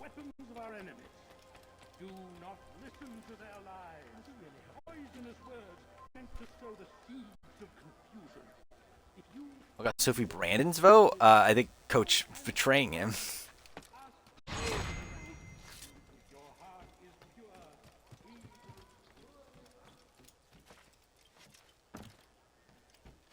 I don't think Brandon's ever voting for Coach or Albert. Altair, how fares your search for Garnier? I know when and how to strike. Share your knowledge with me. I think Sri makes it far in 50 because she sucks at within comps. the Order's hospital, No, I think people northwest just of want to it. work with Sri coming in this Rumors speak of season. atrocities committed within its walls. It seems the good doctor enjoys experiments. I think Sri's coming in. Like I always assume this to be the case, but I think it's even more so based on like other stuff we've heard now. That I think Sri's coming in this season with a lot of goodwill. From another city, he avoids I think a lot of people just actively want to work with her. And again, I think people know how big of a threat she is, and I think because of that, there's still going to be a struggle for getting all the way to the end. But I do think a lot of people want to work with Sri on the offset. Was Albert the biggest goat in South Pacific? I believe so. I mean, like Cochrane. Like Cochrane's the biggest goat. Perhaps it will help cleanse Like, yeah, I'll probably do that video at some point. Probably in this next batch of videos of biggest goat for every season. What should the breakoff point be though? Because like obviously Cochrane's like what 8th place. But like by the time Cochrane goes, I think Albert's probably the biggest goat at that point. And Albert's definitely like, and like I think even at that point you can maybe debate Edna. Or like I don't know who wins like an Albert Edna Cochrane final 3. But by the time Edna goes for sure, like yeah, Albert's definitely the biggest goat. You have no business here. Leave.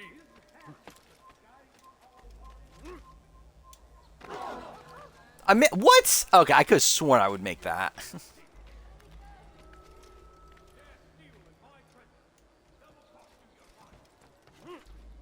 Yeah, I don't know who wins that. I think my gut says Albert, but I don't know. It's between Albert and like I don't think Cochran gets any votes.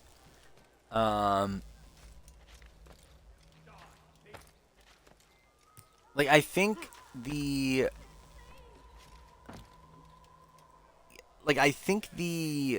like coach and Sophie vote Albert. Then like Rick, like Brandon probably votes. Actually, maybe Cochran. Maybe Brandon votes Cochran. Rick, I think probably votes Albert, I guess, but I really don't know.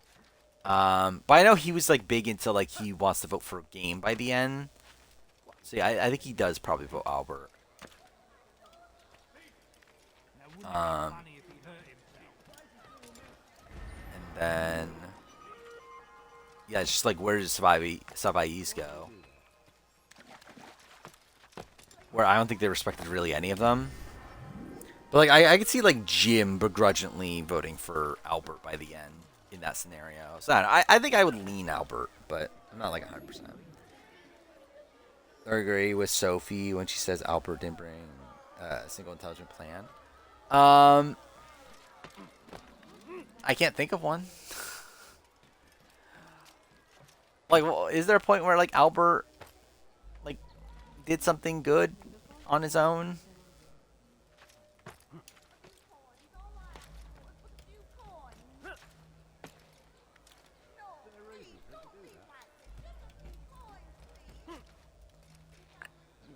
Oh no, I have to go from the outside, don't I?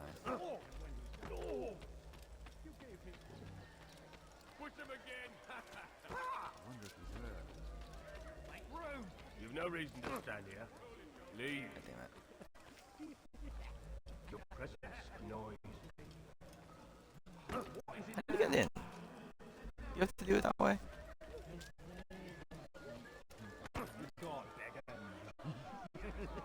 Is Albert the third best player in South Pacific? I think so. Yeah, I think I would land him there. Or like he was a big goat, but I do think he's still he was still part of that core three the entire time. Even then got Brandon to give him immunity. So, I don't know. I think I lean towards that being enough for be number 3. You need something? No, help me! Cool. Help me, please! Is that about Power Goat? Not specifically. Like, because I don't think people were like actively like recognizing that Albert's a goat, and then like he got to make decisions because that. Like, I think because like he was like the initial target when Brandon goes out. Then after that, it's like he's not really in that much of a swing position. Really coaches the Power Goat. Everything will be all Big up between Kim Johnson and Frank? Probably Frank, yeah. Not again. Cast out this I mean, like, Frank... Let's see, if it's Kim Johnson versus Frank, like, who wins that? So you got Ethan and Lex vote Kim. Big Tom, I think, votes Frank. Then T-Bird votes Frank. Take hold of yourself. Kim Powers probably votes Kim, right?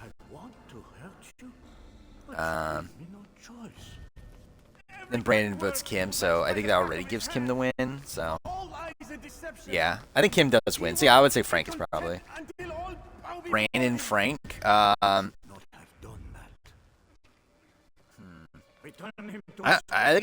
don't think we have enough information. Like Lex obviously would have been pro Brandon. T-Bird probably votes Frank. Kim Powers probably votes Brandon. Kelly probably votes Brandon. I would lean Brandon. Obviously, Savannah waiting for it. That makes sense. Yeah, I already said this. I'm not going to make an actual winner pick for my 49 cast assessment just because I feel like my winner pick is Savannah. Like even without like the knowledge that she wins, I think someone like Savannah would be my winner pick anyway. Like she's like like early 30s, like seemingly like savvy, strategic like sort of person. It's like I feel like she does seem pretty prime to be someone that I would pick anyway. No, you want to hurt me. It's all you've done since you brought me here. Oh, dude, I was so close. Okay, that's annoying. I almost never get that too.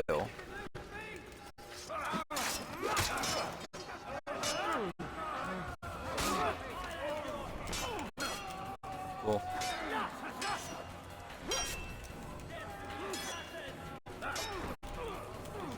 For Kenzie, who was the last one pick I got right? I believe Nick Wilson. I got Nick and Wendell in a row, and I also got Michelle and Jeremy in a row.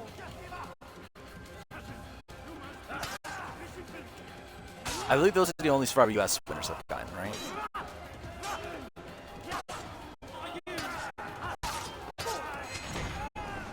There we go. Let go your bird. This guy has sex with his cousin. I mean, technically, again, we don't know if he does. He just wants to. And who knows if his cousin let him have sex with her. I must know what will become of They let Brian getting Ben, right? Yeah. The people made to suffer your cruel Who did I pick? experiments. HHH. I picked Jessica Johnson. That's right. What bones? The sewers? That's the last thing you got right. Is Kenzie worse than Gabler or Marianne? Worse than Gabler, I think she might still be above Marianne. I think they're like essentially right next to each other now. Do you appease a kind child simply because he wails? Yeah, I think I would like. I think Marianne has a bigger like gameplay moment. Like I think her taking out Omer is like a better thing than anything Kenzie does.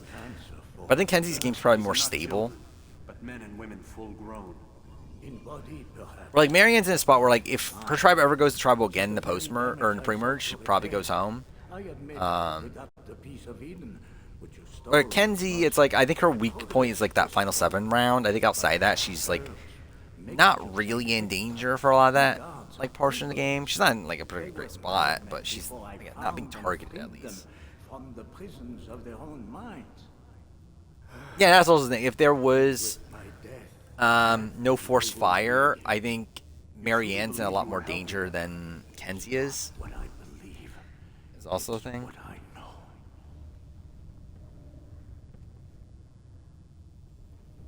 Rachel played a better winning game than Kenzie. Yeah, I still think the fact that like Rachel really had to win out at the end there really sinks Rachel on my list for me. That also, like Rachel's game outside that isn't even that like. It's like she's blindsided when Annika goes home. Then in the post merge, she's like kind of on the bottom of things. Not told when Sierra goes home.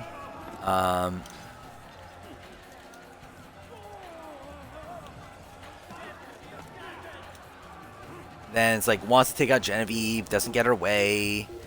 No. I think Rachel's game. It's like I think it's like I find it hard to find like a true like strong point of Rachel's game.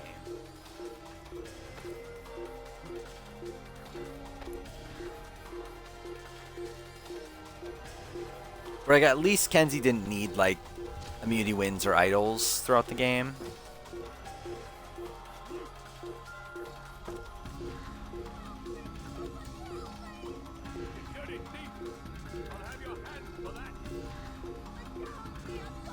Yeah, I talk about spoilers.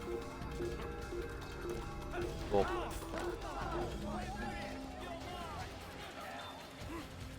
I assume, like, I'm willing to talk about it again.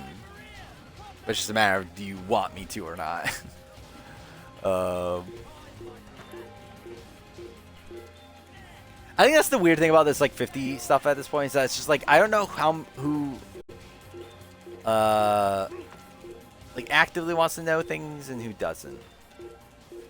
Even though I do have it literally in the stream title at this point, so it's like it really is kind of on you if you get spoiled, but like still. Like I don't want people to like be just joining and then like I say, oh, this person whatever, and then accidentally spoil people. Expos. Oh yeah.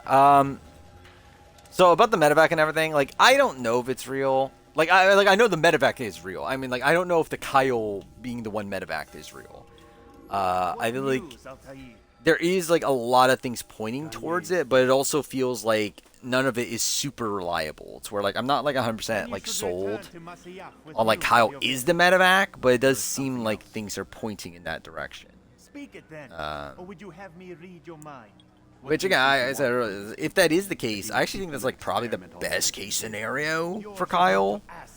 Like where I feel like this is not a season well poised for him, and I think he's actually probably better off getting medevacs. Again, not for him personally, obviously, like but like at least in terms of like his legacy. Then why are we having this I feel like it's I don't know. Forget I spoke of it. Like it doesn't like demerit his legacy at least.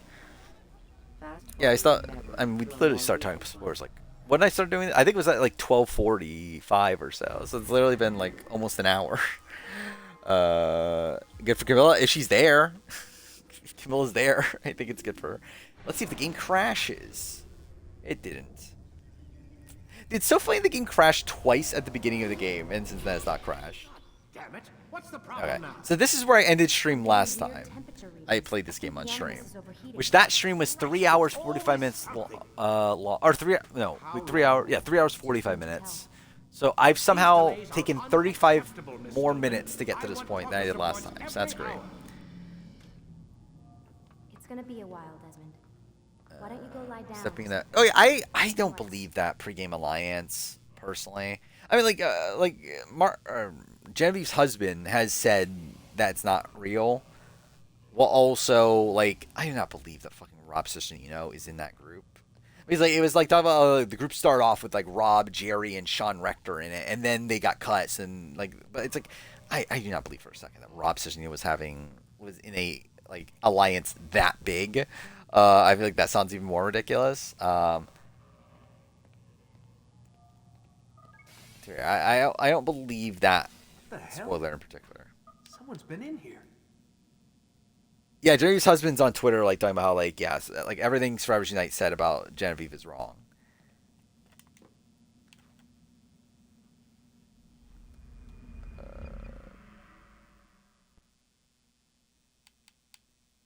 Are you waiting for a Balacho switch? Yeah, I'd end up not, just because I'm far behind in the game. It's where, like, again, I guess next stream I'll play Balacho. You're in a good mood this morning. But yeah, spoiler is that there is a medevac on the season. You know there's a medevac that happens early on in the season. And help you with your treasure hunt. The question is just who is the medevac, and there are reports that it's Kyle. The work that Abstergo does. Maybe because I don't actually know what you people do. We changed. Where I get started off like a while back, where like someone claimed that a friend of theirs saw a. Again, this is what it's so flimsy about. A friend of theirs saw a new era male that was supposed to be on Survivor 50 in the hospital in New York City. We certainly don't take the credit. Which, that along with the fact that like Kyle's social media has been very active, not just in the fact that obviously he's been making these scheduled posts, but also I believe he's like, he's like followed someone recently or something, right? Which obviously still like still be his wife, like controlling his account and that sort of thing. But there's been like a little bit more like social media activity from his account than just the scheduled post, or that's making people talk about him as well. Now there's like things pointing at Kyle, but it's still like pretty flimsy. It's not like enough.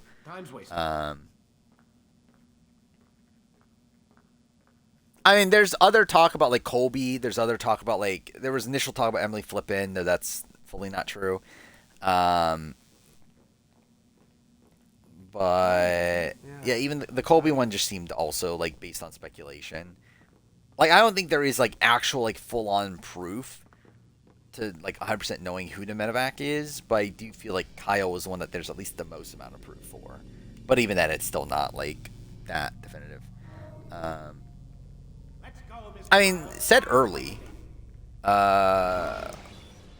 my opinion, I think that implies like first couple episodes.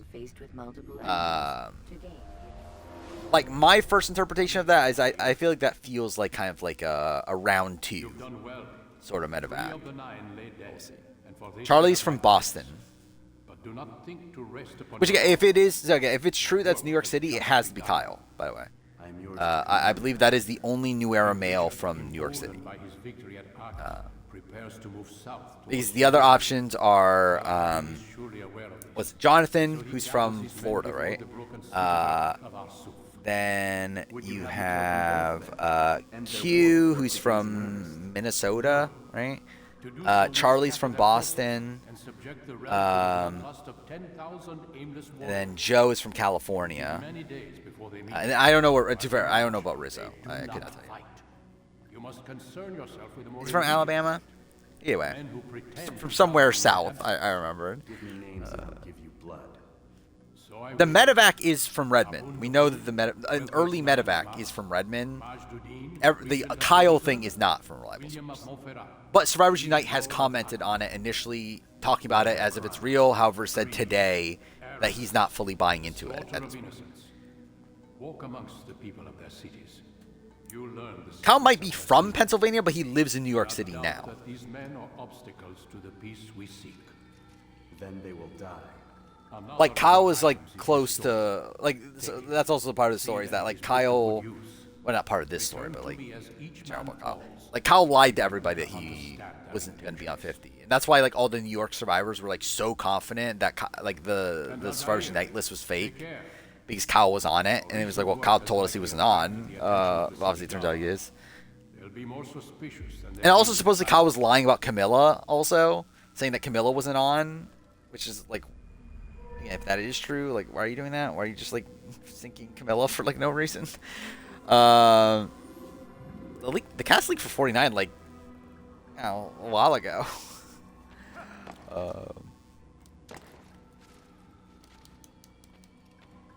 Yeah, I was literally, like, well, I mean, it was the day of the trailer, right? The entire cast got leaked. Altair, it seems my students do not fully understand what it is to wield He's from the blade. Tennessee. Isn't he from, like, isn't he, like, maybe he's originally, actually, he's originally from, but, like, I mean, what I'm talking about from, when I say from, is, like, where they live now. Like, as in, like, where they would be in the hospital in if they were flown home. You must be busy. I understand. I mean, I believe Rick Devens, one, isn't a news anchor anymore, and also I don't believe, like, I believe he's moved to, like, Las Vegas or something, hasn't he? I understand.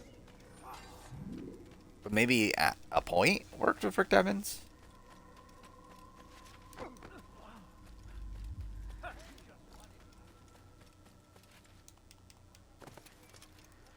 I mean, imagine it's like Rizzo, and he was like so like malnutrition from playing back to back, and that's why he got medevaced. Christian lives in Florida. He works for University of Florida, doesn't he?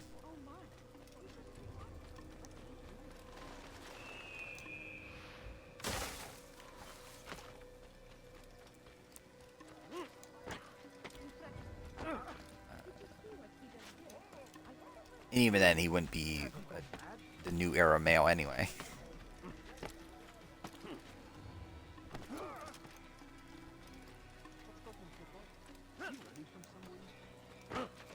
Rooting for Savannah, 'cause she's a St. Louis girl, is she? I had family that used to live in St. Louis.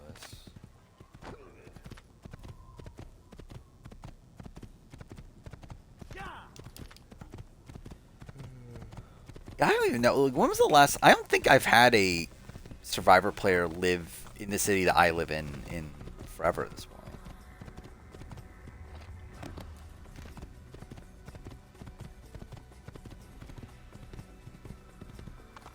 Even Big Brother, I know of a couple. Well, I know of one Big Brother player, and I know of a couple Survivor players, but like.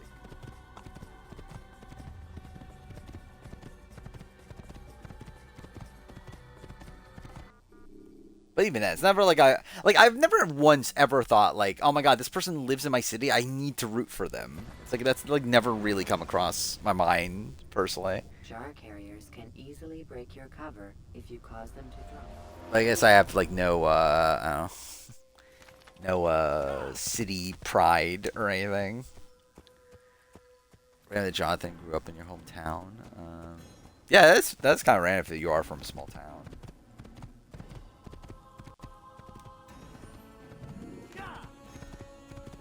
Like I think that would be bizarre. If someone like grew up in the town that like the original town that I was from, in fucking Michigan. I think that would be really fucking weird.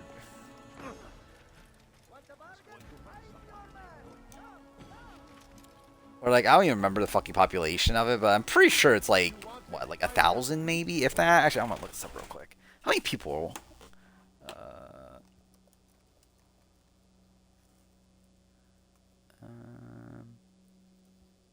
Not even a population 868. So yeah. Yeah, that would be fucking weird. Why am I doing this? Why am I trying to enter this way? This is so fucking stupid. Oh fuck, I got detected anyway.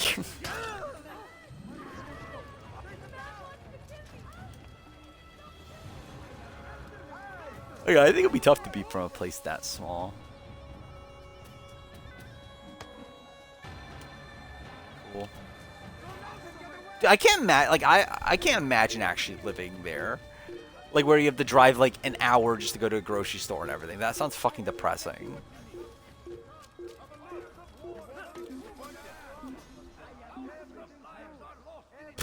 Strive for the Bernie Sanders. What the fuck does that even mean?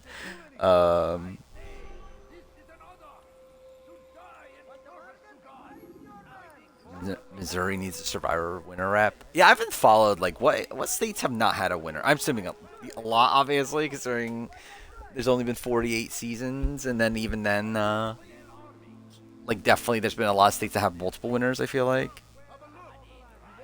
Is Q still doomed on 50? I still don't feel good about Q. I would say he's kind of fucked, but never know. I hope it goes well. Yeah, it'll be fun if it does.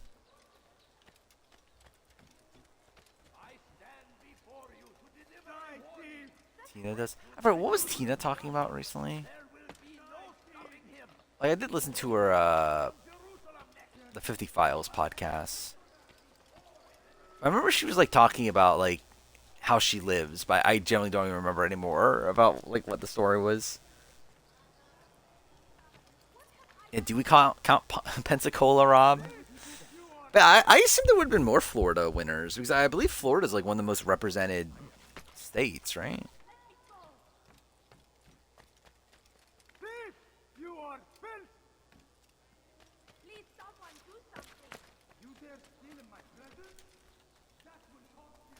Sandra's from North Carolina, isn't she?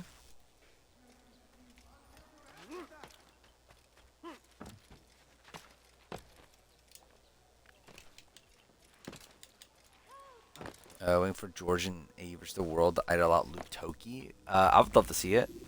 That would make my day. Why did I go here? No, fuck. Why did I do this? God damn it. Okay, cool. His name is Abuna. This is pointless. What can you tell me about him? Oh, the merchant king of Damas, richest man in the city. Quite exciting. It's in the mountains. Oh yeah, that's what. Yeah. Drives. Yeah, that sounds miserable. I only go to a grocery store like once every 2 weeks, but like still. Not because it's fucking 2 hours away though. And the hatred, yes. Aside from those things, I envy you very much. I do not care what the others think or say. It's actually like I'm here to do like a job. literally like So what? It's like 3 minutes. What can you tell me about the Merchant King? Only that he must Probably more than that, realistic. Like 5 minutes. Sent you to see him. He keeps to his own kind, wrapped in the finery of this city's noble. See, for probably the actual drive itself is probably 3 minutes. I'm sure if you spend some time matter. Do you think Dominican will never return to reality TV again? Likely not. I mean, I don't know. Likely not Survivor, I'll say.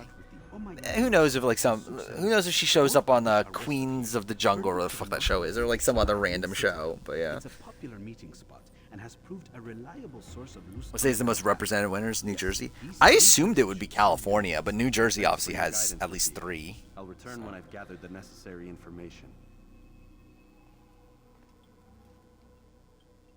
Siobhan Perron's living in Washington. Oh, I didn't even know that. But I believe she currently lives in North Carolina. and like has for a while.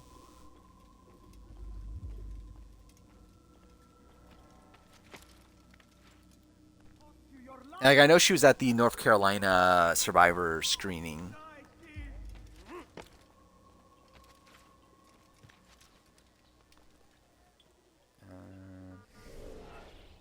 On Traders JLP, imagine. Would JLP know who Amanda Kimmel is? Like, almost definitely not, right?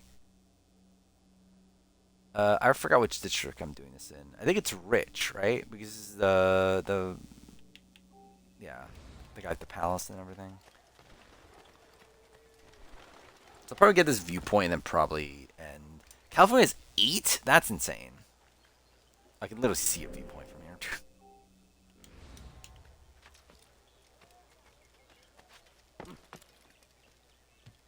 I assumed it was a lot, but that seems, yeah, like a ridiculous amount.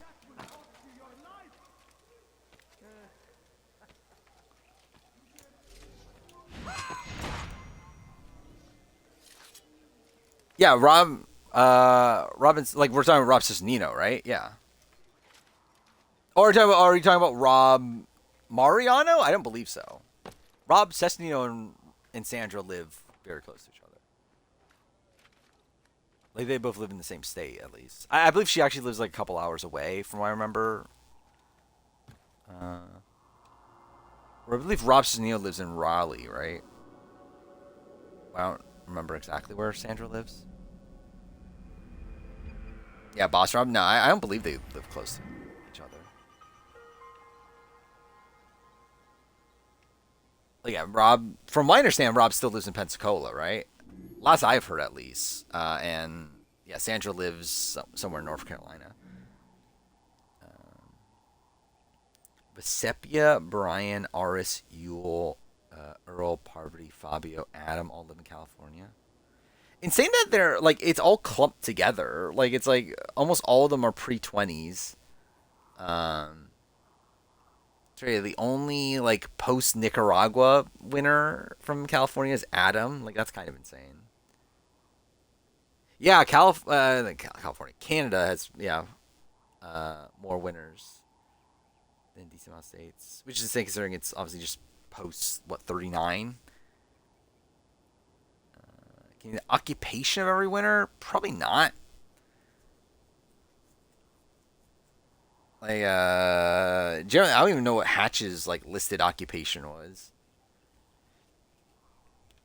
Like, occupation is something I just never pay attention to. Like, I can name some people's occupations, but definitely not,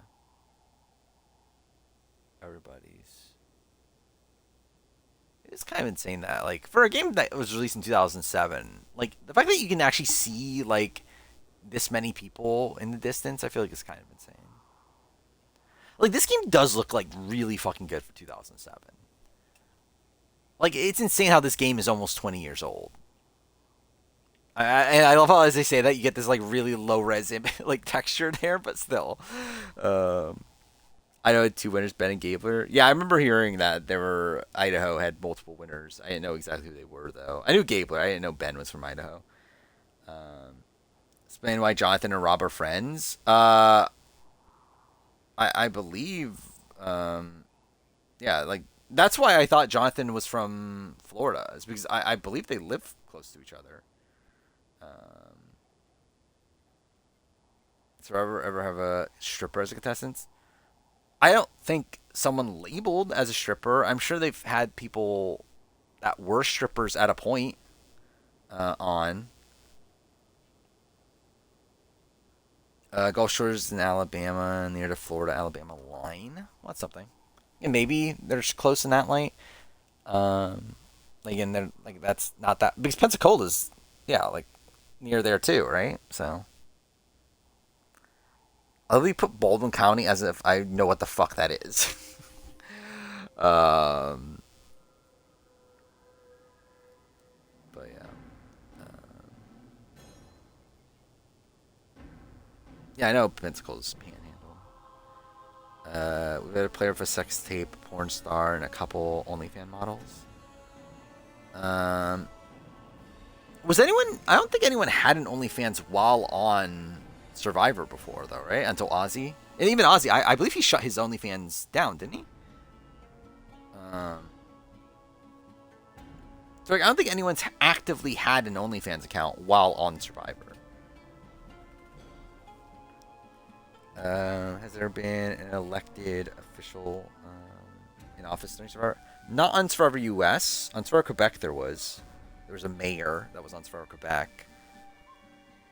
But I don't believe on Survivor US. Florida's the weirdest state? I would probably agree with that.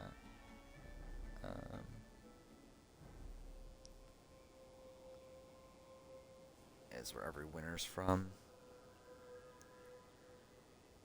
Cool. Okay, dude. I literally tried to open the thing on mobile, and it loaded for like a second, and then went to a different image. So I guess I'll do this on desktop. Here we go. 2 winners from Iowa. Oh, yeah, I forgot. Sarah and Denise were from the same city. Because that led to like a lot of, because I think it was just assumed coming in the winners at war that they definitely pre-gamed, when like it turned out no, they actually were like not close. Dude, I love how like all the people clumped together in like New York and New Jersey. Like that's kind of funny. I'm shocked that that D is the only like true like Floridian winner. Like I think I would have assumed there would have been more. Only 2 from Texas, too. I think I would have assumed more, too. I now remember Chris being from Ohio. I think if I were to guess where Chris is from, I think I would have guessed, like, Missouri or something. I think I would have guessed, like, a state like that.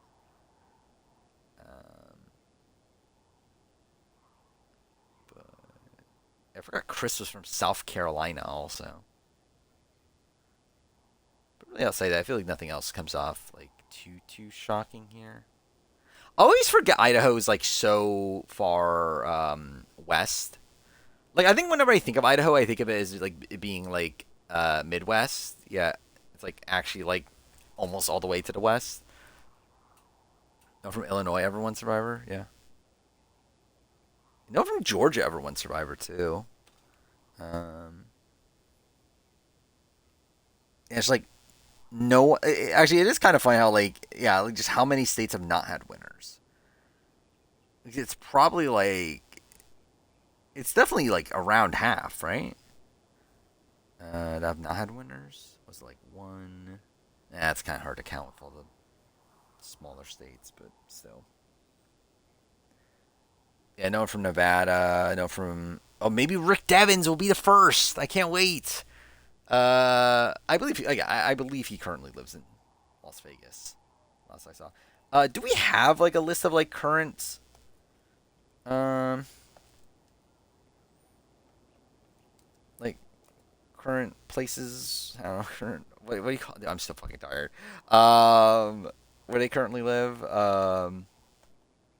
Let's see. I'm looking at the wiki real quick. They do have the cities. Is it correct though? I don't think it is. Yeah, I think this is still the hometowns.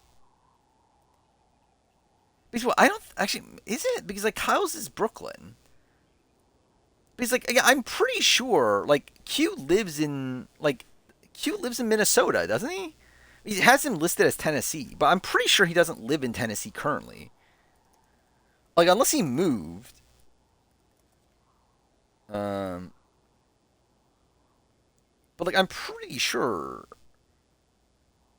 he was from like Minnesota or something. But no, here it does say Tennessee. Huh.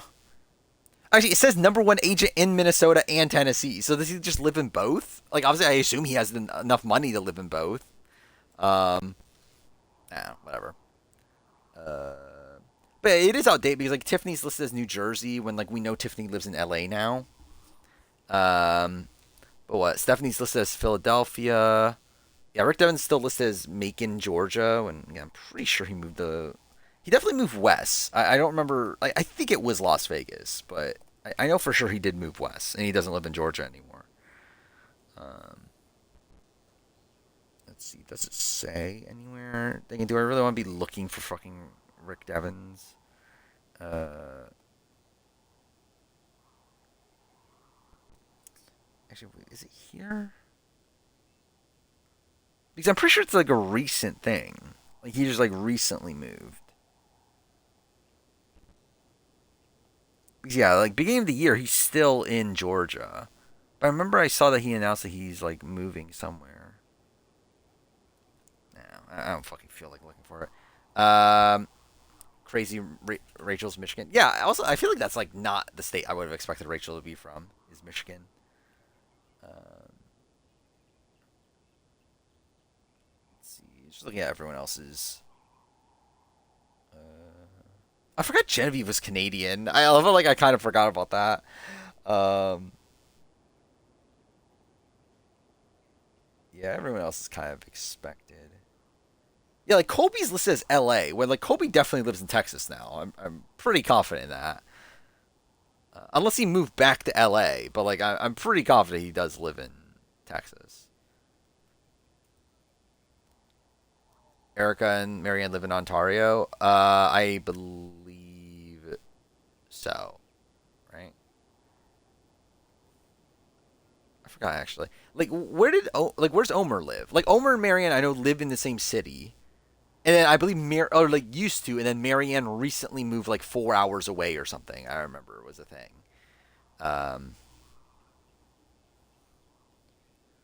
What would be the first? The first of the 50 casts by winning. Sri, Ozzy, and Aubrey would be the first people to win on the fourth or fifth times playing. Kyle would be the first person to win in 2 cycles back to back. Savannah and Rizzo win back to back. Would any of the finalists be the first to lose during their first tribal and then win during their second? Well, I mean, Boss Rob had that. Lost his first final tribal and then won his second. I guess they also, I guess none of them are like 2-time finalists, so they would still just like continue the trend of like Russell and Amanda if they did lose again. So, or due for another Canadian winner, Arby. Will David do? I think David is a good pick. Like obviously that was something we talked about at the very very beginning of stream, but like, yeah, like I'm not that bothered personally. Oh, by the way, I love it. Like I missed this. I think I missed that Lion Melon resub. Like an hour ago, so I do apologize for that. But I literally just like I saw the message at the time where you mentioned that like saw Bryce in the hospital or whatever. But like it just didn't click to me that was a resub message, so I do apologize for that. But yeah, like Jonathan's not quitting. Jonathan got fired or he got dropped. Like that got publicly announced. Yeah, like it's official and everything. That Jonathan got fired and they replaced him with David, like Golden God, David. Supposedly it's an attempt to get ratings because the show like had a little dip in ratings and I think Network 10 is struggling. So they were like, hey, let's do something big to try to get ratings. So fuck you, JLP. We need the Golden God. So yeah, David's hosting after. It's not even that bad. I mean, like really, I said this earlier too. Is like I think it all comes down to like Network 10's fucked. Like they're like in a really really fucking bad spot. To where they really just like I think they're just desperate to do anything to try to like change their fate, and I think they're kind of fucked already. But I think to them, this is something that they need to do. I don't think it's the right call. I don't think it's a call that really will make any difference at all. But they seem to think it will. So again, I think it's just a desperate move that just seems unnecessary. But whatever. Yeah, I'm not that bothered personally. I do like JLP, but I'm not like JLP needs to be the host of Australian Survivor or shit. Like, it's just kind of whatever. And I think David will be a decent host. Like, he's hosted other things. He's also very knowledgeable about the game. I think he's, like, the type of person you would want to be hosting the show. Like, someone that will be able to, like, conduct tribals. Like, I do think, like, if they started... Like, if there was another Survivor Series and, like, David was picked as the host, I'd be like, yeah, makes sense. I just think it's a bizarre thing to, like, to fire Jonathan. Or replace him with David at this point. Where if GLP quit, makes sense, like perfectly fine. But to like actively just fire JLP and like to the point where like he has to make like an Instagram post saying I feel so blindsided and everything, like that is fucked. Like like why'd you do that? CBS loses his mind and fires Jeff Probst. That'd be so funny. Never, it won't happen. Where I talk about that. Oh, cool. Hit the mic. But yeah, I talk about that earlier in the stream too. So I think with Jeff, it's like a different sort of thing. Where like Jeff is the face of Survivor. Like I do think like, where like Jeff is the person that like does all the press for Survivor. Is like so actively out there with Survivor. Like with JLP, it's like JLP's like not really that active. In the grand scheme of things, like you don't really see JLP doing many like interviews talking about Australian Survivor. He's not really like this like big face for the show in the same way that Jeff is, especially with Jeff also being executive producer and all that other stuff too, where JLP's not. He's just there. Like to me, it's like it's not the most like mind blowing decision in the world. Where like I don't think like JLP's like job was always like locked in, secured, but it is a choice that like I would not have made. Jeff and Julie switch shows. I don't want to see that. Like I don't even know why he would do that. Like I can't imagine Julie Chen leading a tribal. She can't even lead a fucking like basic Q&A like after the evictions, let alone actually conducting a tribal. I mean, it would be funny. It would be ridiculous, but still. While I'm neutral on JLP, it does feel pretty fucking just dropping like 100%. Again, that's what I'm saying. It's like I don't like I in terms of like him as a host, I'm not that bothered by it, but I do think it is like just again, it's a weird thing to do. Rissa would be better. Rissa would definitely be better than Julie. First thought was Julie Berry. Imagine Julie Berry hosting Survivor. I can't even imagine like Q. Dude, imagine Q being on God 101. That needs to happen. Generally, that is probably one of the things I'm the most excited about 54 is just seeing Q back and watch him just be the first boot anyway. I'm in the boat that Jeff needs to be replaced. No, I'm not. Especially as a host. Like, I think Jeff is still like an incredible host. Executive producer. I don't think he needs to be replaced. I think I wish other people were willing to fight back against Probst. And too fair, like from what we've heard about, like the how Jeff operates, like it isn't like this dictatorship or whatever. Where like I think Jeff does take other people's opinions, like he does, like like factor in what other people say. But it's still a spot where like he obviously has a bigger say. Like he is like the face of the show and everything. To where like I think if it was a spot where like I think like obviously the other people are more incentivized to go along with what he wants to do, even if they don't necessarily like fully believe in it themselves. And like he is like still the main person like pitching ideas seemingly. It's where like I think it's a spot where like I think Jeff's like fine. I just wish he had like a kind of a slightly modified view of things. Because I at least respect Probst a lot for like how much he loves the show, and how much he loves like how passionate he is about the show. I just wish his passion was like in a like slightly different direction. But I would still rather have Jeff Probst, someone who is passionate show, over fucking Alison Grodner, who's just doing like just slop year after year. Where like I think for her it's clearly just a job that she's just paid to do every year. Where I feel like Jeff like genuinely cares about like the actual product. He's becoming like George Lucas. I think it's a good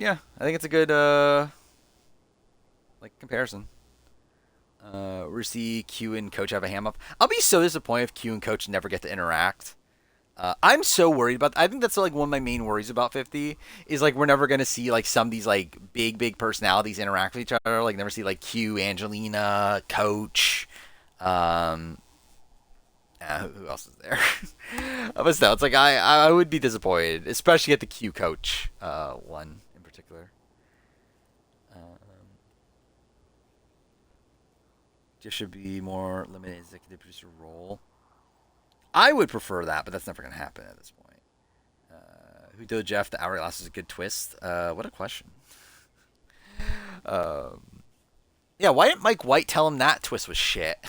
Like, I would have rather had fire tokens than hourglass. So I like about new era survivors. They try new things. Wish people had more agency. I'd say 90% of new stuff lands. I wouldn't say 90. I would say like I think it's probably an even 50-50. But yeah, I do respect. Again, that's plays in the strong suits of Jeff. Like I think he at least is trying the different things. Again, they don't land a lot of the time, and I do think how he's operating things is just like stripping away more agency from the players, which I don't like. But I do respect the fact that he's at least trying. Oh, Christian, yeah, Christian, add that to that list of people. Mike hates Rick Devens. Obviously, again, I think that'll be funny if that gets brought up on the show, because I think there is a chance that gets brought up on the show. The Mike Rick Devens thing. Ideal boot order for 50 pre-merge. I think like Steph gone right away. Ozzy gone. Let's see. Okay, like running through the cat. These are people like just running through it real quick. Like people that I would be okay if losing early. I think. Yeah, Steph, Ozzy, Aubrey, Emily if it's a flame out, but in general, kind of whatever. Charlie. Maybe like Tiffany's just whatever. Like I like Tiffany, but also it's like yeah, I don't need to see her do well. Super Mother Vive. Like I personally don't really care that much if she does well or not.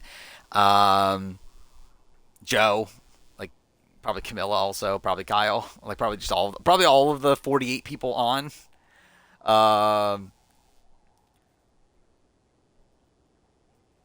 Yeah, it's like I think there's a lot of people that I'm just like kind of like yeah whatever if they go out early. Like I think the people that I'm like actively like rooting for. Did I miss Jonathan?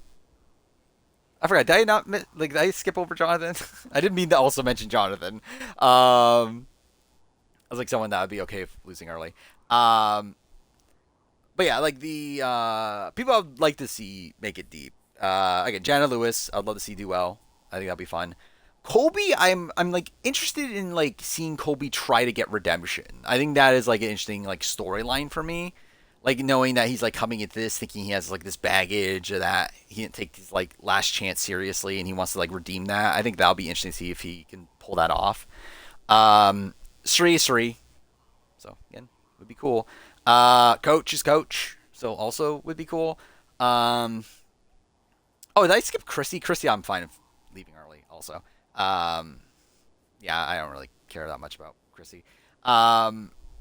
Then Angelina obviously would love to see a lot of. I don't know if it's leading to a win, but I'd love to see a lot of. Christian just generally, I think Christian's my dream like winner pick. Like I would love it if Christian won Survivor. I think that'd be like incredible like way to end 50 for me personally. Actually, did I skip Mike White? I also would not give a shit if Mike White went home early. Yeah, I don't really give a shit about Mike White either. Again, D, like, I would also be fine if a D win. I think, like, again, cementing her as, like, probably an all-time, like, possibly the best player of all time, I think would be an interesting way to end 50 as well. I think Q is Q, so again, obviously would just love to see a lot of him. It's actually, going back to Kyle, like, if Kyle won this season also, kind of same thing. Like, if Kyle wins, then, like, he's probably one of the best players of all time. At least that's an interesting, like, outcome for 50 in particular, so at least there'll be that. Yeah, I think like Christian has like pretty much universal. Oh, did I skip Rick Devens in all this? By the way, I think I skipped. Dude, how did I skip so many people? But yeah, Rick Devens also. I'm kind of like, yeah, I would ideally like to see Rick Devens do well. Like I do like Rick Devens for the most part. I do think he's obviously like a massive super fan, and he's been wanting this for a while. So it's like, yeah, let him stay for a bit. I don't know if I need Rick Devens to win, but like I don't know, I would like him to at least like make merge probably. I didn't skip Rizgod. I just said like anyone from 48 on I don't care about. Riz God, I mean, like, we'll see. We'll see how it goes. Same thing with Savannah. It's like, I don't know how it goes. Like, and I think that's the thing is, like I know a lot of people were, like, upset about the 49 people being cast. But it's like, ultimately, it's like, again, I don't know how I'm going to feel at the 49. Maybe, like, yeah, I watch 49, I'm like, oh my god, these are the best fucking Survivor players ever. How, yeah, like, I can't imagine 50 without them. But generally at this point, it's like, obviously, I just can't really have a full opinion on them. Like, obviously, ideally, would I like to see some older people that wouldn't have a chance again back? Probably. But again, that's just not the way they were ever going to cast. So it's like, knowing their current casting philosophy, it's like, again, like, we'll see. We'll see how, like, Savannah goes. Again, is she going to be worth cutting Marianne? We'll see. Is Riz God going to be worth cutting Andy? Probably. I think almost definitely. But we'll see that too. I actually generally, like, I actually do think that was actually probably the correct call, personally. I think, like we'll see how Riz God goes, but, like, I do think cutting Andy for Riz God probably is, like, and that's, like, a perfectly fine choice for me. Cutting Marianne, though, is bizarre. I think that is one that I'm like, what the fuck happened there? Like, I wonder if, like, was Marianne's interview not good? Was Savannah really just that great? Like, I think that is, like, probably the most bizarre, like, cut. So, like, I'm assuming Savannah must be, like, really fucking good. From their again, for our perspective, who the fuck knows? But at least from production's perspective, like, they must, like, really fucking love Savannah to cut Marianne for Savannah. I don't get the Carolyn pick, but, like, at least, like, from their perspective, it doesn't seem like they were that high on Carolyn by that point anyway. So, like, it's like, for me, it's like different than the Marianne pick, where, like, we know that they love Marianne. She was literally on the cast, only for them to cut her by the end.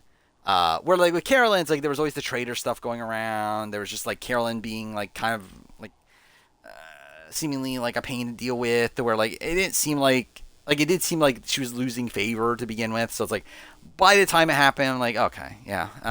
Like, I'm still shocked that they didn't go with her, but at this point, it's like, she wasn't that close anyway. Like, she was cut, like, so far back where we know people were, like, kept, like, after her. So it's like, it's not like she was anywhere close to being on 50.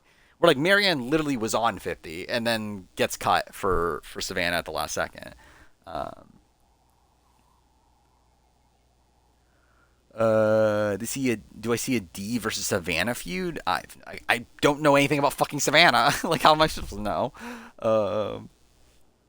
I mean, she is gonna pulverize those suckers, though. That is something I do know about Savannah.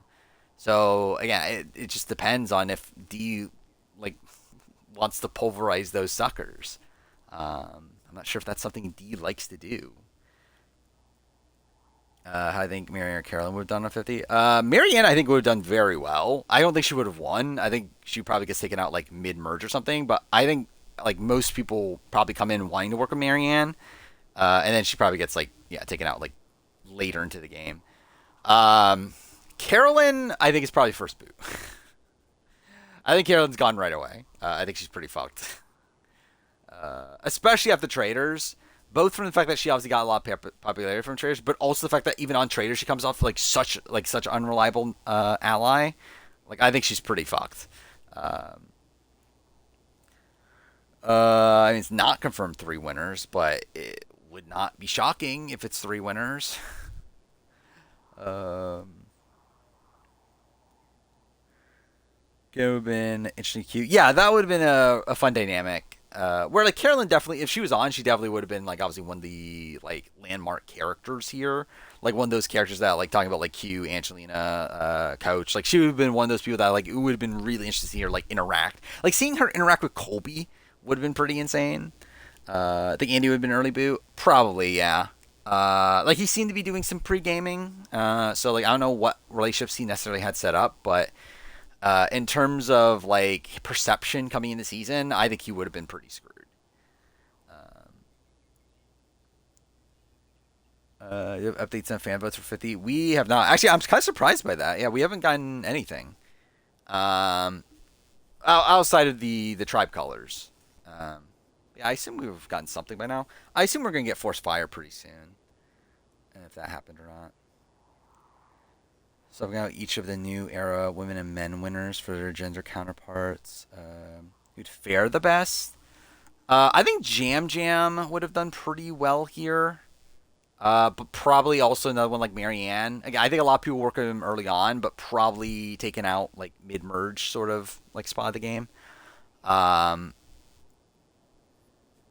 like I think it's a bit different. Where like I think D and Kyle are probably two of the like lesser winners in terms of not lesser winners, but like lesser winners in terms of like longevity on this season. Where I think both of them are like pretty easy to snipe out early. Where like Kyle's just so disconnected from the community, and like D I think does come off pretty threatening. Where like I feel like with Marianne, it's like I think she's just such a like big and like Jam Jam both. I think they're like such big like personalities where like I think people will like not be like inherently threatened from them like at the very very beginning. And I think they have a lot of like good favor within the community. And also a lot of friends. Like I think Marianne particularly had a lot of friends on the season. Does Jam Jam have friends on the season? I don't think he does he? I mean, like I'm sure he's like friendly with like a lot of people, but I actually don't think I can think of anyone that he's like I know him and D are fine. Like I believe they're friends, but like yeah, like I don't think Jam Jam has like a locked in ally here. Obviously. But yeah, like with like Marianne, like she be coming in. Like I know she has a relationship with Genevieve at least. She's close to Christian. She's close to Emily. She obviously has Jonathan, which not entirely sure where that relationship stands, but at least that's like a relationship. Just realized 50 means that if Traders 5 is All-Stars, so we can't do it. She can if it's next year. Right? Yeah, she can do it if it's next year. If it films right after... Well, actually, no, I forgot about that. She can't. Well, I mean, it depends on what the contracts are. Yeah, I think it depends on what the contracts are. But yeah, if it is a standard contract, then yeah, you're right. Actually, yeah, she can't do it. Because yeah, she would have to wait a year. Wait, no, can she? I forgot. What was the... So, yeah, what was Carolyn's contract again? Was it a year or was it 2 years after filming? It was something like that, right? Like where like it turned out it was not based around airing, it was based around filming. And it was only like it was shorter than what we thought it was, but I don't remember what it was, if it was 1 year or 2 years. But either way, yeah, it would not look great for Cerie's chances. Where I think the only way is if her if she was able to make a contract of like I can do other shit. Which, to be fair, if they're gonna do that for somebody, it probably is Cerie. But yeah, I don't fully know though. YPW Michael Rampur, he's kind of a dick. Like I know he's made like some racist comments. Made what is it? He's dude, I keep forgetting how you pronounce it. Zionist, whatever it is. Yeah. I just know there's like a lot of reasons why people hate him. A lot of racist and homosexual stuff. That is true.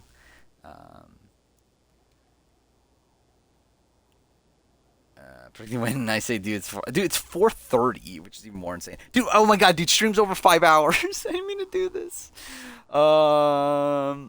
Yeah. We'll end here. Thank you for reminding me that I should end stream. Should John Rocker? Pretty much, yeah.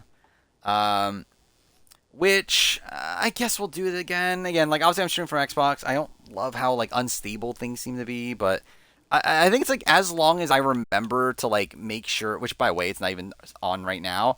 But as long as I make sure that the audio is set up properly, it feels like it's running fine. But I don't know. Again, it's less stable than stream from PlayStation. But again, maybe I'll actually buy a capture card soon. Maybe that should be a thing I should do. But yeah, so I'll probably continue on with this next stream. We'll see how it goes. I'm trying to remember if there's anything going on between now and next stream. I don't think so, right? Yeah, it's just like what? The Snake, Destination X. A&W, and then I will probably work on videos, right? Like I'll finish the North American winner ranking for Big Brother. I'll make my year in gaming video. I might make that pickup video. We'll see. I might do it.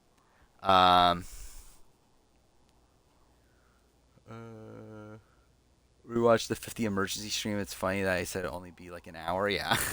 It was like 4 hours, right? Jerry O'Connell should host Survivor. Okay. When I think Big Brother will come out, I think it'll be the Monday before. It's like a week from today. If not Tuesday, but I think probably the Monday still. Like it came out the Monday last time, but then again, the premiere last time was on Wednesday. But I still think likely they are to release it on Monday. I think that's just what makes sense to me. It's Monday over Tuesday, but I am hoping that will be enough time to where like I can make the cast assessment come out on Wednesday. That is still the plan for next week, though. There's a shot that I can't, and then it'll come out on Thursday instead, and there'll probably be no Wednesday video in that spot. But we'll see how it turns out. Yeah, we'll end here. I'll be back Wednesday, and we'll see if I have anything to talk about, which I probably won't. So, yeah. See you guys next time. If only I remembered how to end stream. There we go. Yeah. See you guys next time.